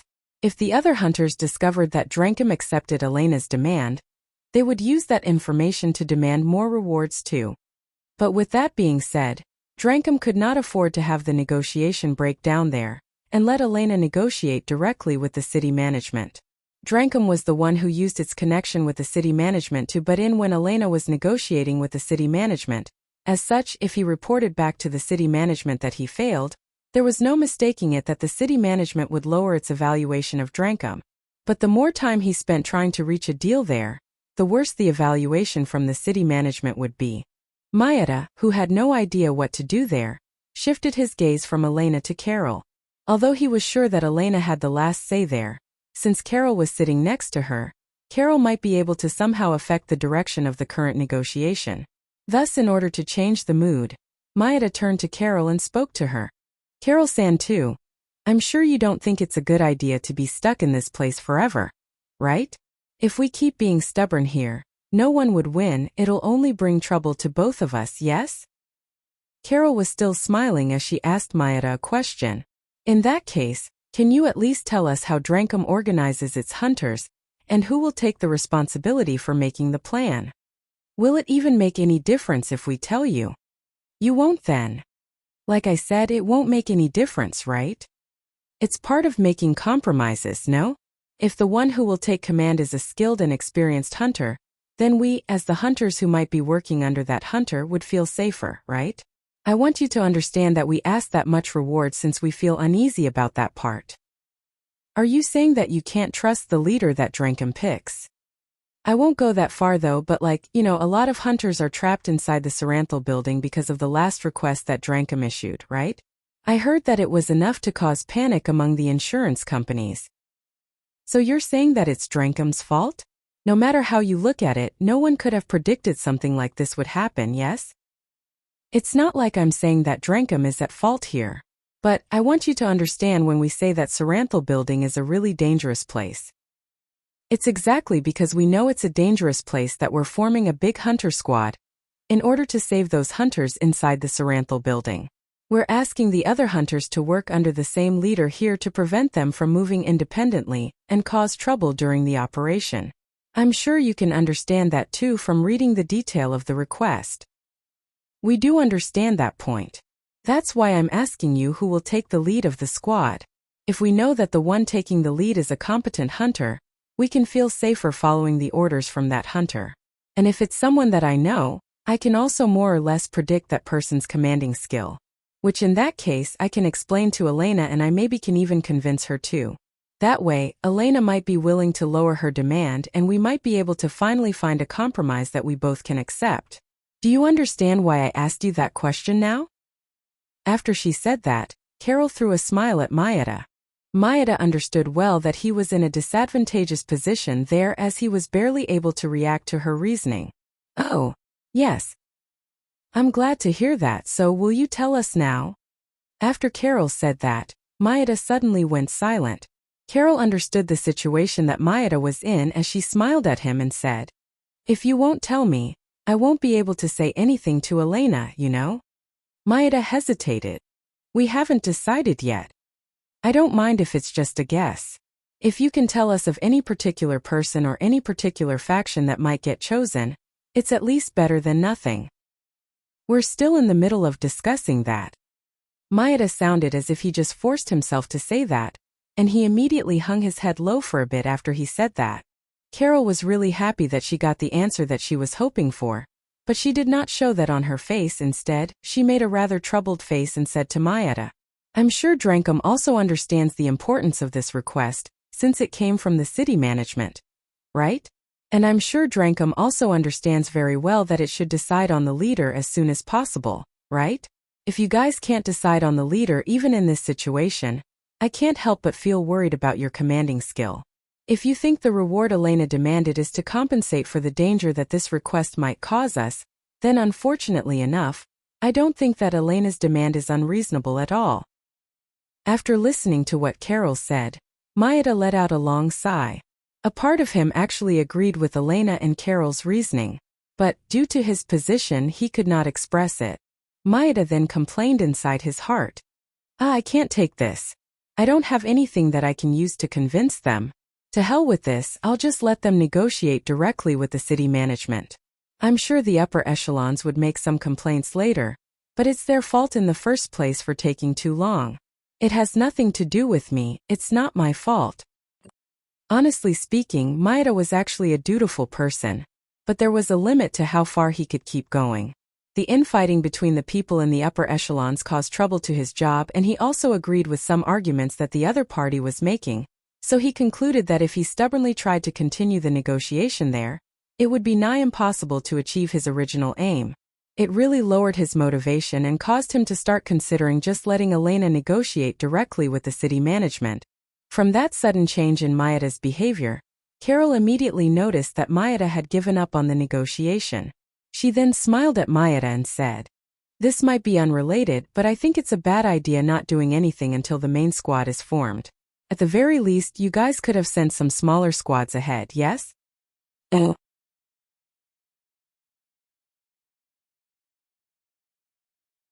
Mayeda looked confused there for a moment. He tried to think what was the meaning behind those words before he said anything back. "Are you telling me that we should use you as a reconnaissance team and send you ahead in order to prevent the city management from bothering us for the time being?" Even if you said that to me, I have no right to say anything about the strategy used in this operation. And even if I have that right, that would be the decision that Drankum should make as a whole, not me alone. I can't let your team go for something like that. After all, we need you to join the main squad since there are not that many hunters in Drankum who are skilled enough to be dispatched to Saranthal Building. Not to mention, I'm sure only those hunters who have something to complain about this chain of command would want to join that reconnaissance squad. In the first place, we don't have hunters to spare for that squad, or at least I can't spare you any hunters to form such a squad. Carol smiled mischievously. So basically we can do that if we have someone who has a say on the strategy used by Drankum, or at least someone who has some connections with the upper echelons in Drankum, right?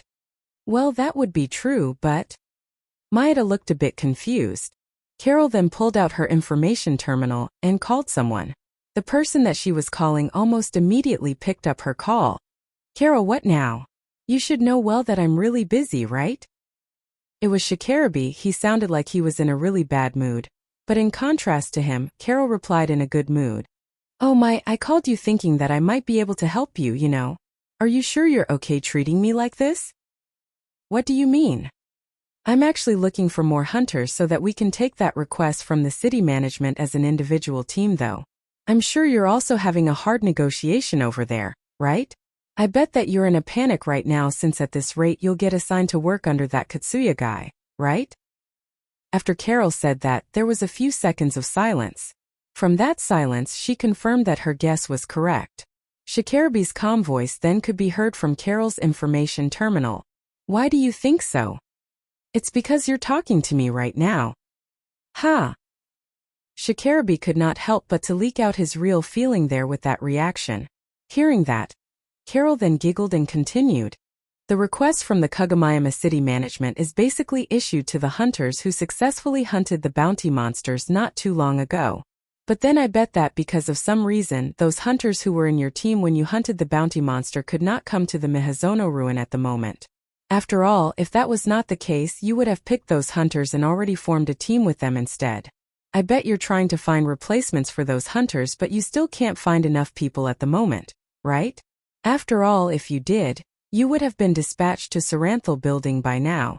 And if you're already heading to the Saranthal Building, it would mean that the operation is already underway and you would not be roped into the infighting inside the Drankum about who should take the lead of the squad, which would mean that you would not have picked my call, right?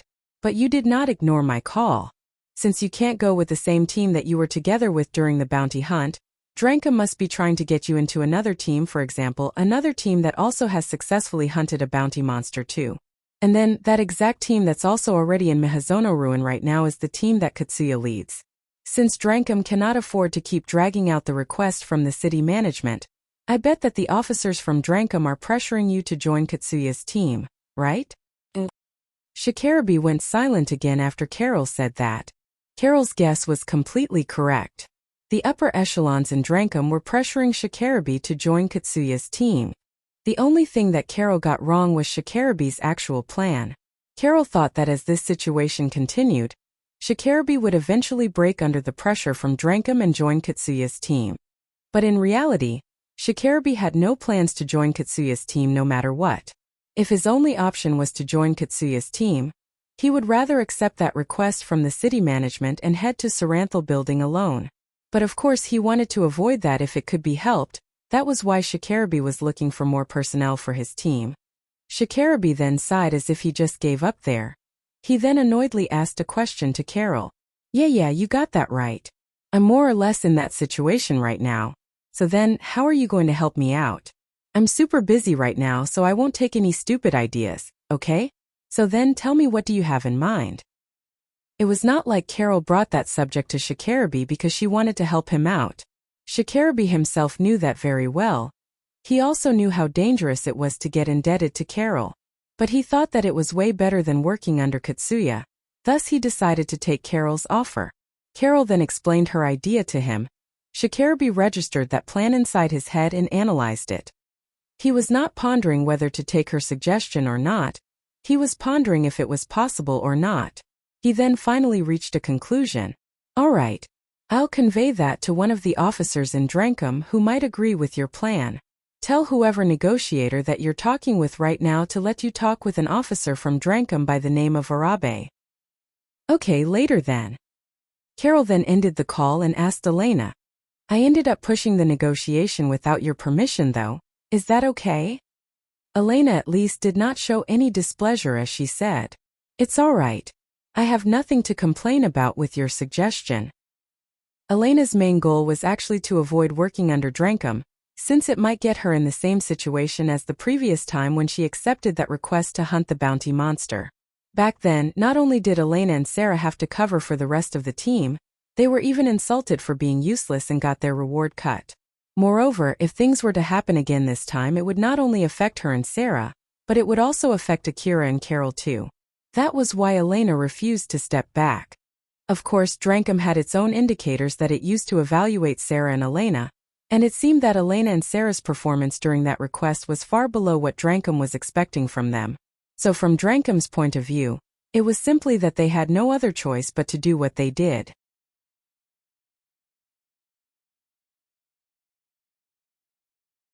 But if that difference was a fatal one, it would have been better if both of them stopped working with each other. It would have been better if Drankum hired other hunters who could accept the evaluation that Drankum gave. While at the same time, although it was not like Elena did not feel anything when Carol just pushed the negotiation without her permission, thanks to that, Elena was able to fulfill her main goal. So she had no complaints about it. Carol smiled a bit smugly to Elena and said, Is it okay if I take it that it was worth it taking me with you here? Although Elena was a bit bothered by the way Carol was acting, she then said, Oh, well, you're right, you're a big help. Thanks to you, it seems that we can avoid getting roped into a troublesome situation. Can you please tell that to Akira too? Sure, but can you tell me why you want me to do that? It's to increase my value in his eyes since he's the one hiring me at the moment. Since I've been useful, it's normal for me to want to let my employer know that I did well, right? After all, if Akira knows that I'm useful, he might pay me a lot of money later. So will you do that for me? Although there was something that was still bothering Elena, she also understood that Carol had a good point there. In the first place, it was exactly because Elena did not agree with the evaluation that Drankum had about her that she did not want to negotiate with Drankum this time. Sure. I'll properly convey that to Akira. Carol smiled as she thought that it would leave a better impression on Akira if he heard it from Elena instead of hearing that from Carol herself.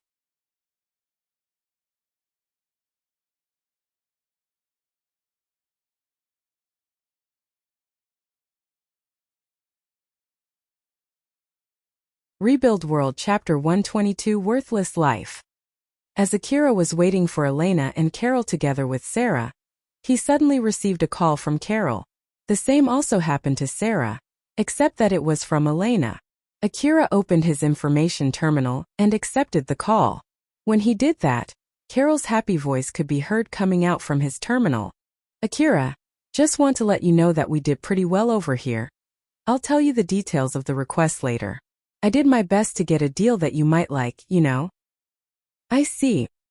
Since Akira only reacted rather flatly, Carol once again gave her report again, but this time she put more pressure to make sure that Akira was listening to her. I properly did my job during the negotiation and got a deal that Elena is also satisfied with. If you think that I'm lying, you should ask Elena once we group up. To be honest, Akira was actually not doubting Carol. He was a bit weirded out by the reaction from Carol as he thanked Carol. Oh, it's not like I'm doubting you though. Thank you, you're a big help. You're welcome. We'll be waiting in the parking lot near the Hunter office. Can you pick us up together with Sarah? Alright, we'll head there soon. Akira closed the call and returned back to his vehicle. Sarah also got more or less the same report from Elena. Both of them then headed to the Hunter office to pick up Elena and Carol. Carol made a conflicted expression as she closed her call with Akira and stared at her information terminal. Judging from that short exchange, she was able to confirm that she scored some points to get closer to Akira. That in itself was well under her expectation, and she was happy that she was finally able to make some progress. But during that conversation, Akira's reaction was completely different when Carol brought up Elena too. To be more precise, Akira showed more interest in Elena's situation rather than his own situation. Or at least, that was what Carol could catch from that short exchange. It seems that Akira really cares for Elena. From what I can gather from Shikarabe, it doesn't sound like Akira has any reason to like Elena that much though. As I thought, I won't be able to know the reason unless I directly ask either Akira or Elena, huh? But I feel like Akira would just try to play innocent if I ask him either that, or I feel like Akira himself actually has no idea why he's that invested either. Which means... Carol glanced at Elena.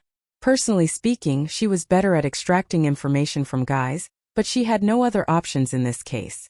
The real problem was whether she had enough time to do that or not. Akira and Sarah would arrive there soon, and it would be better if she did not bring that up during the operation. And she did not know if she would have the time to ask Elena and Sarah after the operation was done.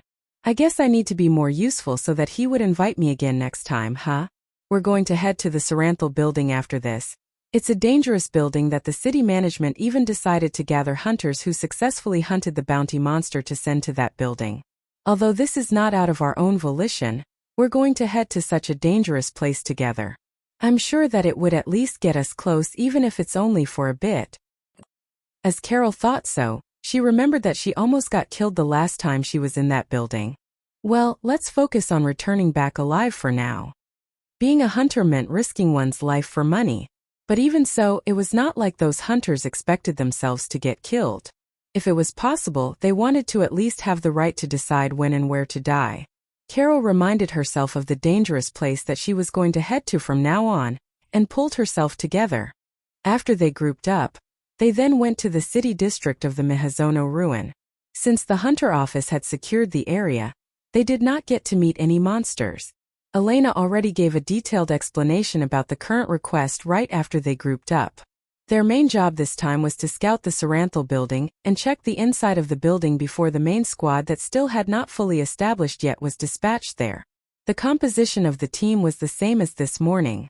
Akira, Carol, Elena, Sarah, Shikarabe, and Togami. The only difference was that the leader of the team changed from Elena to Shikarabe. But that was only for formality since it was a request that came from Drankum. On the paper, Shikarabe could not bring Varga and Yamanobe, who were also present when they defeated the tank Tarantula. Thus, he was given other personnel to replace Varga and Yamanobe. So in reality, the leader of that team was still Elena. Shikarabe used his connection with Arabe, an officer in Drankum, to convince Drankum's side so that he was allowed to do that. With this, Elena had the highest say on what the team would do inside Saranthal building. But that did not mean they could not just leave Saranthal building without her consent. As in matter of fact, the other hunters could freely explore the building and decide to retreat any time they felt that they were in danger. Akira looked around his surroundings while driving his vehicle. The road leading to Saranthal building was cleaned of rubbles and wreckages, so the main squad that would be sent later could quickly reach Saranthal building. He could see humanoid robots moving heavy rubbles and wreckages off the road. It was a scene that would make people who had an interest in robots to watch them cleaning the road for a while. But Akira had no interest in such a thing at all. Akira made a rather stern face when he suddenly said, "So, this is why we didn't encounter any monsters this morning when we went to that empty building." Huh. The main road heading to Saranthal building was protected by walls, so that monsters would not block the road. Those walls were tall and looked pretty durable. There were also some tanks and humanoid soldiers stationed around those walls as well as armed soldiers. Carol, who was sitting next to Akira, expressed his agreement with what he just said. It seems that since most of the monsters in Mihazono ruin gathered around the Saranthal building, there are not that many monsters roaming in the other locations, huh? And it seems that a fierce battle is also still in progress around that building even now. I can understand why the city management decided to dispatch hunters who had the experience of hunting bounty monster. Most of the tanks present were shooting at monsters. The warheads released by those tanks accurately hit the monsters, exploded, and turned those monsters into a new pile of wreckage.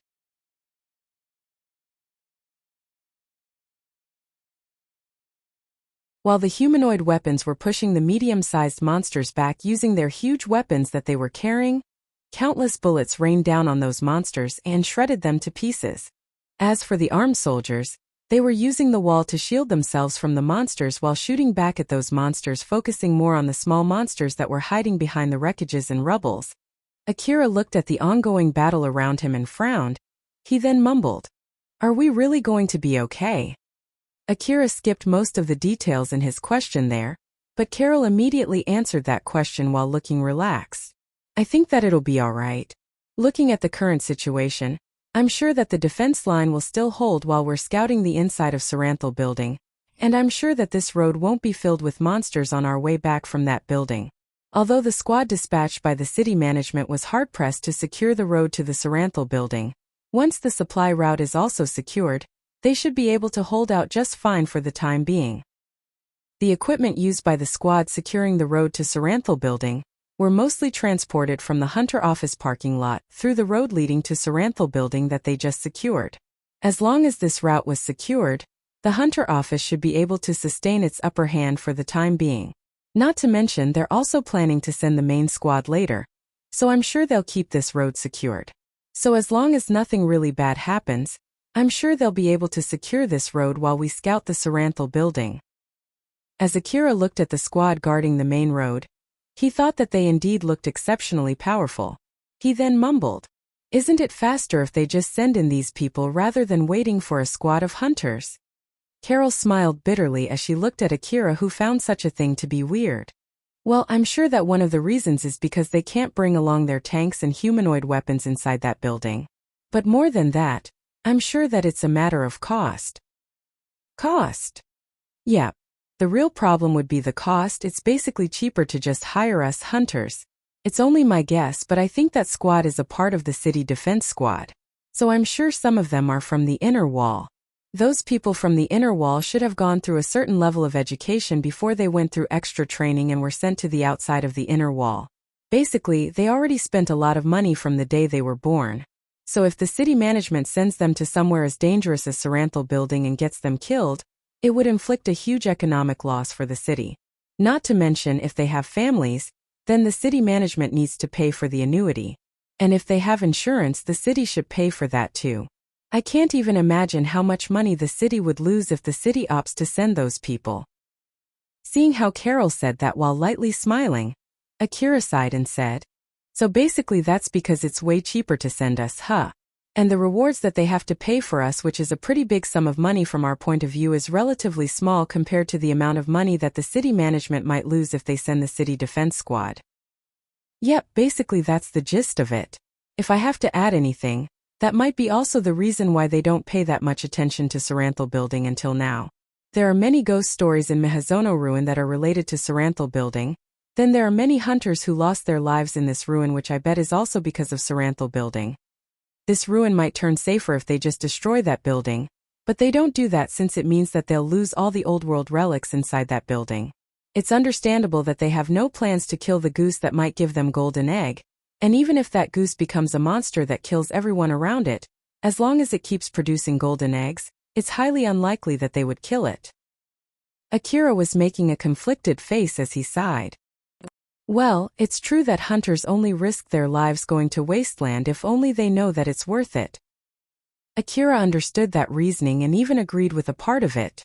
If the corporate government decided to destroy that building, there would be opposition coming from the people who were getting profits from that place.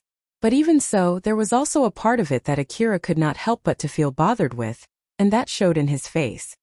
Carol giggled and said, "If you don't like how they treat you as if your life is worthless, you should work hard to increase the value of your life. To be more precise, what do you think I should do? You can just keep on making more money. This is the Eastern District, and we are hunters. If you are alive, you can make so much money, to the point that the corporate government would not want to lose someone like you. And if you become strong enough to be able to make that much money, the corporate government would be more careful dealing with you, both for the better or for the worse." Akira smiled bitterly. "I still have a long way to go, huh? That's just how it goes, especially for us hunters. Since we work by risking our life. So risking our lives alone is not enough to make others respect us. We need to keep showing results and obtain enough money worth risking our lives. And of course, the more money that we gather, the higher the value of our lives." Akira understood what Carol was saying. He also agreed with what she said. But he could not just laugh it off like Carol. "Seriously, that sounds really rough." Alpha smiled and said, "Don't worry, it'll be fine. You have my support, and around the time you complete my request, You'll be strong enough that the corporate government won't be able to treat your life as worthless. Basically, you just need to get strong enough and everything will be solved. So just leave it to me. You're right about that. I'll be counting on you. Although Akira felt that what Alpha said there was not exactly about the same subject that he was talking about, he still calmly replied with that. The squad around the Saranthal building formed an encirclement with the Saranthal building in the center. They erected some kind of line of defense to make sure that no monsters would be able to get inside that encirclement, as well as to make sure that the monsters coming out from the inside of that building would not escape the encirclement. As Elena and her team approached one of those squads, a soldier waved at them and signaled them to stop.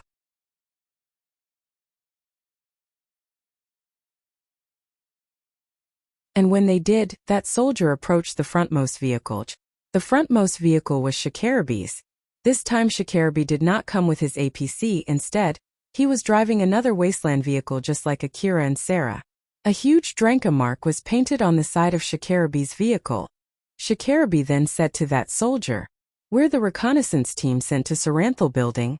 Let us pass. They already told us about your team. I'm sorry, but can you proceed by legs? This defensive wall takes a lot of time to set up, close and open. You can park your vehicles over there." After listening to that soldier's explanation, Shikarabe made a stern face. The defensive wall installed in that place was not the same as the defensive wall that his team went through this morning. It was a stronger defensive wall that did not even have an opening for a vehicle to go through. Is this area that dangerous that you guys have no other choice but to use this defensive wall? No idea. But after the Saranthal building is secured, we were told to use that building as the second base in this ruin. So you guys can think of this defensive wall as the defensive wall for that second base. With so many of you guys around, isn't it faster if you guys go ahead and at least secure the first floor of that building? That soldier obviously looked slightly annoyed as he said, "Give us a break, will you? Even if it's an order from the people from above, I have no plans to go to a place where the city management even opted to dispatch hunters who successfully killed a bounty monster in the past, you know? That's your job in the first place, isn't it? So don't just throw that on us." Those soldiers were actually dispatched by private military contractors in Kagomayama City. They were not a part of the city's defense squad, and they were not hunters like Akira and Shikarabe, who regularly hunted for relics in the wasteland. They were basically people who specialize only in guarding bases and similar facilities, and those people looked at hunters with fear and awe. Their impression of the hunters was not wrong. But in order to attain such an impression on the hunters, they had to get enough education, which meant that they must have lived their lives in safety up until now and had spent a lot of money for that education. Some people who could not afford such a luxury would turn into hunters, then slowly get used to the dangers that they faced every day and distorted their sense of danger, which in turn would give them an excuse to face even more danger. From another point of view, it was not wrong to say that the hunters were the gathering of those people with a broken sense of danger. Moreover, from those soldiers' point of view, the hunters who went to hunt the bounty monsters out of their own volitions were the craziest among the crazy. So, from their point of view, Akira, Shikarabe, Elena, Sarah, and the rest of the hunters, they were basically the craziest among the crazy hunters. And strictly speaking, they were not wrong to think that way. Shikarabe explained the situation to the other hunters. They then decided to walk toward Saranthal building. After they finished their preparation and walked past through a small opening on the encirclement net, one of the soldiers who saw them off said to another soldier, "They're bringing 2 boys with them though, but all of them are the hunters who successfully killed a bounty monster, right? I bet they're from Drankum. I'm sure you heard about it too, right, that there's a young boy who is exceptionally skilled in that gang. I heard that boy had successfully hunted a bounty monster. So one of them might be that boy." Now that you mention it, I did hear about that too. I guess that must be the one with that expensive-looking equipment, but then who is the other boy? No idea. It doesn't really matter anyway. That aside, I really want to go back to the city. Why in the world did we get dispatched to this place? I heard that some big shot from the city management is scheduled to visit the Saranthal building for negotiation or something. So we're here basically to make sure that it's safe. And that's why they're doing anything that they can to secure that building and to even make that building a second base if it's possible. Are they seriously thinking of doing something like that in this situation? Yep, they're thinking of doing something like that even in this situation. So in order to make sure that their plan would go smoothly and that Big Shot won't get killed, they send more soldiers than they normally would, and we're basically a part of that operation. I don't know how great that Mr. Big Shot is, but he's a real pain in the neck. The ruin is more dangerous than usual at the moment. That guy should have postponed his plan or something. If I'm not mistaken, he's the head of the long-term strategic department Yanagisawa. Was it again? Well, judging from our situation, he's basically that great of a guy, so the corporate government can't say no to him. Good grief.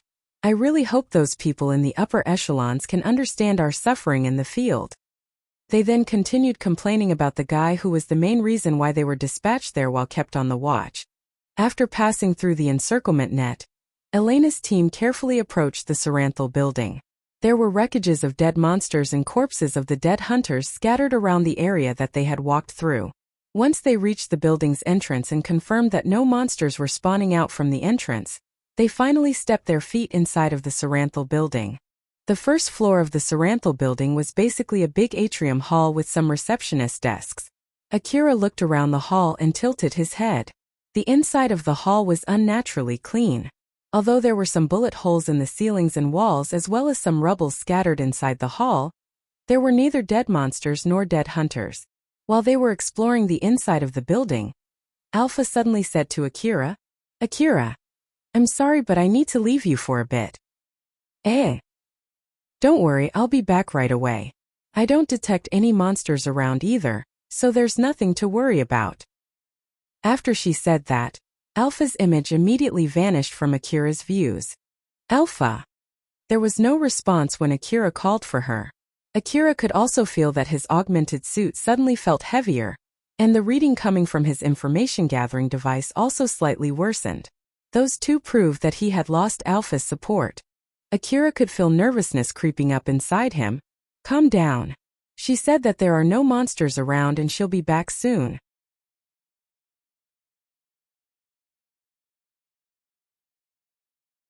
"It'll be alright, just calm down." Akira tried to slowly take a deep breath to calm himself down.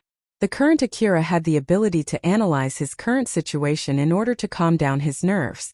The other hunters noticed that slight change, but since they already heard that Akira almost got killed the last time he went to Saranthal building, they thought that he got nervous since he had to visit Saranthal building again. Elena then gave an order to her team. "According to what I heard from Akira and Carol, the sensitivity of our information-gathering device might decrease down as we go deeper into the building. So make sure to keep your eyes on your information-gathering device. Check if the reading starts getting worse. Make sure that it's still connected to my information-gathering device. Since I also heard that even the local connection might also get affected, you might lose connection with the other information-gathering device if the signal gets pretty bad.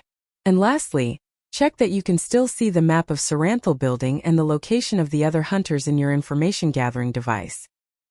Akira could see the map of the Saranthal building displayed on his goggles, as well as the scan result of his surroundings. It was the data that he received from Elena. They already set their information-gathering device to be able to exchange information with each other before they left the Hunter office branch. Akira then glanced at Carol. Carol was not using any equipment to display extra information. Akira found that weird. He then threw a question to Carol while pointing at his own goggle. "Carol, are you sure you're okay with not using anything?" Carol smiled full of confidence and replied, "My body is actually an enhanced body, so basically both of my eyes are also modified eyes. That's why I don't need to use such a thing." "Is that so?" Akira stared deeply into one of Carol's eyes. Carol smiled proudly while staring back at Akira. "It looks like normal eye though." "Well, that's because it's made of a certain nanomaterial that imitates biological tissue. So what do you think? It's pretty amazing, isn't it?" "Like I said, it looks like just normal eye. Don't you think that it has a different glisten or something?" "Now that you mention it, there might be some. No, I'm not really sure though." Akira made a long hum. From the other point of view, it looked like Akira and Carol were staring deeply at each other.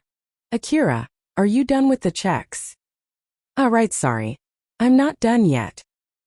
Akira flusteredly answered back. He then remembered that Sarah also had an enhanced body just like Carol. And he noticed that she was also not using goggles just like Carol. Like with Carol, Akira also asked the same question to Sarah while pointing at his goggles. Sarah-san, do you also don't need to use goggles? It seems that Carol has both of her eyes modified. What? About that, huh? Elena and I are actually using this. As Sarah finally understood Akira's question, she then pointed at a hair ornament-like object that she was using. Akira, who saw that, tilted his head in confusion. Sarah then smiled and explained, "This is basically a mini display device.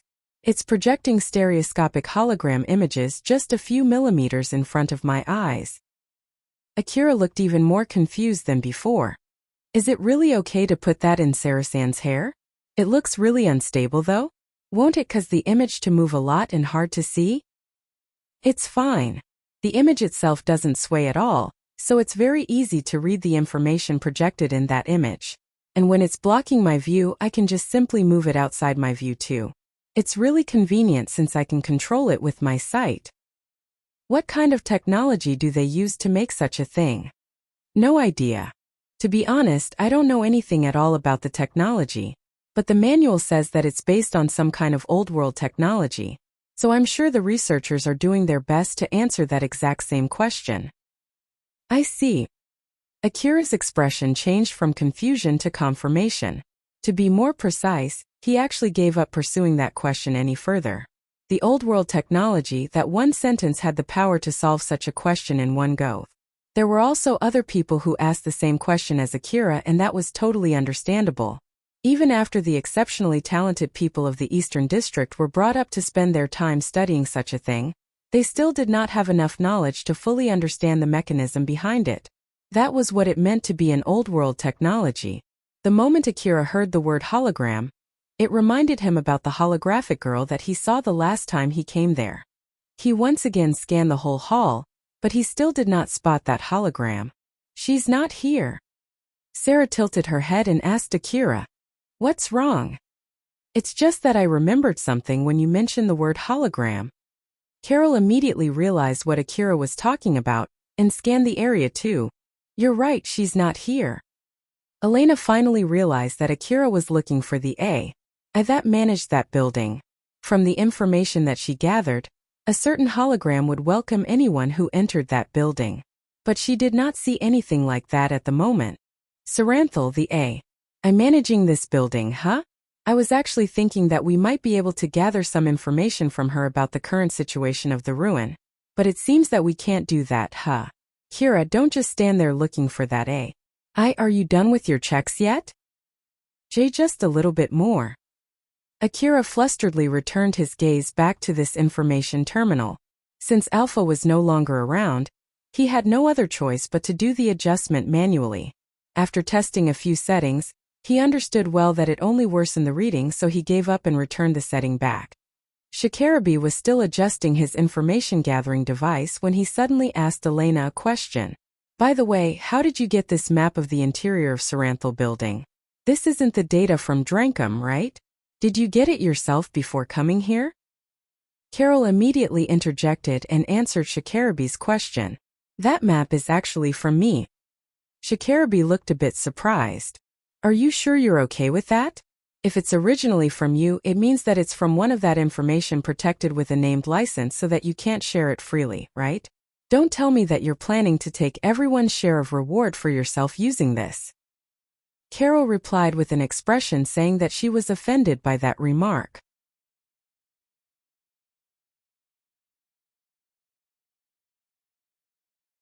"Oh my, that's so rude of you to say that although I gave that data for free for the sake of everyone's safety. Don't you think so too, Akira?" Akira was surprised when Carol suddenly roped him into that conversation. Well, it's true that it's great to have this map. Thanks." Shikarabi was still looking at Carol with a distrusting gaze as he said, "My bad, I didn't grow up in an environment where I can just trust free things given out of pure kindness. Moreover, I know just how precious the map of Saranthal building is, and it's not something that you can call cheap. Since when did you turn into a kind person?" Akira also grew up in such an environment, so when Shikarabi pointed that out, he started to get suspicious too. Carol noticed that slight change, so she immediately tried to explain her reasons to Shikarabi. Geez, that's so rude of you. I'll do at least that much to help someone who helped me to get out from a deadly situation in the past as well as his trusted friends too, you know? Well, if I really need to say something to convince you, it's basically a map from when the ruin was still in a normal state. Not to mention, the old world ruin often changes so suddenly in such a short time span. And even if the interior of the Saranthal building has not changed that much, it would not be strange that the interior of the building is changed after all the battles between the hunters and the monsters that happen inside this building, you know? That's why the price of that map from before the state in the ruin changed should have significantly lowered by now. Moreover, once the main squad that will come after us secures this building, I'm sure that they'll release the latest version of the map. And when that happens, the value of this map will be lowered even more. That's why I decided to just share it for free. Do you understand it now? Carol was not speaking to Shikarabi in order to convince him, even Shikarabi knew that much. While on the other hand, Shikarabi also understood from there that no matter what she was scheming, Carol would not cause any trouble during that request. Shikarabi basically had no interest as long as it would not cause any trouble for him. Thus, he signaled to Carol that he had no plans to pursue that question any further. I see, I get it now, sorry for suspecting you. It's fine as long as you get it now. Shikarabi and Carol then smiled at each other, as if they were talking through telepathy with each other, and ended their conversation there. The reason why Carol shared the map data was not only to make sure of her own safety, it was also for selling a favor to Elena and Sarah as well as to win Akira's trust. Thus, she could not afford to have Shikarabi messing up her scheme. That was why she said that to Shikarabi. Carol then glanced at Akira, and as she planned, Akira did not seem to be suspicious of her any longer. Elena then said to everyone, especially to Shikarabi, "If you guys are done with the preparation, should we go now? And also, hold yourself from causing any unnecessary fight." "Sorry about that. I'm ready here, let's go." Elena then looked at the other hunters. Akira lightly nodded and signaled that he was ready too. Akira renewed his resolve and tensed up his whole body. With Alpha still not around, he had no other choice but to rely on his own skill to follow Elena and the other veteran hunters. He reminded himself to do his best as not to slow down the other hunters. "I'm back, were you missing me?" Akira's resolve was immediately wasted. Alpha appeared back in his view as she smiled mischievously at him. If Akira had to be honest, he would have to answer Alpha's question with a yes. So in order to avoid that, he instead asked Alpha a question. "Where were you gone?" "It's nothing big, just a small thing that I needed to do. It's nothing to worry about." "If it's really not that important, don't do that again. Where do you think I'm right now?" "That's not what I meant when I said that. It was at least something that demanded me to leave you for a while just to do it. I don't mind telling you the detail, but in order to do that, I need to tell you all the applied conditions, which will take about 30 hours of oral explanations. Then I need to make sure that you understand it. Then I'll still need your permission after that. So, do you still want to know?" "No thanks." "Thought so." Alpha smiled amusedly after getting the reaction that she already predicted from Akira. You're tuning in to the Li Mei's Wuxia Whispers YouTube channel. We're so grateful for your support, and don't forget to subscribe to join us on this incredible journey through captivating stories. Your generosity through donations truly makes a world of difference, as it's the primary source of revenue that allows me to expand and enhance this channel for you. Thank you from the bottom of my heart for being a part of this adventure.